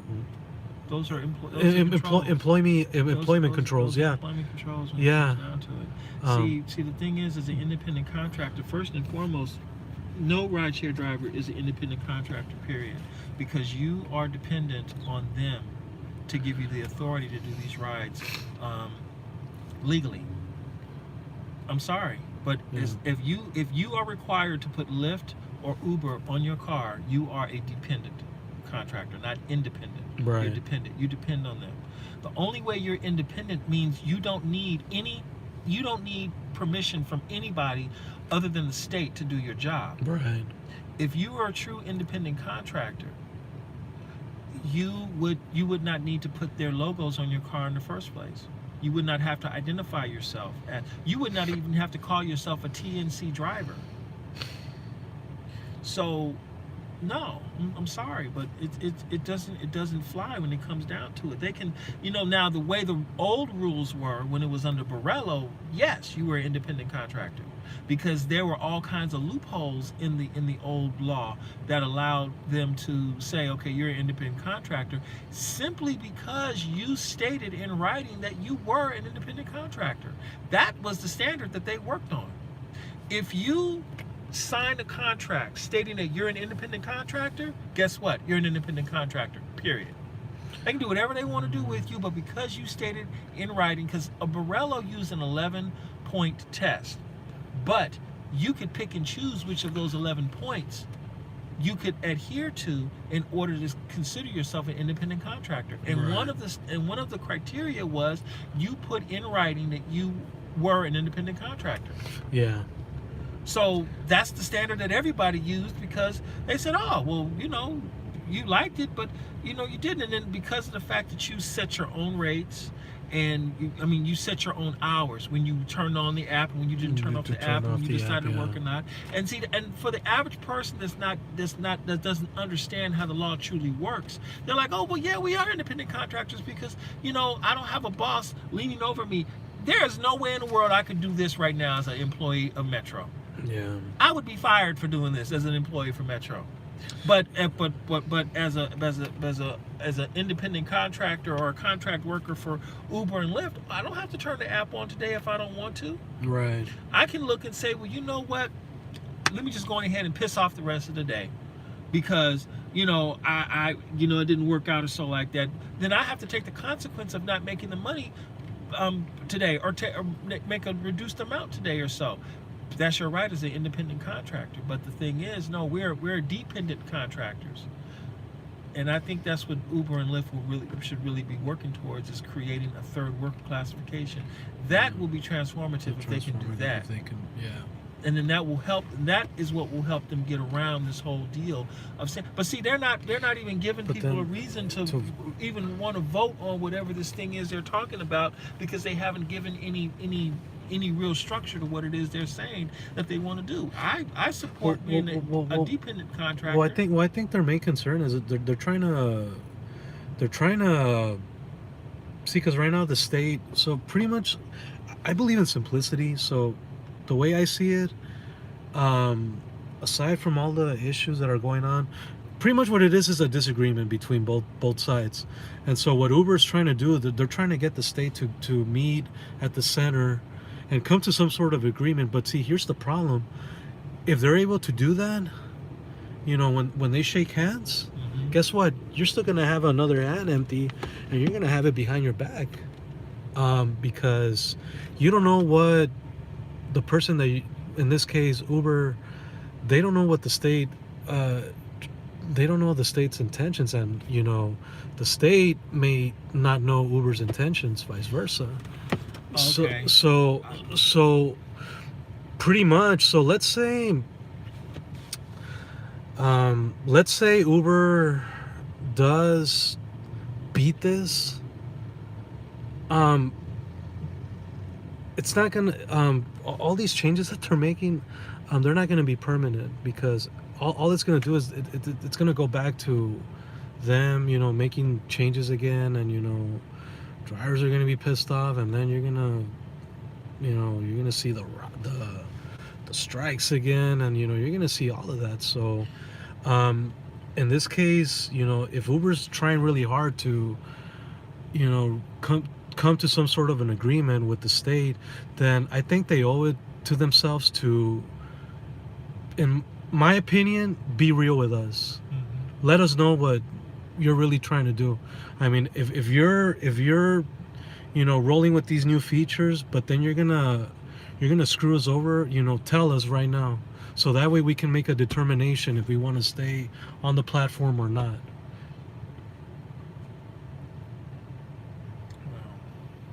The great thing about how things are set up right now, anyway, every driver has that ability to do. And that I was actually gonna do a video. I was actually gonna do a video about all of this. Well, you should do a video. on it. But obviously, well, yeah. Okay, here's the reason why. We're now pushing 300 minutes. Okay. Okay. You Wow. you cannot realistically expect other people to want to watch this entire live stream to get to this point to understand that. Make the video, condense it in about 5 to 10 minutes on your channel, and you can go from there.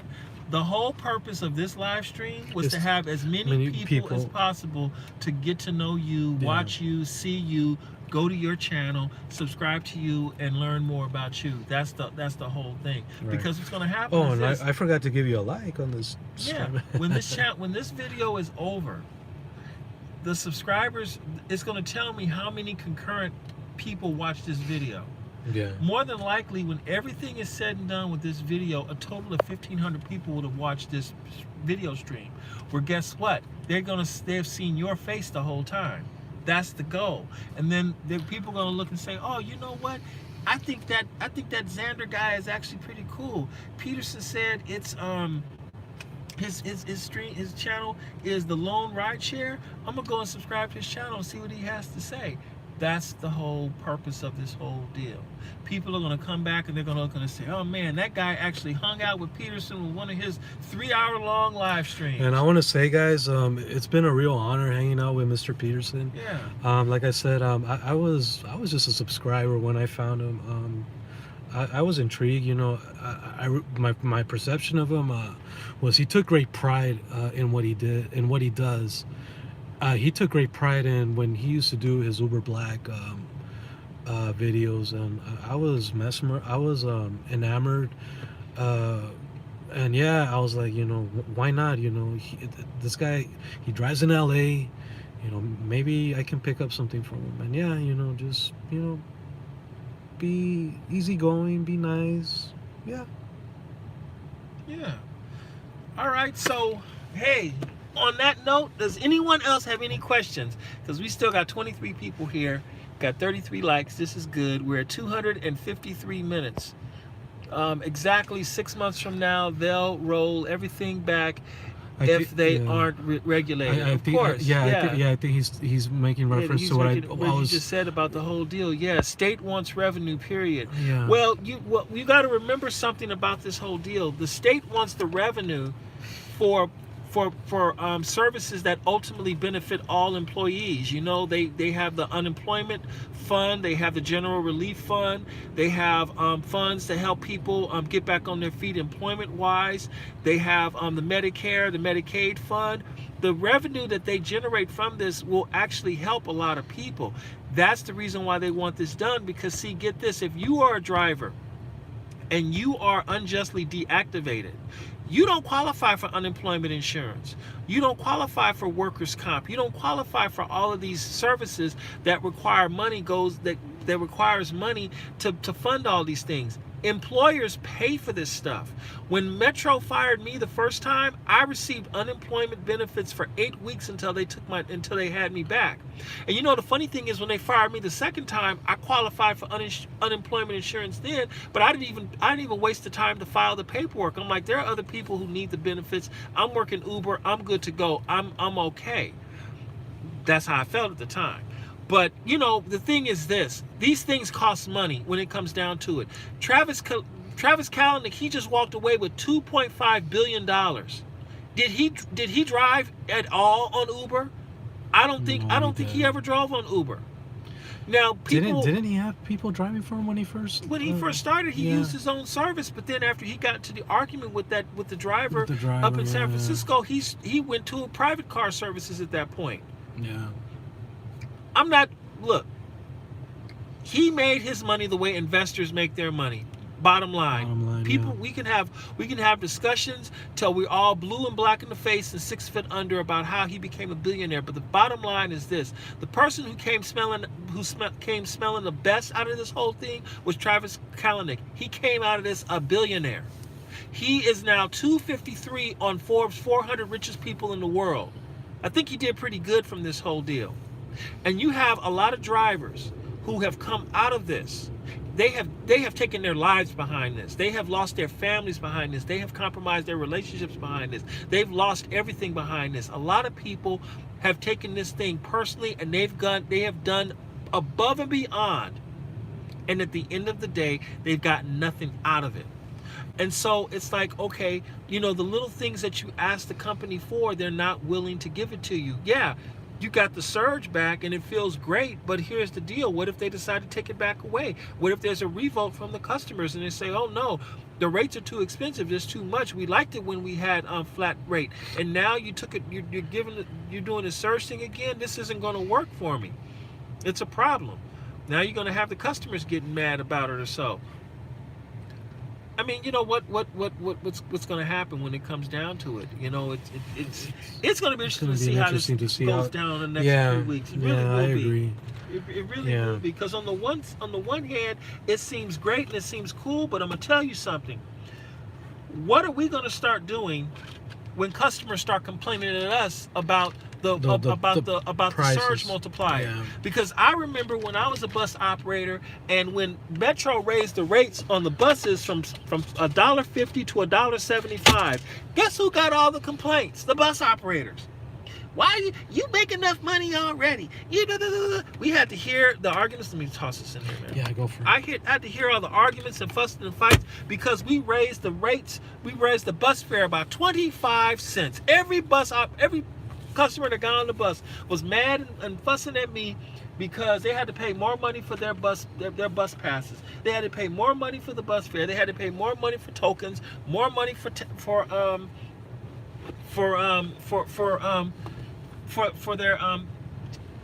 transfers and all like that. And I had to be the one to manage all this, all the arguments and complaints. And I'm like, well, I'm sorry, but I'm not the one that's responsible for the fare.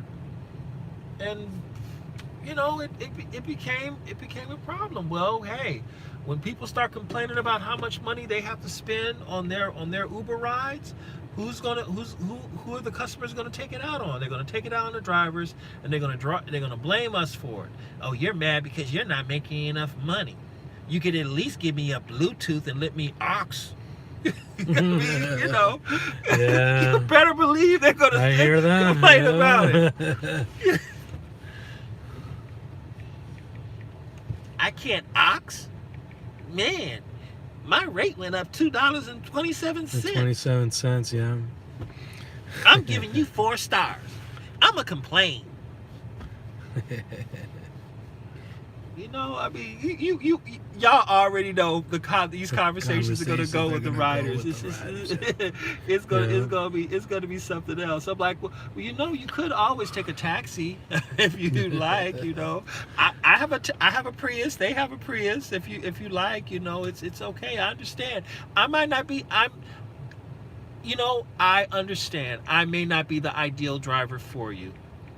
If you like, I can pull over to the side, and you can request another vehicle if you'd like.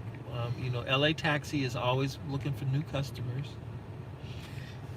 I have that conversation with them when they realize, oh, well, LA Taxi is 3 something a mile.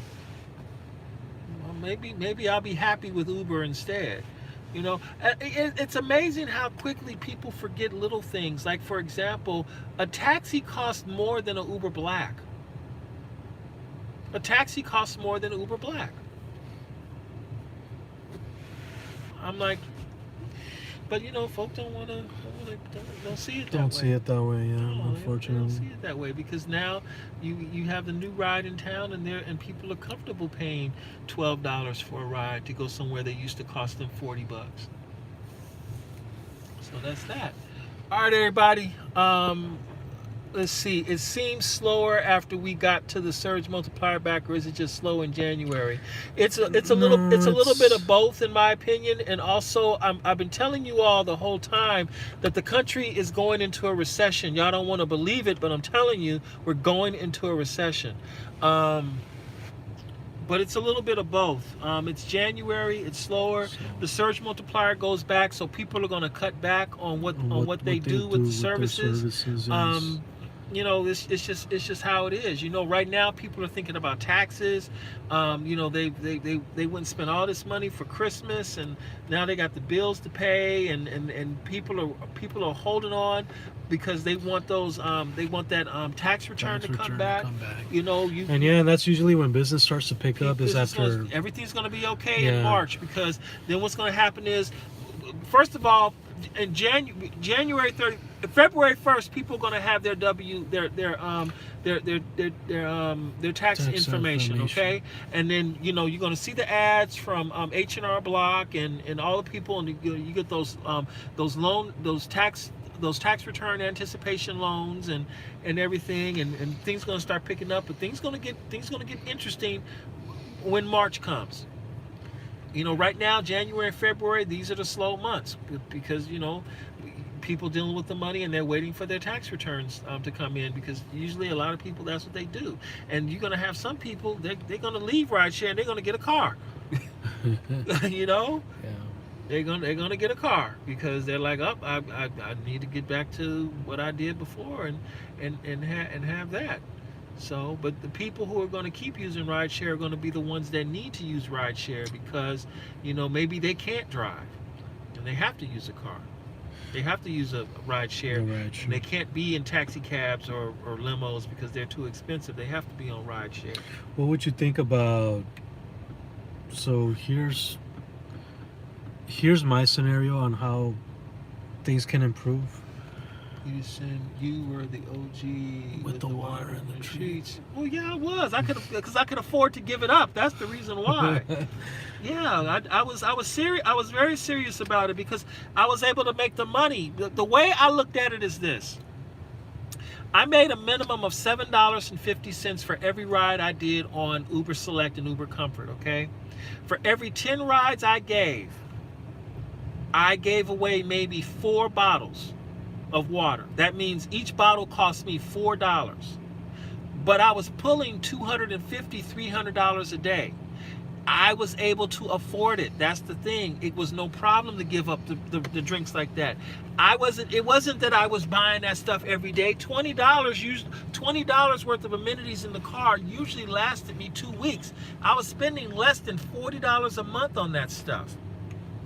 I'm putting $40 a day of gas in the car. Yeah. So it made sense, and it was premium stuff that I was able to give. I was making enough money, and I looked at it and I said, okay, this is costing me $1 a ride to provide this. You flip the armrest down, and then you lift it up, and you see you got jelly beans and caramels and mints. Oh my goodness, please. People were just thrilled to death that they had all that stuff. And that's what I did. I gave them what I thought that they would like, and it helped. But did it ultimately pay off? No, because look at where I am today. I'm not mad about it. It's just at the end of the day, I look at it for what it is. It didn't work the way I hoped it would have worked. And so, you live and you learn and you go from there. Will those days ever come back again? No, they won't. They won't. So, I'm doing what I have to do to survive. I'm keeping everything together as best as I can. But the reality is, as an Uber X driver, I cannot afford to provide those amenities and services anymore. Because, see, here's the thing. As an Uber X driver, if I put water and treats and stuff in this car, I'll have to refill that stuff every day. Because they will take it as an Uber X rider. There's no question. Ooh, my, you got water? Ooh.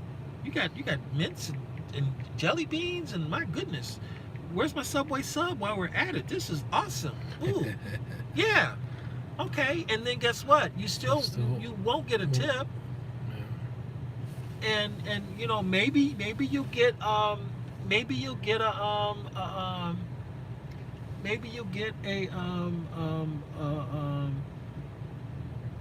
maybe you'll get a 5-star rating. Maybe you won't. There's no guarantee. But the fact of the matter is,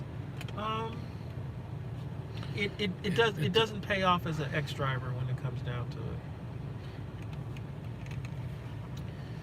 Yeah, and then also you have to consider a lot of these fares. You end up making less.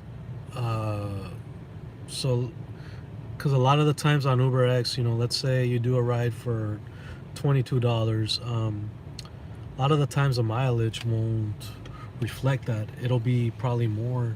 Yeah. Yeah. So. What other questions we got? Let's see what we got coming through. Yeah, we're. Let's see. Totally agree, Peterson, about IC. I just read today drivers with 5-star ratings will get top priority over rides. It's a new change. Yeah. Waze also shows cheapest gas. Yeah, that's true. Hey, Waze is owned by Google, so there's it's only inevitable they're going to do that. They're going to leverage that asset. Drivers are basically work for hire. I agree. They need to raise the rates back to pre-Dara K levels. I don't think those levels will ever come back. Yeah. I don't think they will. You know what they could do, but I don't think they're going to do it. What's that?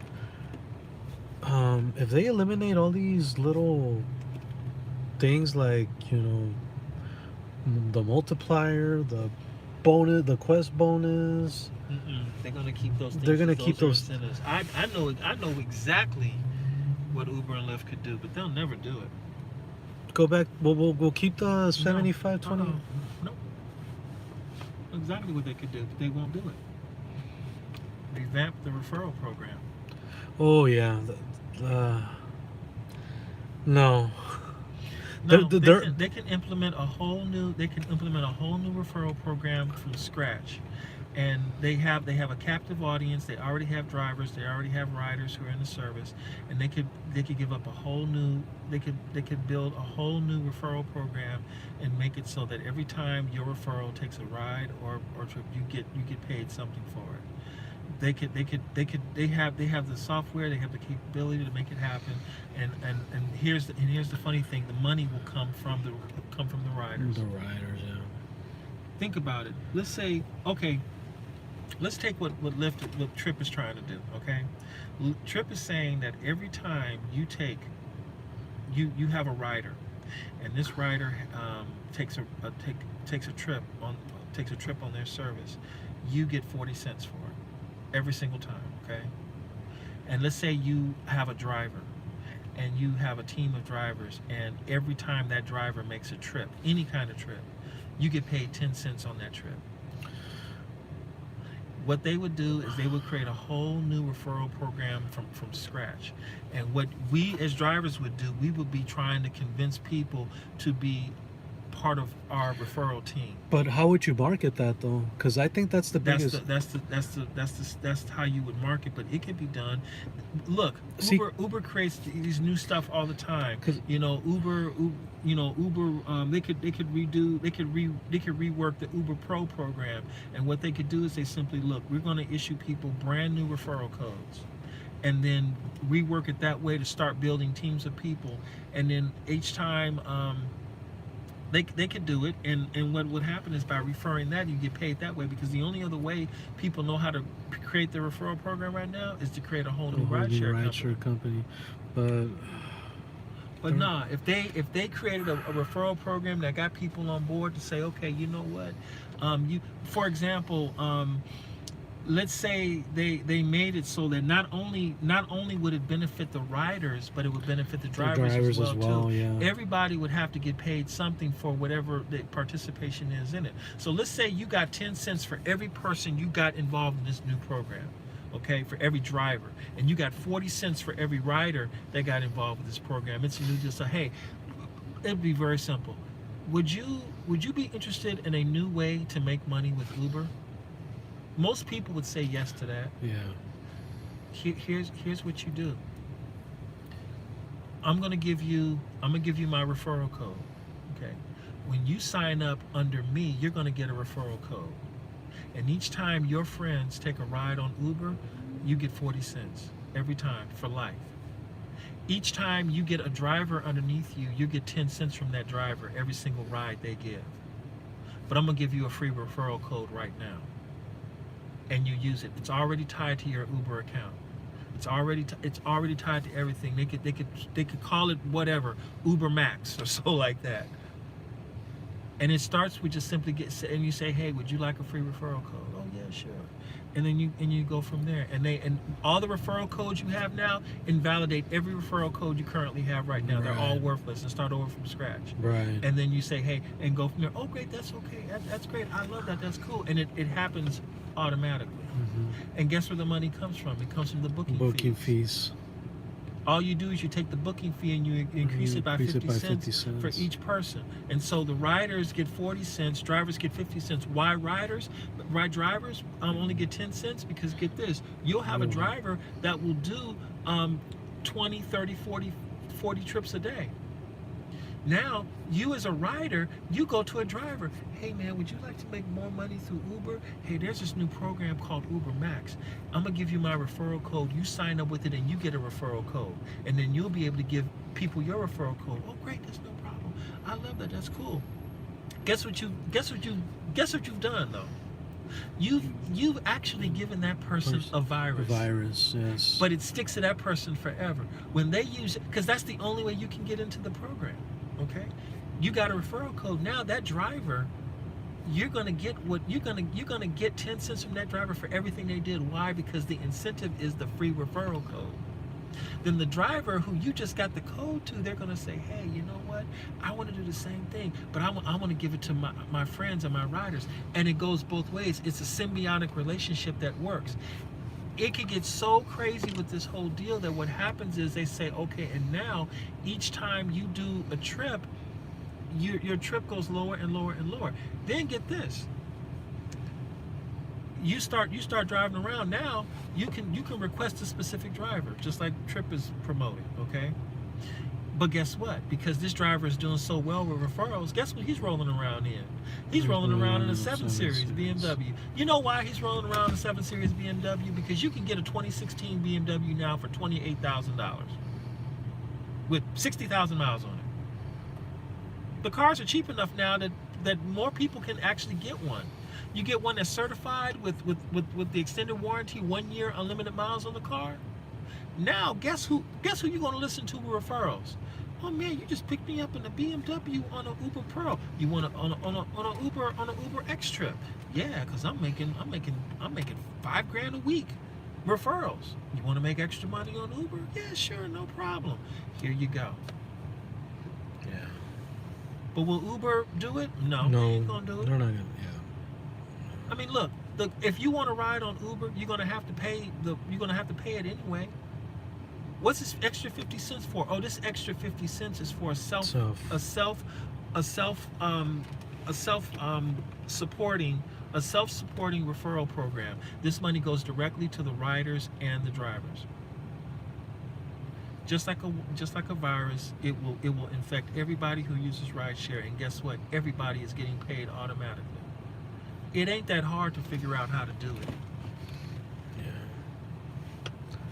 If Uber and or Lyft did this, whoever made it happen, they'll put the competition out of business. In fact, I tell you what, every rideshare company could do it equally. Uber wouldn't have to be the only company that do it. Lyft could do it too. Same thing. Trip could do it too. Now you have drivers working all 3 platforms, getting residual income from everybody. It would fundamentally change. It would change everything for everybody now. Everybody's enjoying cheap rides and nice cars. Everybody's being paid well, and it's self-supporting from the money that the very people who are using the service are paying for.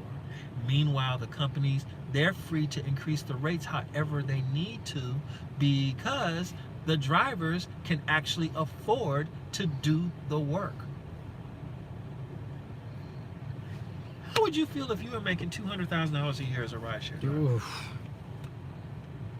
Able to easily replace your car every 2 years. Yeah, that would be awesome. Yeah. That would be awesome. And at the same time, the drivers are basically paying 60 cents a mile for the trip. You wouldn't worry about it. You would keep doing the job because you could. And then if you decided you didn't want to work anymore, okay, no problem. You have new drivers who are coming in who'll take up the slack and who'll build their referral networks and keep going from there as well too. But you know, maybe they'll wait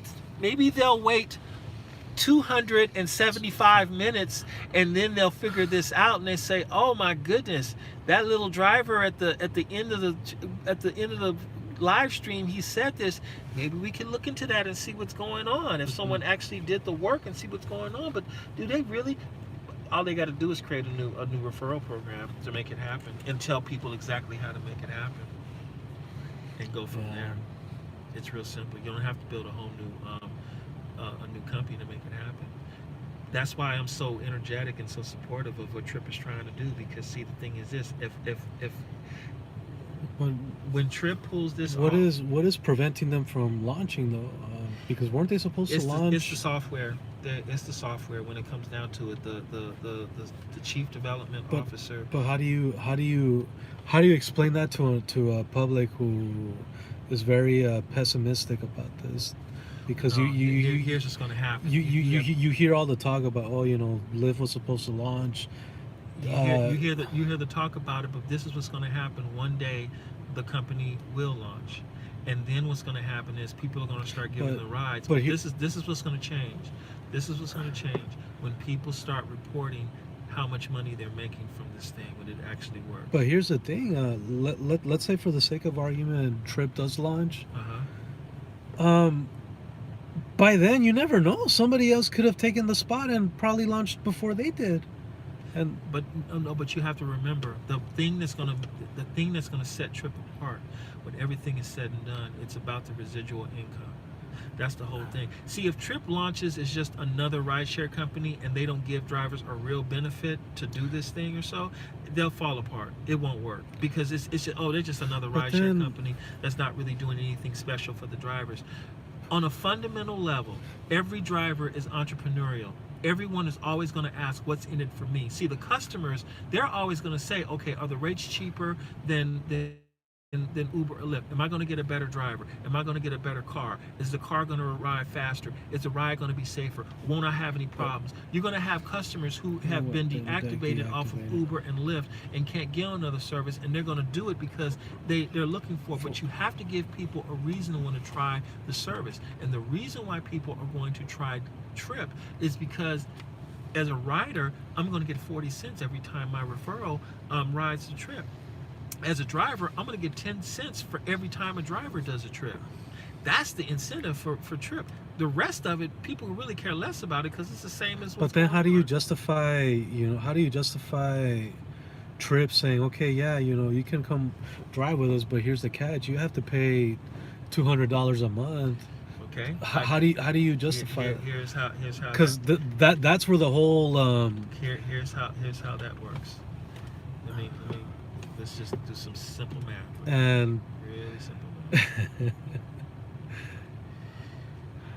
10 rides. okay. 10 rides, okay? Each ride costs $10.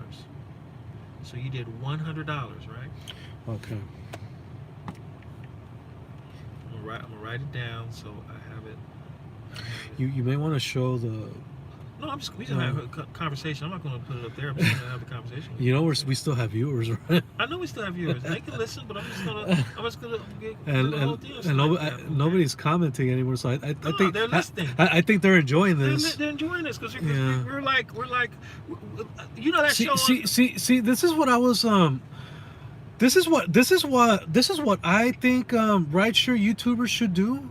Anytime you have a disagreement with someone, you should have a debate. Pick a moderator, and then invite. We don't need that. Yeah, why not? We could do Why the not? show like on see, Fox see, Sports. look at that. Somebody's saying I'm down for that. If perfect example. Geo and Kevin, they have their little beefs at times. Let's bring them together, have a debate, and have a moderator in the middle. You know why? I would even nominate myself too. You know why Geo and Kevin are currently having their war of words right now? Because it comes down to one very simple word. I don't mean to raise my voice. I'm sorry. It's okay. You know why they're fighting each other right now? Because they both have different. No, it's not it. Because at one point, Kevin called Geo a liar, and at one point, Geo called Kevin a liar. And that's how it all started. That's how it all and that's started. where we all at right now. Going back to that, they each think each other is dishonest to their respective audiences and to rideshare in general. And so now and I don't mean to put you guys on the spot, but you know, I was kind of thing going back and forth, and that's what's going on. And there is no resolution to it whatsoever because someone is not willing to stand down and say, you know what, I'm going to stay away from this. Yeah. That's just what's going on. And then here's the other thing. Gio has repeatedly told Kevin, keep my name out of your mouth. And Kevin keeps doing it anyway. And what happens is Gio feels disrespected. And so he goes back on him, and it's like, dude, apologize and move on. Neither one of them can do it, and that's why they're where they at right now. But see, here's the thing. It's very hard to keep somebody's name out of your mouth. No, it's not. You just simply leave it alone. Period. No matter what they say, no matter what they have. Dude, I got this guy on. He hates. We need to be united. Yeah, I agree. And see, and that's the problem that we're not. We're just a community. We're not a united front, and so a lot of the times, you know, you're gonna have drivers that are gonna be at odds with each other as well. You know, right now, current example, California, you have drivers that want to be employees. You have drivers that want their flexibility. You know, there's no union right there. You know, both sides are trying to convince the other why they think their way is better. And me personally, I'm against AB5 guys, and I'll tell you why. Because right away I know I would be forced to take a pay cut. It's gonna impact my earnings. Pretty much what I make in a week, I'll be making what in 4 weeks, maybe minimum wage, give or take. Yeah. No, I mean, I consider this. Let me see. Yeah. Consider this about AB5, just so you understand about this thing about being employees, okay? Right now, a trip from LAX to Santa Barbara, that's 90 miles one way, okay? Yeah. 90 miles one way. So if you take just the mileage alone that you get paid as a driver, 0.9 times 0.6. 0.9 times 0.6. Because we get 60 cents a mile, okay?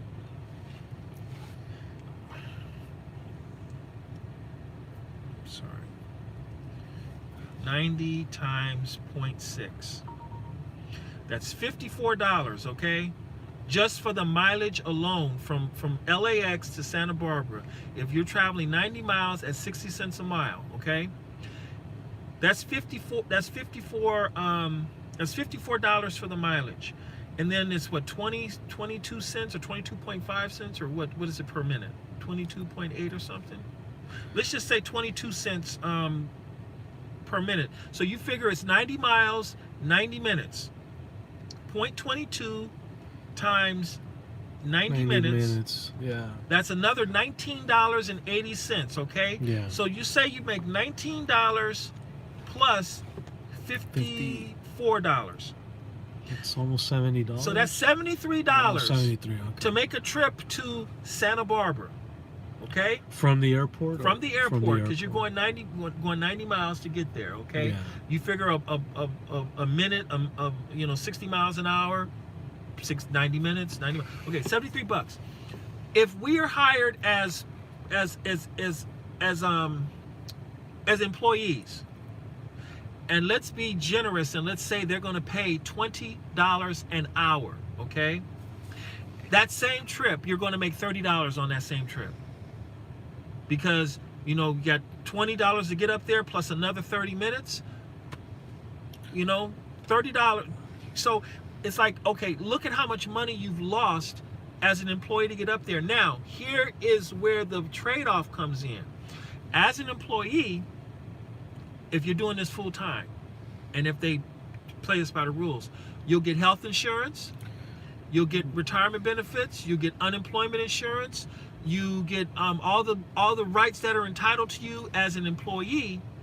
But here's the thing. This is why it's a challenge for rideshare drivers, because we're still paying for the gas and the vehicle. Even though you're being reimbursed for it, you're not going to be reimbursed every single time. Right. Not unless they're saying, okay, we're going to make you an employee and we're going to provide the vehicle to you, and you just simply operate the vehicle and we take care of it. We own the cars. Uber is not going to buy a fleet of Chevy Bolts in order to help us do this thing. It's not going to happen. Right. Part of the reason why they have us is quote unquote independent contractors. I'm just going to say contractors. The reason why they contract us is because we're bringing the equipment and the fuel to make this thing happen. And in return, we have independence. We can log on and log off as we see fit. And we're not subject to certain rules and regulations. But, you know, how's this going to work? Who you know? All right, so the argument with the trips, let's say you have 10 trips, okay? Yeah. And each trip costs the customer $10. $10. Okay? Yeah. So that's $100 you've made. Okay. Then what you have to do is you have to deduct the booking fee, $2.80 times 10. That's $28 from the trip. So from there, let's say you've got 100 minus 28. Because I can't add for nothing. So I used to do quadratic equations, but my basic math sucks. Yeah. So you got $72 that you have left here, okay? For the whole deal, and then from there you have the 72 times 0.25. So Uber gets $18 of that in commissions, okay? So basically 72 minus 18, 72 minus 18 equals $54. So you, the driver, you're receiving $54 for those 10 trips, okay? Right. Because that's what Uber is taking for the whole deal. Uber is making that in the commission of the whole deal. I probably should have added up more trips or so like that. But let's say you now went to you can scale it up to 1,000 trips. So let's say you've done 100 trips. Okay, so now you made $1,000.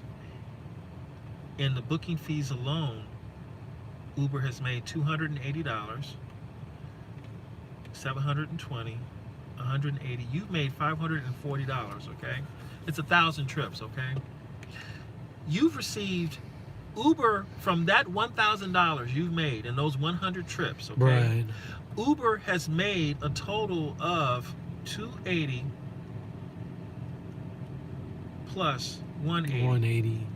They've made $460 for those 1,000 trips. Right, right.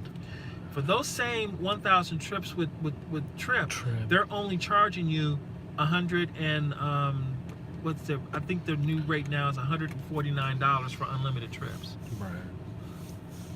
You see how already just for that alone you're making more money?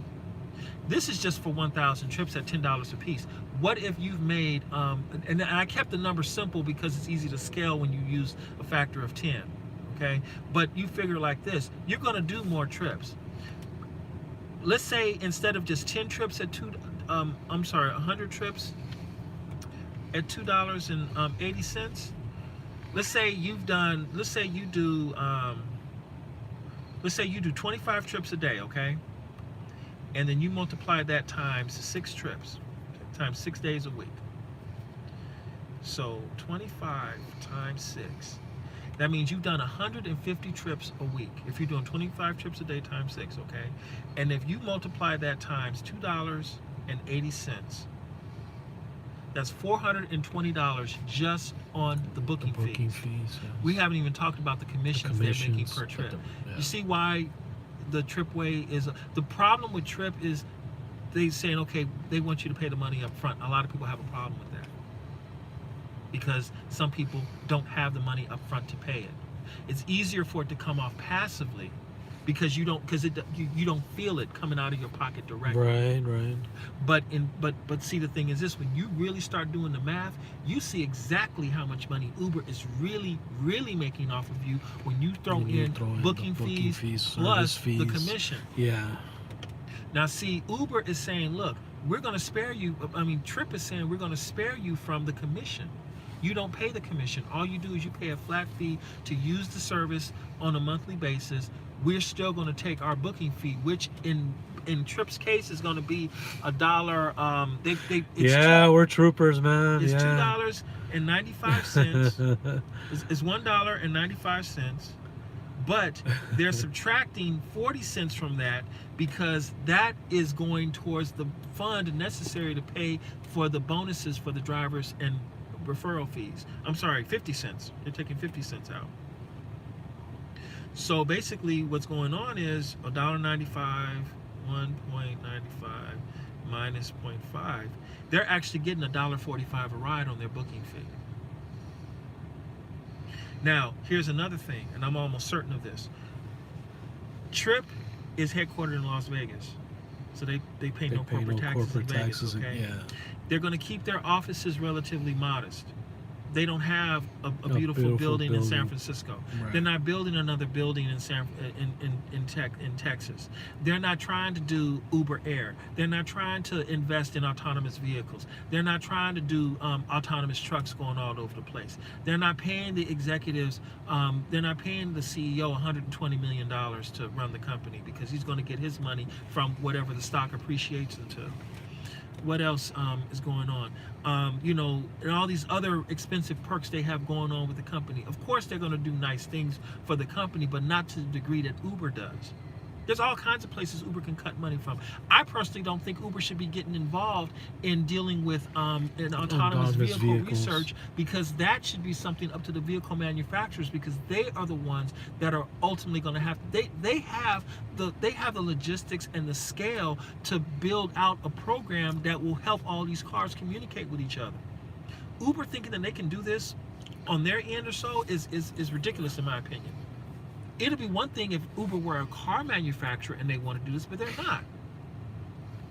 Look at what they did with this Uber Air project. They want to partner with Hyundai on this. Yeah. Why are you partnering with a with a car manufacturer on this? They should be partnering with an aircraft company. But the aircraft company probably says, you know what? It's not big enough for us to do this. The scale is too small, because they're used to building large-scale commercial airplanes that can hold 200 and 300 people at a time. So partnering with a car manufacturer is okay, because see, here's the deal. Most car manufacturers today, they are working on battery electric vehicles. So what is it for them to make a vehicle that can work with flight? They work with single occupant and maybe vehicles. that handle at most 7 people. So they're saying, hey, Hyundai, take a chance on this. It kind of works with what you're doing right now, because you're working with smaller type vehicles. Hey, look who it is. Who is that?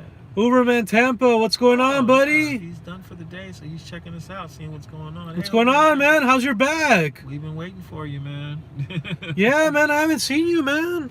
Where you been? How's your back? He had a back injury, I think. Okay. Yeah. Well, that's why we haven't seen Yeah, him. Yeah, I guess I've been flat on my... Oh, man. I'm flat on my back. You're gonna have to get that checked out, buddy. He's getting it checked out. He's in some serious pain if he's flat on his back. Yeah, you're gonna have to hurt. Yeah. Man, that's something. No, it's this whole thing is interesting, but see, the thing is this: Uber has a lot of fat to cut, and they're not willing to cut it. I got some help from a doctor on YouTube. They have a lot of fat to cut. They're not willing to cut it because see, they feel that they'll be a leader in the space. But see, and you got to remember that research and development consumes a lot of data, and the scientists that are working on this, they are not cheap. And they want to get paid, because if they're not paid, they're going to jump to another company. So you got to do something. See, the big problem with Uber is Uber thinks they're Apple, and they're not. Google and Apple. Do you see them entering the rideshare business? No, I don't. The data is valuable, I but think but Google. the customer bases are totally different. Google may be, because Google basically wants to get involved with everything, but I don't see Apple doing this one at all. I'm shocked they were even talking about developing a car. But Sony just released their Vision S, so it'll be fascinating to see what will happen. Yeah, because I think Google has a chance, but But see, the thing about Google, you got to remember, Google is an information company. That's what they do best. They process information. yeah, they process information. But So a car more so is a logistics thing than transportation at this point. And because it takes a lot to really to make a car. It really does. I mean, yeah, you could say that they know what it takes to even Google. They don't know what it takes really to build a cell phone, to build a computer, to build a computer screen. Apple knows all this stuff. They know what it takes to build it. So all they could do is they could scale their knowledge, and they say, okay, fine, we need to hire the best people that we can from the existing automotive industries, and they can help us put together a car, and then we can put together the infrastructure necessary to build it. They've got the money to make it happen. Apple has the money. Google has it too. But the problem with Uber is Uber thinks they're Apple, and they're not. The way they're behaving like, we have all this money, we can throw away at everything or so. No, no. So you don't think they can? So you don't think Google can buy out Lyft? Buy out their data and go from there? I don't think Google. I don't think Google would actually do something like that. For them, it really doesn't make sense. Can you tell? What? He's asking. Scott is asking me if I'm sleepy. Yeah, man. Oh man, almost 300 minutes. Yeah. It's been like, How much is that? 6 hours already? I think so. Yeah. Because we got here at 11. Scott, we've been here.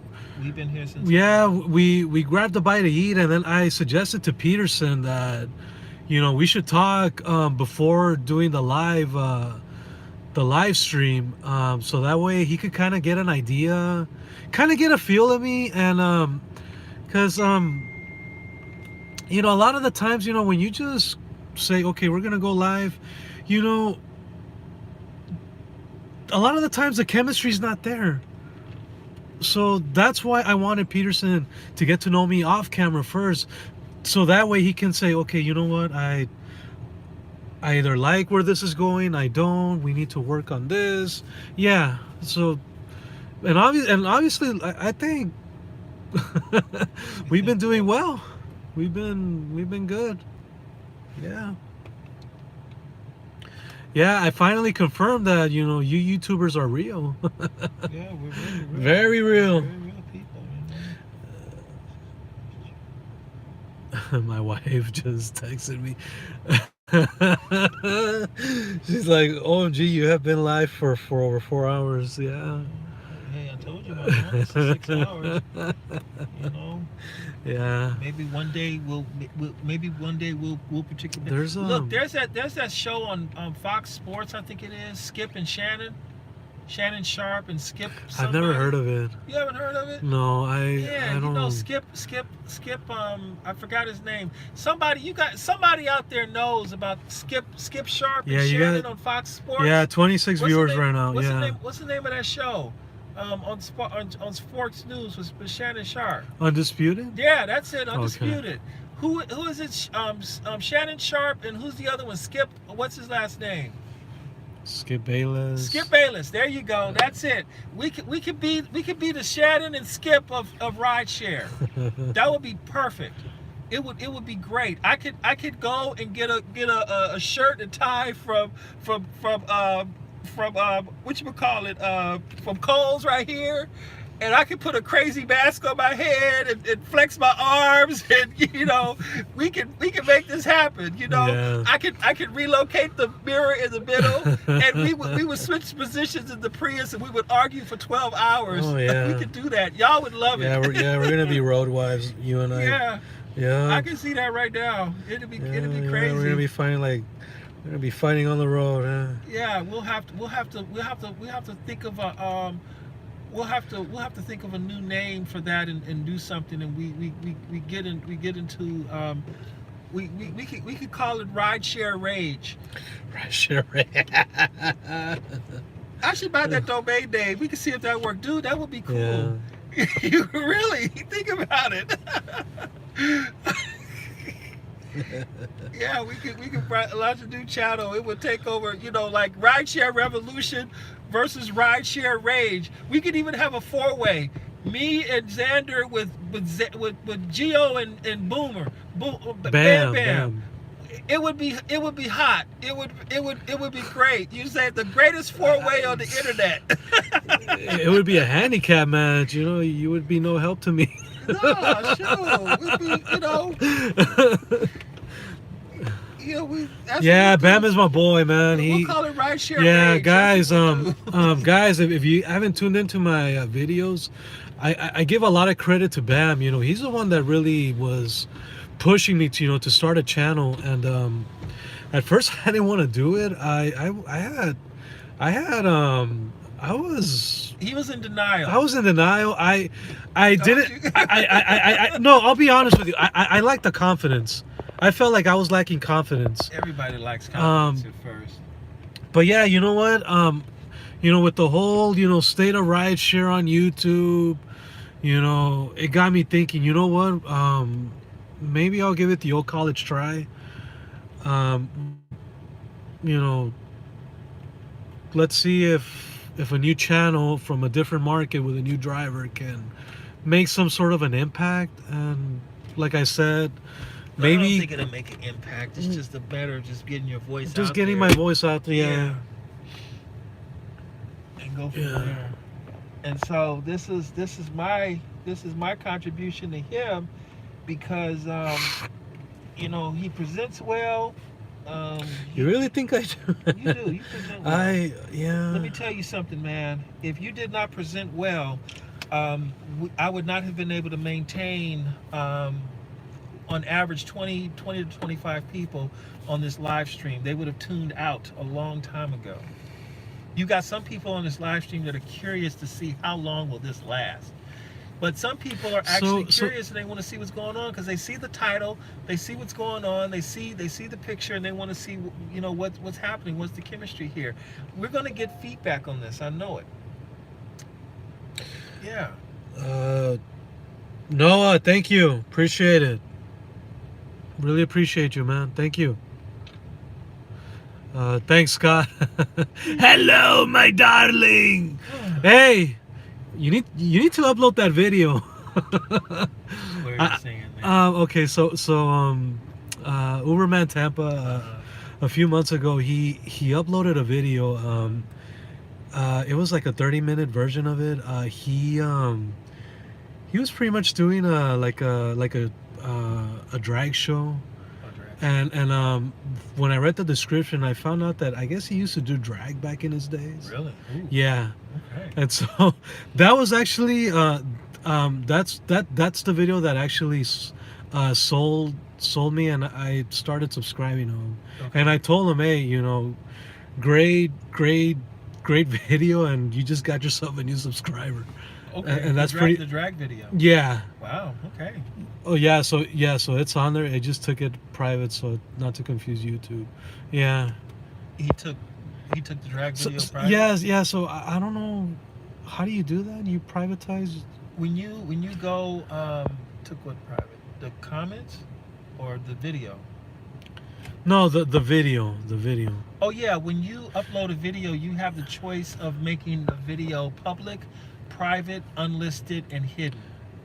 I never said you were in makeup. You were. You said drag. It's the same thing. No, I was just making reference to him, doing drag back in his day. Because I used to go to drag shows. I'm not gonna lie, they were they were intriguing. They yeah.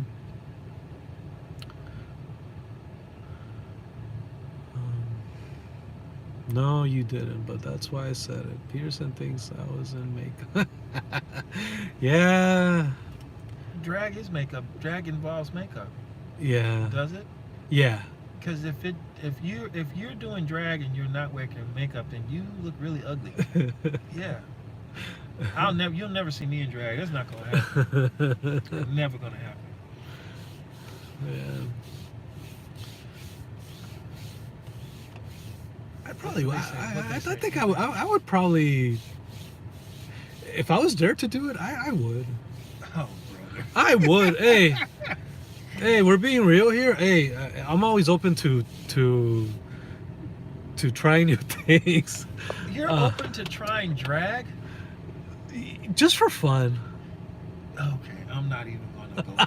I'm gonna leave it alone. Hey, Peterson, you want me to like rub your back or something? No, I do not. I'm kidding, guys. I know I'm kidding. I'm kidding. Don't take what I'm saying too literally. All right, we're just shooting the breeze right here. Yeah, he's a cool guy. Don't worry. Don't believe me. It's totally okay. But I'm okay. That's okay. That's cool. Yeah. What else did they say? It's getting weird in here. I'm out. Yeah. See, you're look. Dude, I'm telling you something. You're opening yourself up to.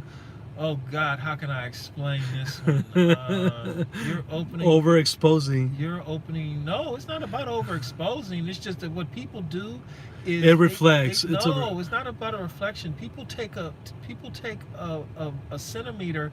And you give them a light year on this thing. I mean, really. You know how long a light year is? It's like a million kilometers. A million kilometers. The distance traveled in 1 year by light. Okay, it's like what's a light year? Let's look up the official definition of a light year so you understand just how long people will roll with that. And I'm gonna put it on the screen, guys. Light year. L-I-G-H-T. Right here. Distance. So I don't know if you guys can see that. I apologize if it looks blurry. Yeah, it looks kind of blurry. What are you showing there? Well, the definition of light year. Well, a distance in light year. This is how they can see it. Look. Okay. A light year is the distance light travels in 1 year. How far is that? Multiply the number of seconds in 1 year by the number of miles or kilometers that light travels in 1 second, and there you have it. 1 light year is about 5.88 trillion miles or 9.5 trillion kilometers. Can you even imagine how long 9.5 trillion kilometers are? Take a meter, multiply that meter times 1,000, okay? That's a kilometer. A kilometer is 1,000 kilometers. Now, you're going to take that kilometer and you're going to multiply that 9.5 trillion times. That's a long way. And that's how far people like to take stuff, okay? Because people go there. And they really should. I got a serious question I've been trying to ask you for a while, but you guys haven't seen it. Sorry about that, man. What's the question? What's the question, man? We're all eyes right here. Yeah, we're all eyes. Yeah. I'm ears. Shoot through. He's eye right now. Sorry about that, man. Yeah, it's a serious question you're trying to ask us. What's the question? Scroll back up so you can see. Let me see. Let me see. No. Go, because he's gonna have to type it again. Oh, what do you guys think about the not taking any rides that are $4 and under? That again, you as a contractor, as a contract worker, that is your right if you want to do that or not. Either it works for you or it doesn't work for you. The concept is very simple. If the estimate is below $4, then you just simply ignore it. If that's something that works for you, then ignore it and keep on going. You won't be penalized for it. You won't be penalized for it. They'll send you all kind of nasty grams on Lyft, and they'll say, you're not accepting rides and all like that. But look. The problem is if you accept the ride and then you decide to cancel it. That's when you have a problem. But if it goes through and it just expires, it's up to you to do it. Sometimes there are some trips that I look at and I'm like, I'm not taking that ride, and I let it expire. Excuse me, guys. I have a story. So what do they say to that? Under $4 decline. No, you don't. You don't decline it. You ignore it. You just ignore it. So what you're doing is so when you get the trip request, you just let the timer run its course. Run its course. Goes away. Yeah. Yeah. You don't have to click anything. You don't click anything. You can click decline, but you don't have to. The only reason why you would click decline is if you get sick of hearing the noise in your head all the time. Yeah. Going from there, but you could look at it and say, oh, I left my phone off and I forgot to accept it. Or you had to go to the bathroom and whatnot, but you do not accept it and then cancel. That's what you do not do.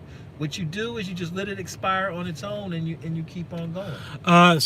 Scott, our acceptance rate in California is no longer impacted, buddy. They Uber slashed those from the drivers. You don't have to worry. Yeah, we don't have to worry about that out here anymore. Yeah, and that's what that's about. So you got to remember. Only thing that we worry about now is our cancellation rate, and let me see, was it something else? And your actual rating. And your rating, yes, your 5-star rating. And according to because see, what your cancellation rate means is that you accepted the ride, and then for whatever reason you canceled the ride. The only reason why you want to cancel a ride is if you're going to get paid for it. Meaning you went to the destination, you waited the 5 minutes, you communicated with them to make sure they want the ride or not, and then after that you canceled. Because here's the deal, if you're going to get penalized for it, at least you should get some money for it as well too. But if you ignore the ride or if you hit decline, you're not impacted by that. What's your question, my man?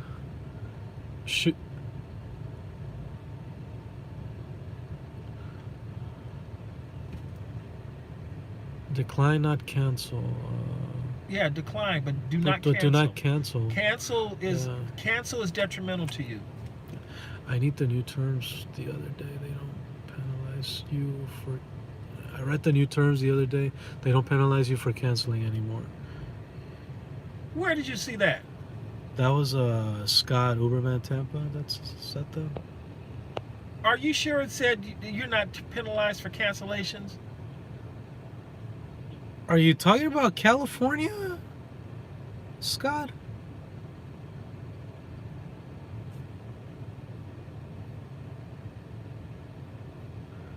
Because.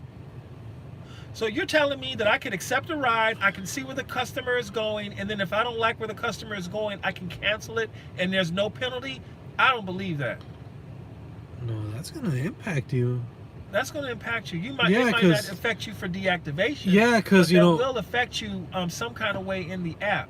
They may not deactivate you for that, but then also you got to make sure that your cancellation rate is not too high. Well, you won't certain bonuses and things you won't qualify for, because like certain things your cancellation rate has to be your cancellation rate cannot any ride 85%. Any ride $4 or under, we should all decline. David, that's up to you. That's up to you. Now, I was gonna tell you a story about that. So, and this was actually a Lyft trip. So, on Monday morning, I actually took a share trip. It was a short trip. It was like a 4-minute trip, and I got paid $2.80. Now, here's where sometimes I don't mind taking short trips, because there may be a high possibility that you could get a tip. And I'm gonna tell you something. That $2.80 fare turned into a total of $12.54. And the reason why was because my passenger tipped me a $9.50 fee. I think. I can't remember the fares. What does that say there? It says, "Hey Peterson, I'm just touching base to let you know I haven't forgotten about you. Hummus Republic is in a bid flux." That's Jay. That's Okay. my boy Jay. Okay. Yeah. I'll get back to him. We can flip that up. Okay. I just need to know what that said. All right. Because I know because we're working on something right now on a different project Yeah. for some stuff. And hummus, that's what Happy New Year, boss. He said. Okay, yeah, I gotta get back to him. So the fare total to like 12 something. But here's what happened. So the passenger got out of the car. As soon as she got out of the car, her phone fell on the floor and somehow slid underneath another car. Now, I was under the impression that her phone fell underneath my car, because she was taking a while to get her phone, and she's like, "Oh, I lost my phone." And I told her, "Oh, okay, yeah, that's fine. Take your time." And then I noticed she was taking a while, and I told her, "Did you find your phone?"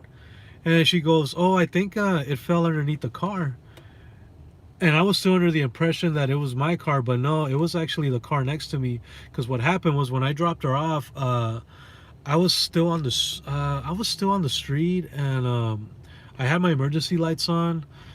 So when she told me that she thought her phone was in the other car, I immediately decided to park the car in front of the vehicle that I was originally next to. So I got out of the car, and I got on the asphalt, and I started, with my left hand, I started reaching for the phone.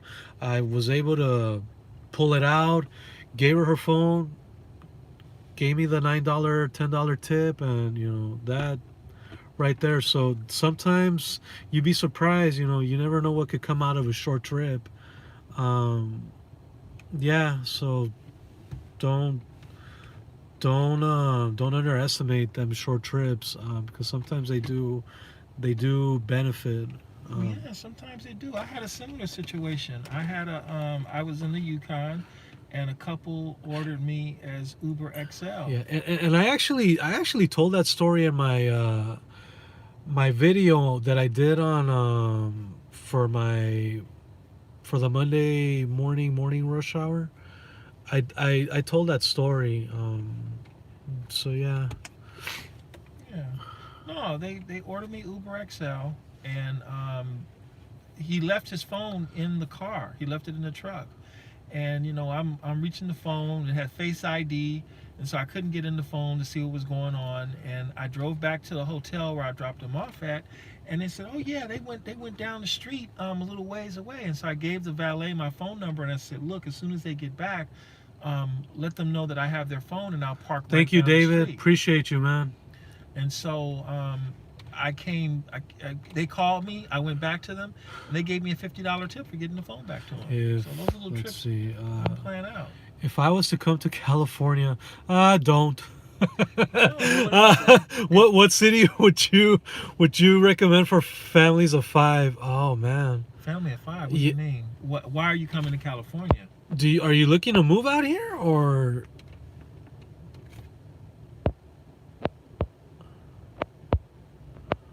Oh, where to vacation? Where to vacation? Yeah.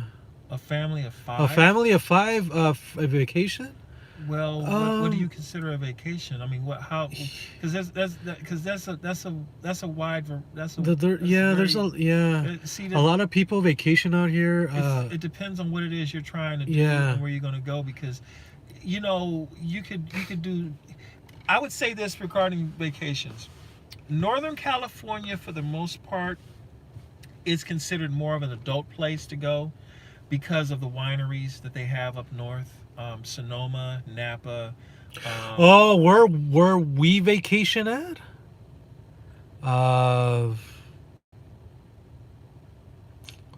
Tahoe, yeah.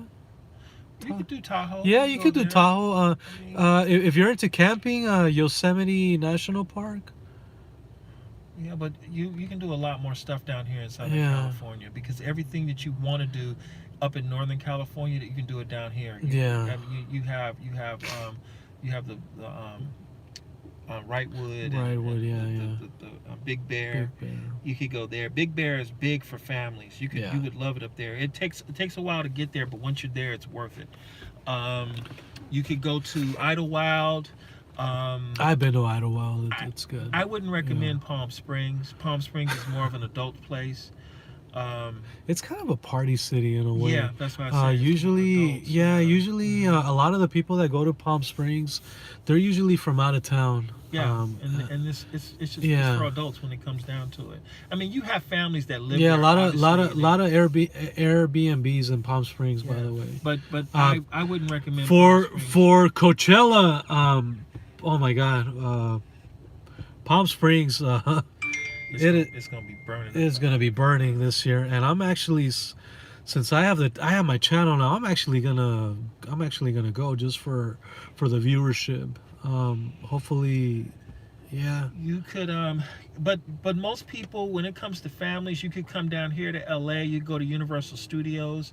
They like Universal Studios. You could go to Magic Mountain. Yeah. You could go to Disneyland. Everybody goes to Disneyland. Knott's Berry Farm. David, they do actually. The rates in Palm Springs, I believe, are what, $1 per mile, and Yeah, in Palm Springs, it's $1 a mile, and about 18 cents a minute. And the good thing about those trips is that they're very long. Yeah, you get long. You get long trips. But see, here's the thing about Palm Springs, and this is what you got to understand. Palm Springs does not come to life until after 4 o'clock.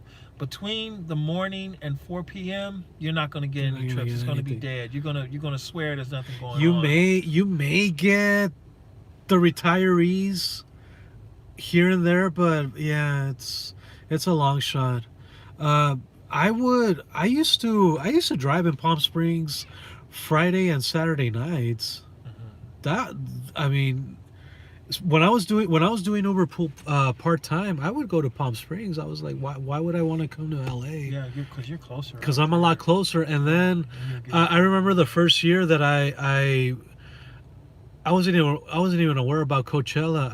I somehow wound up out there, and I was like, wow, this is awesome.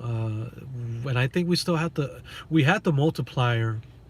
So if the multiplier was, I think if it was at a 2.0, it probably might, I don't remember.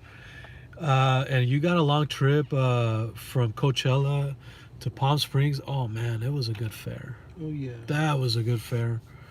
I think I would make good money. Yeah. 323 minutes, dude. You are a trooper. Waiting for my Cali.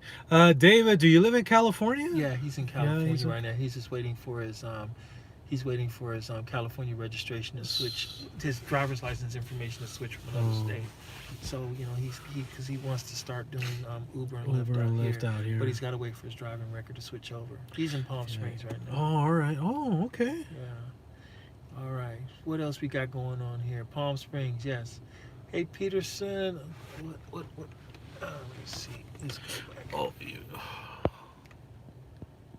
Deals Doc, I haven't seen you in a while. Doing good, man. How are you doing? All right. Okay, Tampa Man, got you going. San Diego is cool too. Las Vegas is okay. Joshua Tree, yeah. Joshua Tree, they would love Joshua Tree. Santa Barbara is all right. I've been asking you where you'll vacation at. Okay. Let's see. I got a question here. Let's see. Your choice to provide P2P service to riders. We do not and have no right to direct or control you. Subject to platform availability. You decide when, where, and whether you want to offer P2P service facilitated by our platform, and you want to accept, decline, ignore a ride, or cancel a ride request defined below. This is Uber's terms of service, right? Or is this Lyft?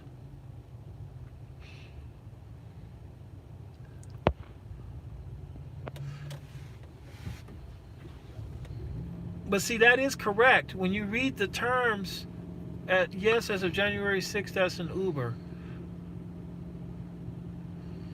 Okay. But see, here's the thing.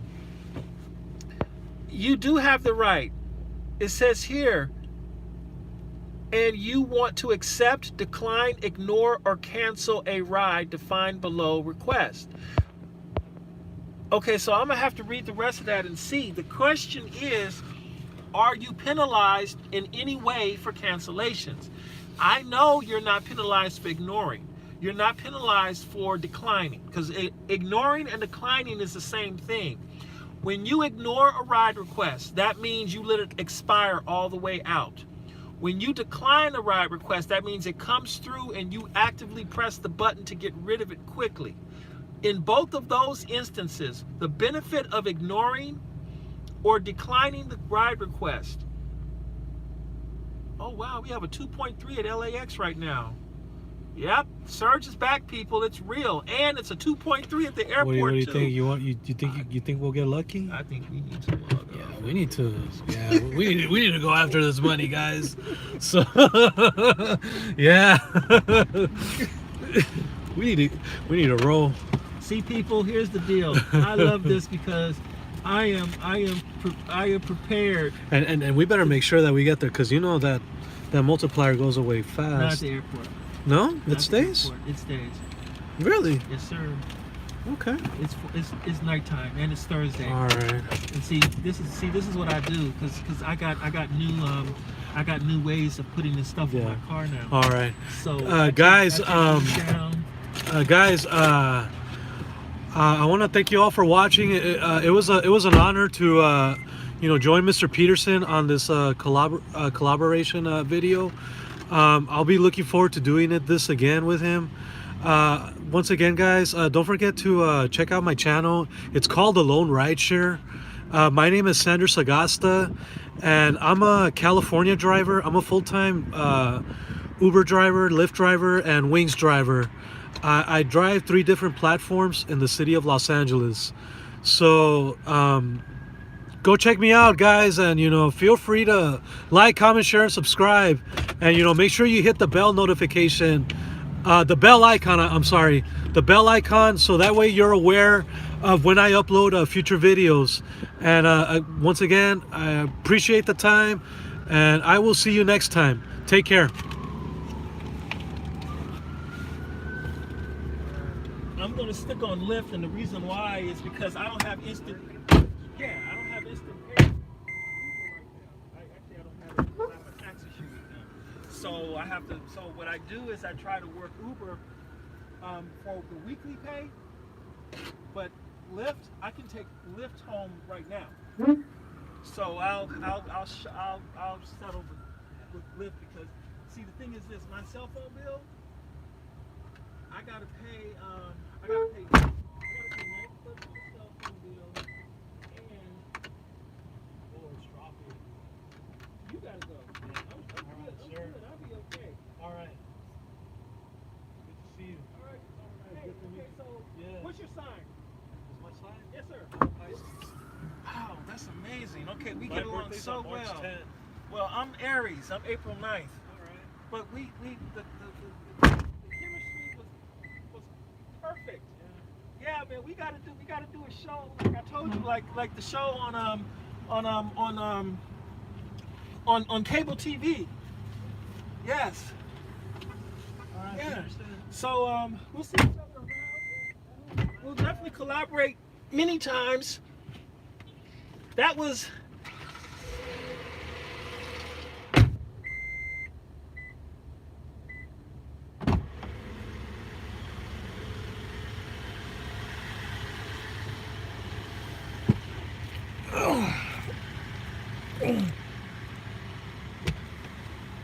Oh man, you all are still there. I don't know if Lyft has a personal power zone or not. Man, he just must seem pretty good here. Everyone is still there. Yeah, but it is time to go, and it's 6:12. This is not good. But You heard everything. Great, you heard everything. We have nothing to hide. Yeah, he's I'm an Aries, he's a Pisces, and usually we don't get along that well, but we got great chemistry. It's good.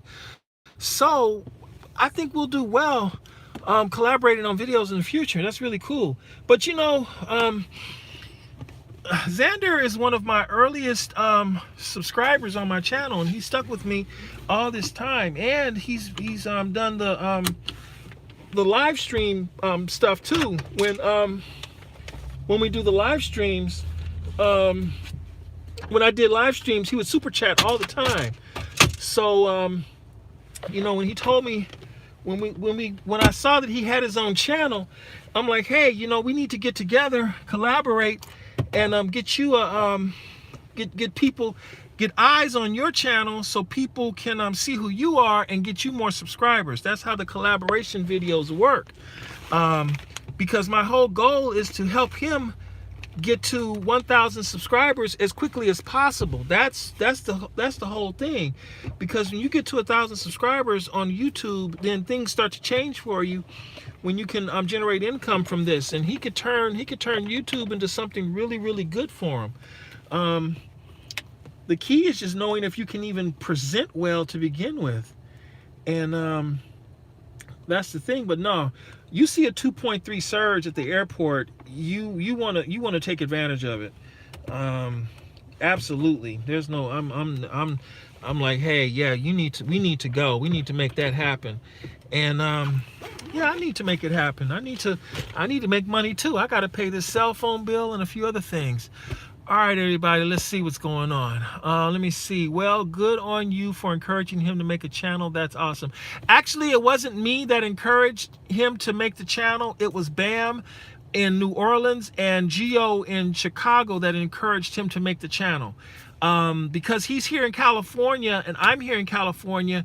I'm like, hey, you know what? I want to do what's necessary to help him get past that 1,000 subscriber mark. And I believe this. Right now, we've been online for 322 minutes. And so in that time, a lot of people have seen his face, they've heard his voice, and they see how he interacts with the people. This is good for him. This was a benefit for him because as his channel grows, he will learn how to create a good channel so that he can grow on YouTube and benefit from YouTube like I've benefited from YouTube. Bam has benefited. Gio has benefited. Drive Girl Drive has benefited. Harry Campbell has benefited. Simple Driver. All these people who have benefited on YouTube, they want to see other people benefit from it as well. So that's the thing. And I was in a position to help him with this because I'm certain if he were in Chicago or if he were in New Orleans or any other city where he was close to another rideshare YouTuber, they would have done what I have done. They would have said, hey, you know what? Let's use my channel and help bring you up. And I figure, hey, you know, plus, you know, I know the situation with his family and all like that. And I'm like, you know, this at the end of the day, it's he's doing rideshare for more than himself. He's doing it for his family. And I'm like, hey, this is my way of doing what I can. And then when he goes on live streams, I'll, you know, contribute to him and all like that as well too. So, you know, it's a beneficial. Michael Skywalker. All right, what's up? How you doing, Michael Skywalker? You on track for your 2020? Well, 2000 is gone. But for 2020, yeah, I kind of had to let go of today. I'm going to get out there and drive. I have to, but so far it's so good. I'll be great tomorrow. My days of getting the surge, because I was actually going to start it up this week. Yeah, but not tonight. So I'm a fellow rideshare truck driver. Oh, okay. Hey there. What's up? No, your 2000 week, I mean. Oh, let's see. You on track for your 2000? I might have to scale that back from $2,000 to a little bit more. I might have to scale it back. I'll let you all know how I do, because I was not exactly expecting to be on a live stream all day today. So there you go. I'm figuring I'll see how much money I'll be able to make today. I was going to do Uber, but then I remembered I need to take advantage of instant pay tonight. So I'm gonna take care of that, and then I'll do it tomorrow. I got yet another thing I got to deal with tomorrow. So we'll see. Let me see. All right, let's see here. I had a lot of comments. A lone rideshare hopeful of you would meet up sometime. I'm also California rideshare, do all of them, including via. Oh, Deals Doctor, we definitely have to meet up if you're interested in it. We could do a collaboration video as well too. We'll plan it and we'll see how it goes. I think that'd be great. He's gonna come in and see the surge is gone, or maybe Lyft has no personal power zone. Yeah, I don't think Lyft is gonna bring back the personal power zones. I think they're gonna leave things the way they are right now. So, but yeah, he's gonna bring it back.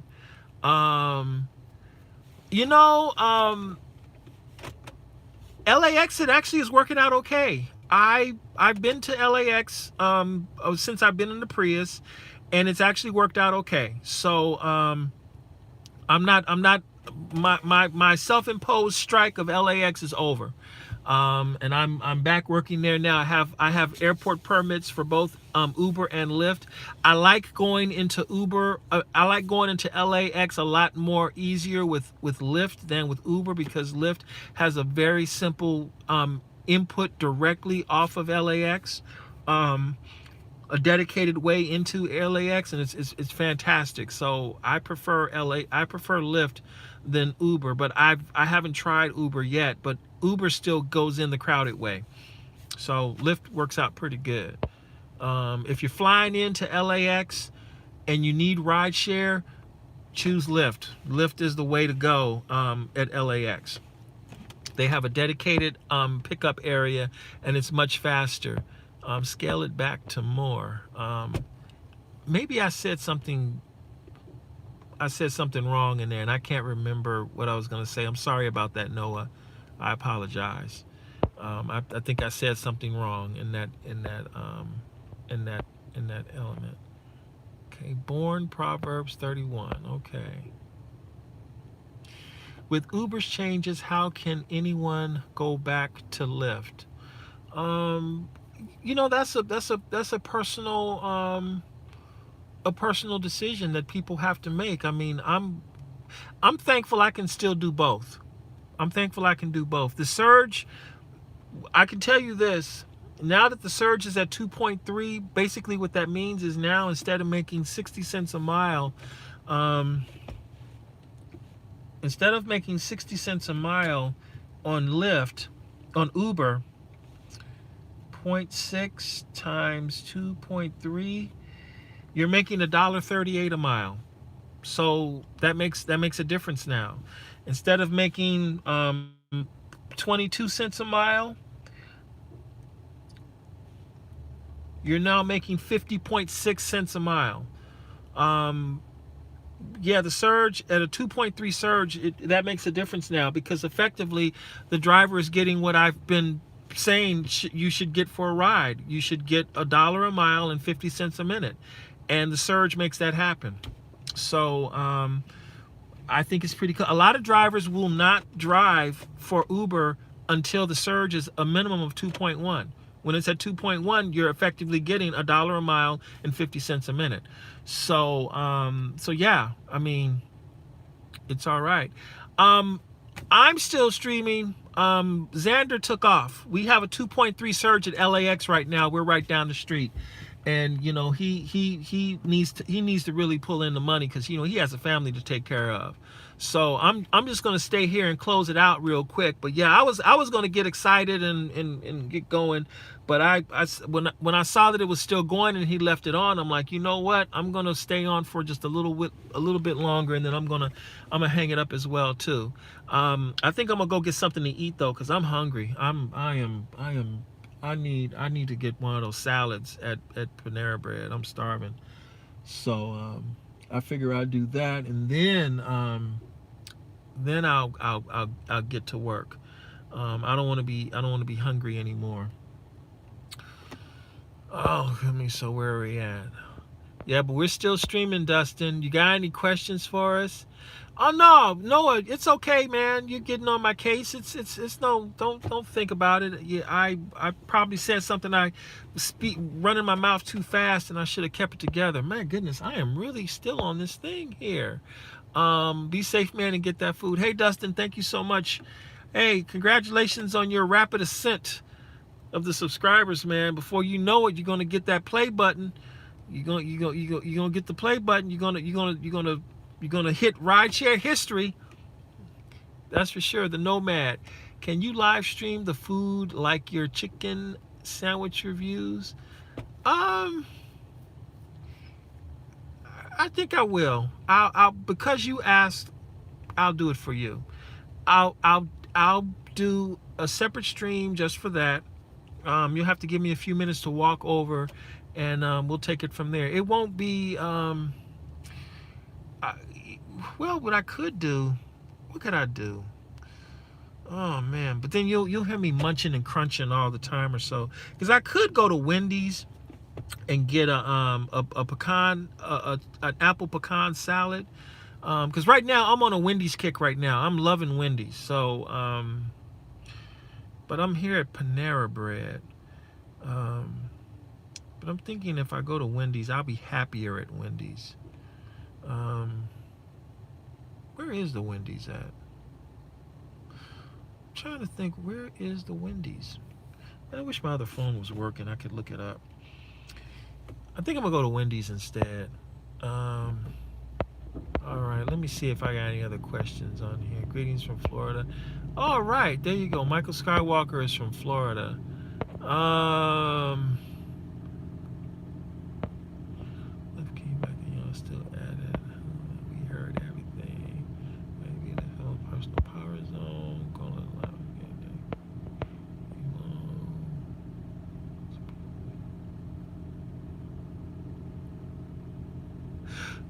Lion. Yeah, Lion. That's probably what's going to end up happening. He didn't end the stream, so I bet you Peterson gets in and start talking for another hour plus. Okay, later, guys. Noah's there. Surge drop. Yeah, it comes on and it drops. What? Great live. Yep. Thank you both. Yeah, David, thank you so much for that. That policy, thankfully, is no longer in effect. I'll research that and see what's going on. We'll see what's happening there. Since a few months ago, drivers that were canceling on trips to and from the airport, now they would no longer get trips to and from the airport for Uber. Okay, they got rid of that policy. I see. The only thing that it tells you that you'll get in trouble is canceling on an 88 ride. You'll still get penalized for both. You'll still get penalized for both ignoring and canceling. You don't get penalized for ignoring or declining, but you do get penalized for canceling. Canceling is when you accept a ride and then you see the person or you get identified and then you cancel the ride. Because see, when you ignore a ride or when you decline the ride, you do not get specific information about the rider. You don't know exactly where they're going, you don't know their name, and you don't know their picture. You just have an idea of where they're going, and you have an idea of how much money you're going to make for that trip. So if you ignore the trip, you would not get penalized for that per se. If you decline the trip by hitting cancel or by hitting decline, you won't get canceled for that. But if you accept the ride and then you decide to cancel the trip, then you get penalized on that. I don't think any of the app companies have changed their policy on that.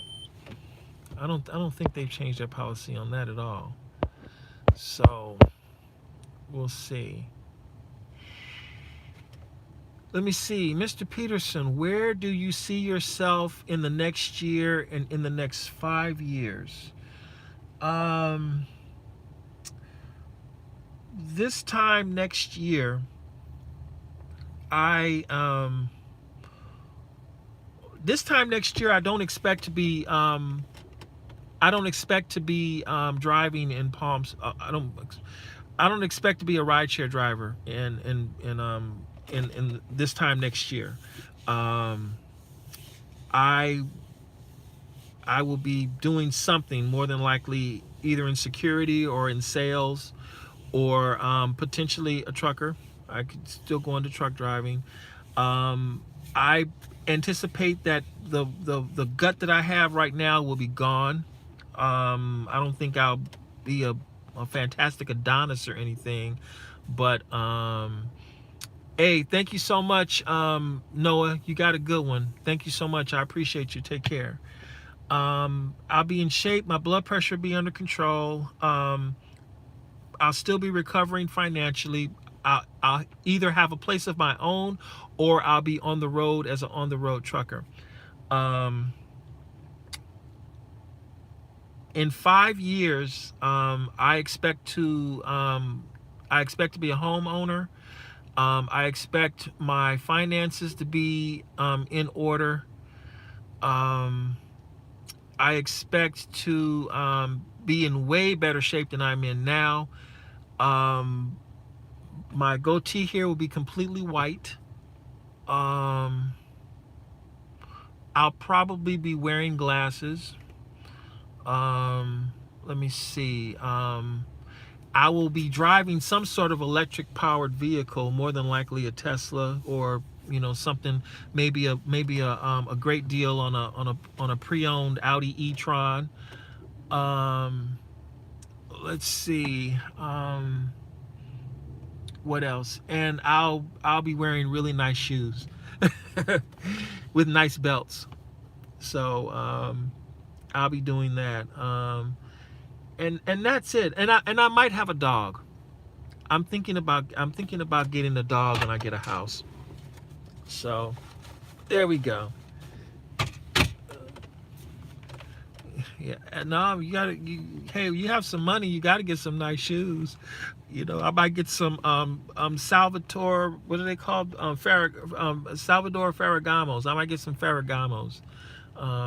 So they're real nice. You spend $1,200 on a pair of shoes, your feet feel special when you do those.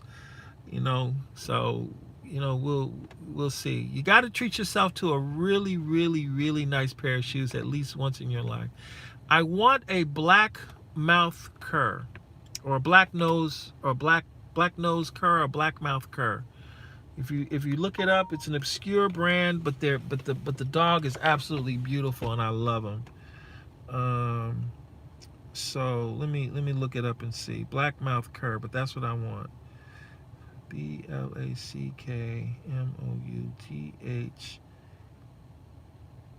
Yeah, I want a black mouth cur.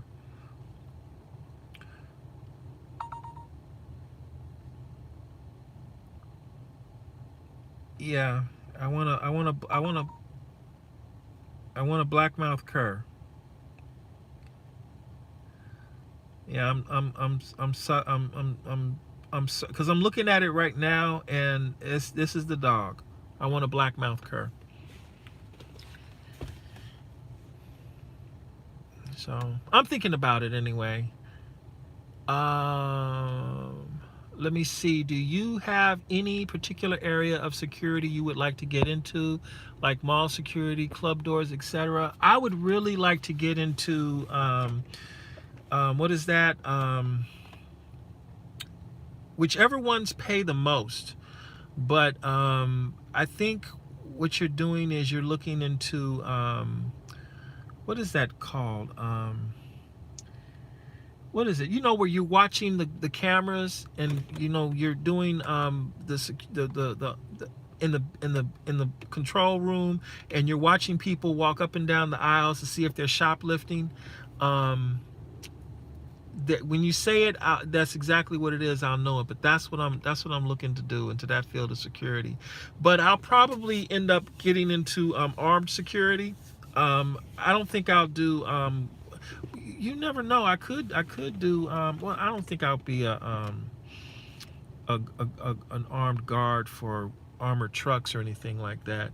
But then again, I could do that because I will have a commercial driver's license, and if it pays well, I'll do that. But then I'll be worried about getting involved in a shootout or so. I don't want to end up like I don't want to end up like the security guard on 6 Feet Under. You know, he was involved and he got killed in the shootout. Surveillance, yeah, I would be interested in doing surveillance, Brinks, but yeah, I don't know if I want to do armored guard work or so, but we'll see. You know, all I know is I got to get to that point a little later. Okay, you can do airport. Yeah, Deals Doc. When I get back out to Palm Springs, I have to contact you so we can meet up, because I think we did meet each other. I think we had planned to meet up with each other, but something happened and I couldn't get together with you, and I think I wasn't able to contact you. Oh, I know what it was. I know exactly what it was. The brakes on the truck went out, and when the brakes on the truck went out, my brain went into a totally different direction, and everything I had planned went away. And at the same time, my phone went out, and I couldn't communicate with anyone, and I had to get back. That's what it was. That's why we didn't get together, because the brakes on the truck went out, and I had to get back to LA. I had to sitting around for doing nothing. So that's what it was. Yeah, Deals Doc, you and David Morse could get together, because both of you are in Palm Springs. That would be a great deal for the two of you to meet up and talk and share information. But I still have to call you, Mr. Morse. I still have to contact you and go from there. Nomad, are you still planning on moving out of California to make your home ownership goals come true? Right now, the goal is to remain in California, but I'm still open to leaving. I keep everything on the table. I might leave and relocate to the South. I may stay here in California. I don't know. I haven't made up my mind on that. Right now, I'm staying in California because I have to. So we'll see. On that note, because I'm pushing nearly 400 minutes here, I'm going to say night to everybody. Salute and sign off. It is time for me to make this thing happen. Any questions, any comments, you can feel free to email me, ridewithpeterson@gmail.com, and we could take it from there. I would appreciate so much. So it's there. All right, I'm sorry for that last bit there, but this has been a good live stream. I'm glad I was able to help out somebody. It makes a difference. You help someone, you're helping yourself. All right, everyone. I will catch you next time, because I do have a couple of calls I have to return right now.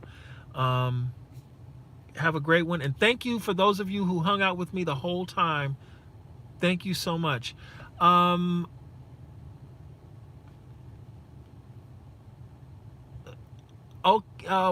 we'll see. I'm hungry. I got to get some food, but I got to make phone calls. All right. Hey, everybody, take care, and thank you so much for everything. I appreciate it. Have a good one.